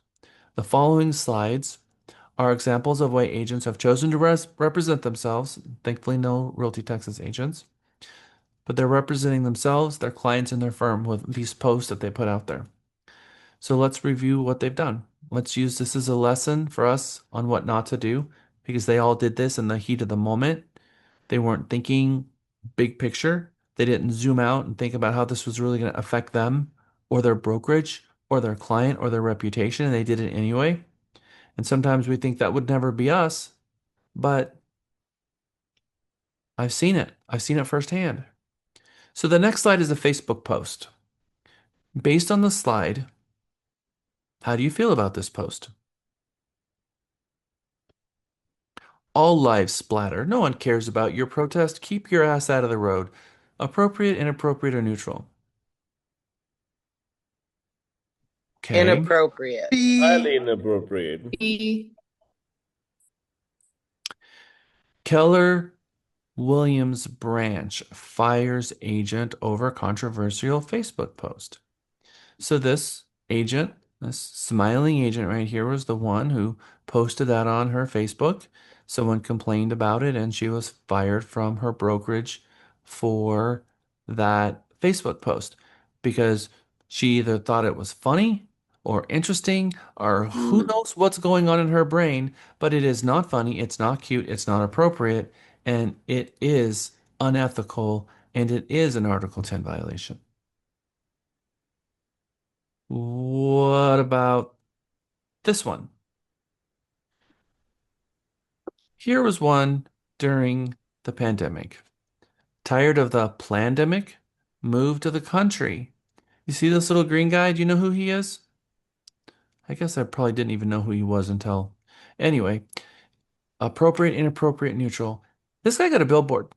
You got to go really out of your way to put up a billboard that says tired of the pandemic, moved to the country and have that little green frog on there. This guy thought that was such a great idea that nowhere through all that planning and executing did it occur to him that that is a really bad idea. He showed up on Inman. How many of you read Inman?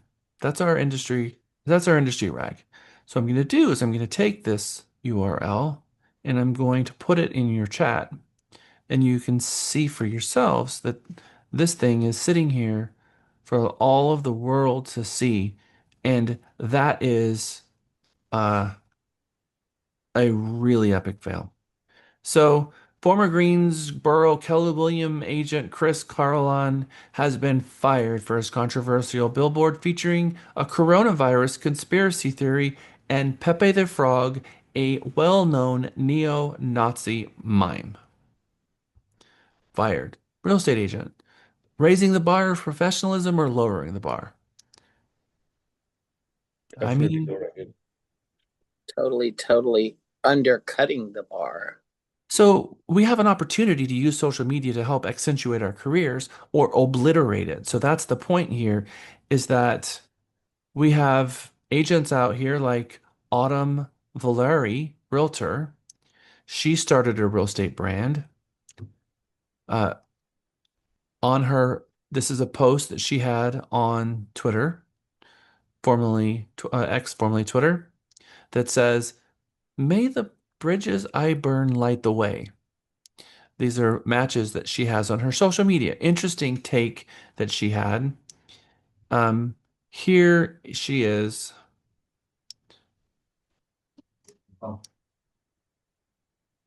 Here she is being indicted and going to federal for indictments in a New York City real estate scam, orchestrating a deed fraud scheme that involves stealing homes by filing false documents and forging signatures. Real estate agent in New York was indicted, put in jail, and now she is hanging out in prison for her crimes. But she called herself a realtor. These are the people who give us a bad name.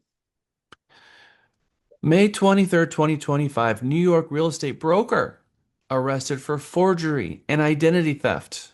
Clifton Park, New York, a 64-year-old Gene Maloney of New York was arrested by state police on May 14th on multiple charges, including forgery in the second degree, possession of a forged instrument in the second degree, identity theft in the first degree by falsifying business records in the first degree.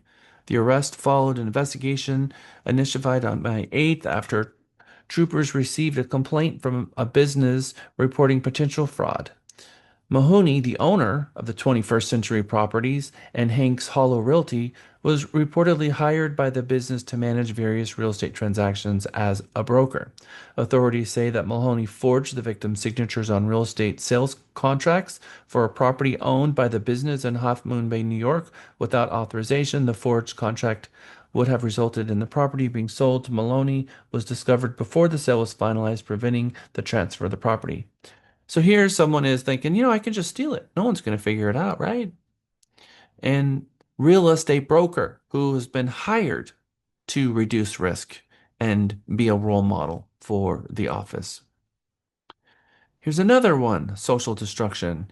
Hey, Montgomery, don't like the election results? Call me. This was for Montgomery's first black mayor in the history of Montgomery. Everyone's super excited about it, but here this guy, knucklehead, sitting here posting this stuff and said, "Hey, don't like the election? Call me. You can sell your house. I'll help you sell it." Fired from EXP, from just all around being awful, all around being awful. But thankfully, we can say that all of this happens in New York and California and other places and not here in Texas, because in Texas, we always get it right. Austin realtor fired after Facebook post. A street fight in downtown Austin has snowballed into much more after hitting social media. Now it's an important reminder that you better watch your post because it could cost you. So this was, I believe, a street fight that happened, and this guy pulled out a gun. But that's Austin. Austin, keep it weird. Williamson County, we got something else going on here. Someone always helps me with this because Lisa knows that this never works out for me. I'm going to see if it actually works this time. Yay. So this vehicle just ran a stop sign right in front of me, so we're gonna. So this vehicle just ran a stop sign right in front of me, so we're gonna stop him and talk to him about that. All right, one last time. You should be able to hear it now. So this vehicle just ran a stop sign right in front of me, so we're gonna stop him and talk to him about that.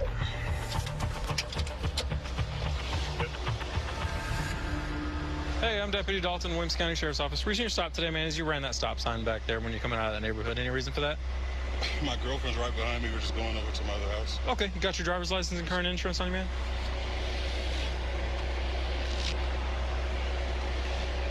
So I'm smelling a little bit of stuff coming from the car. It could just be like a masking odor or cologne or something like that, man. I don't. Is it okay if I just check real quick? I mean, yes, you can check, sir, but I don't do that in my car. Okay. All right, man. I believe you've been honest with me and you've been respectful with me so far. So give me like 2 minutes to look through, and I'll send you on your way, man. I'm not going to tear your stuff up or anything like that, okay? If you would just go hang out at the front of my car, man. Can I do have on my back side, can I just put on the seat or something? What do you have? That would have been nice to know about earlier, man.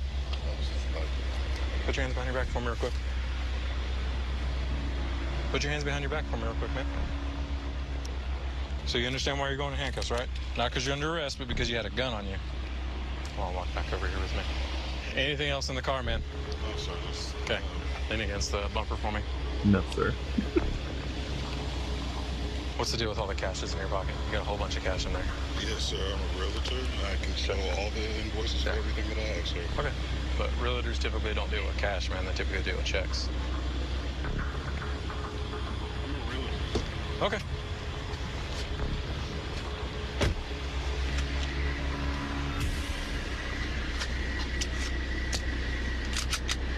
So, 2 firearms in the car so far.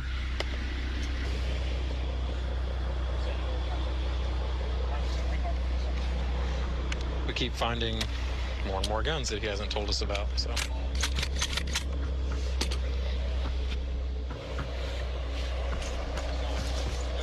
But another firearm in here looks to be a Keltec.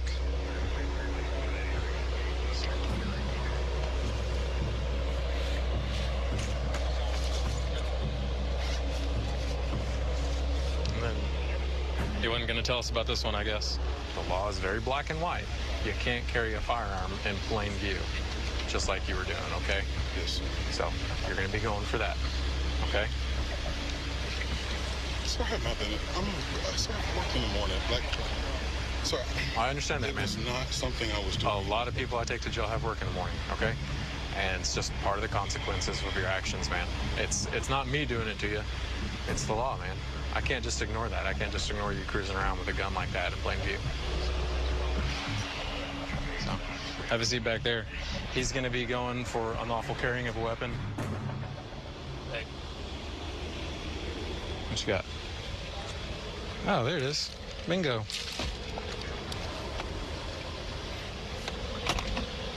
That might be why he's carrying. Yeah, that's exactly why he's carrying. He also had a ton of cash on him. And he says, well, I'm a realtor. It's all 20s and stuff like that, man. Question, partner. What's that?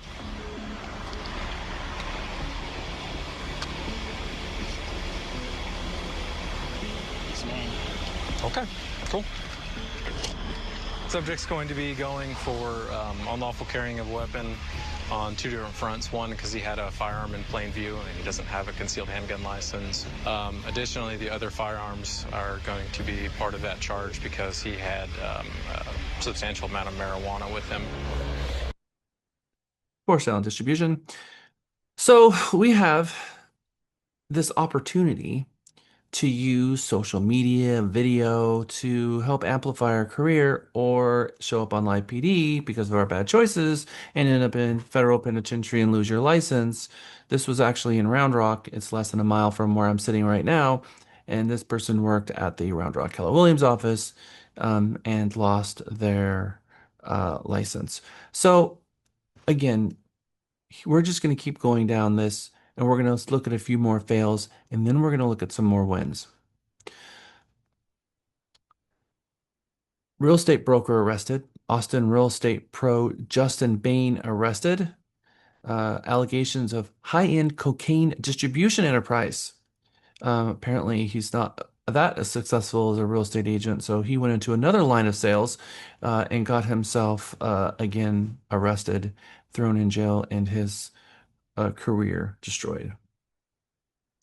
Here's a fairly famous person. She is got her own or she had her own radio show, talk show host, real estate broker. This is back in 2020. Her name is Jenna. Jenna was posting on Parlor back when it was called Parlor, And here were some posts that she was sharing on X as well. Based on the fact that Facebook, Instagram, Twitter, Google are censoring the truth and lying for pedophiles, Satanists, and criminals, maybe time to move to alternative social media options. Probably not the kind of terms. Remember, we talked about the halo effect or spontaneous trade transference? We certainly don't want to have those words anywhere a gazillion miles from us, but she's posting this stuff. I've got a few more for her. Facebook added an extra feature to my account accusing me of violating their hate speech rules because I said Hail Hitler in a comment. Now the tracers are tracking my every move on Facebook. Creepy. Creepy that they're tracking her, or creepy that she found the need to put Hail Hitler in any context on social media ever for any reason, pro or against. Twitter limited my account. I can't retweet, like, or make comments. It's censorship. So I'm going to build my Parler account. So here you have an agent who is really clearly sitting on a political idealization platform. Clearly. Resistance Media. Texas conservative talk show host and real estate broker from Dallas, Jenna Ryan, flew on a private jet to participate in the MAGA siege on the DC Capitol. Pro-Trump Texas real estate agent posed with broken window at the U.S. Capitol during the riot. So here she is, smiling next to the broken window at the Capitol building. Here she is on a private plane. We just stormed the Capitol. And what does it say? What kind of day was it for her? Well, she considered it to be one of the best days of her life. Wow. And here she is again. Today was a great example of what America is all about. I And have a then friend who served jail time and had to rebuild his mortgage career from the ground up, served jail time over that. So, yeah, that's bad. identified Jenna Ryan, probably not what you want to have on Wall Street Journal, the word terrorist under your name and photo. Jenna Yeah. Ryan, Frisco, Texas terrorist, Texas realtor who took private jet is charged in Capitol riot. Texas realtor who took a private jet to the riot at the U.S. Capitol last week called it the best day of her life, is facing federal charges. Jennifer Ryan, who goes by Jenna Ryan on social media, is the latest person charged in connection to the January 6th attack that left 5 people dead, including a Capitol police officer.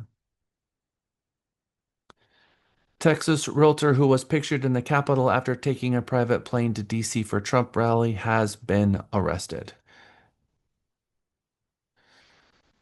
Woman who took private jet to riots gets jail time, so she went to jail. Social destruction.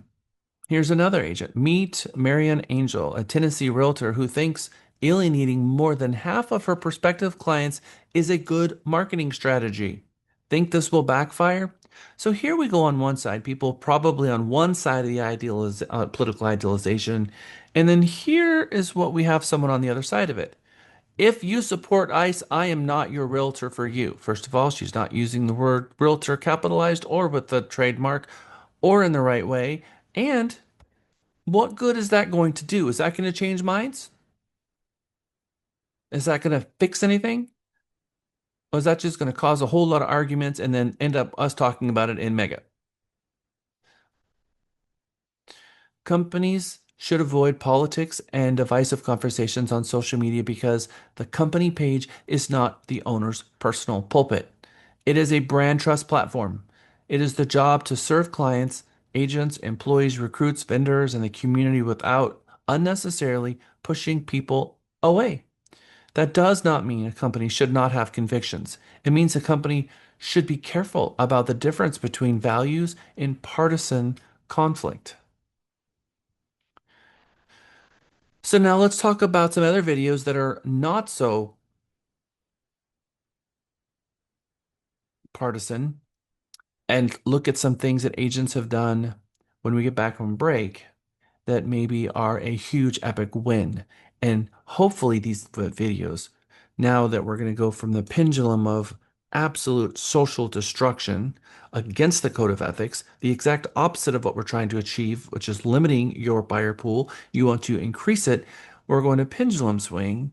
And on the other side of this, we're going to show people who have done the right thing. But before, we're going to talk about the equipment that you need. And then we're going to see about 15 videos. You're going to come in and out of groups, grading the videos, saying what you would have done better, and see if you're going to hold yourself accountable to this weekend during your open houses to do some videos like it. That's going to help increase your audience. 408, see you back in 418.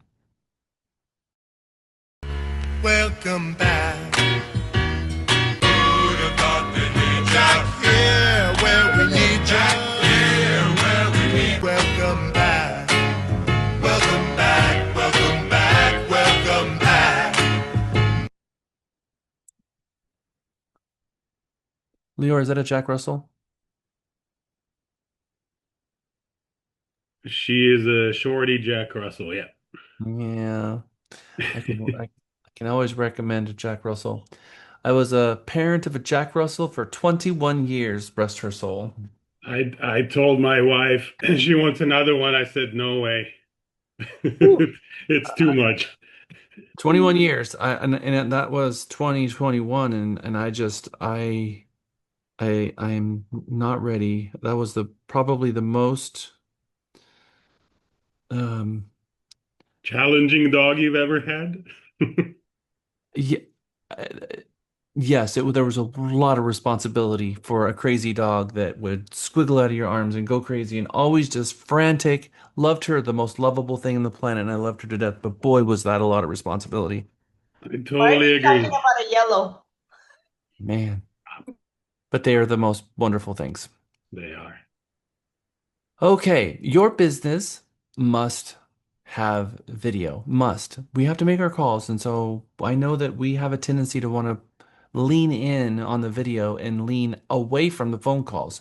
So the first whole week of this was you got to make your phone calls, but we also have to make videos. So, and I know a lot of you are already doing those videos, so some of this is going to be something that you're already familiar with. I'm not sure if any of you are using the Hover Air. Have any of you seen the Hover Air or own a Hover Air? I recommended that some of our agents purchase one, and Isolette Nickel purchased a Hover Air, and it has helped her out quite a bit. So basically, you can put it in your pocket and you throw it into the sky, and it has an app to your cell phone, and it's going to follow you. What's cool about it following you is it will follow you through an open house. It will follow you through doing a listing video. And when you have noise canceling microphone, now you've got this really cool device where you don't need someone to come and be your photographer or videographer. It's going to give you pretty good aerial video and all of that. And all you need to do is have your cell phone in your pocket, and it lasts about 3.5, 4 hours, and it is a really good.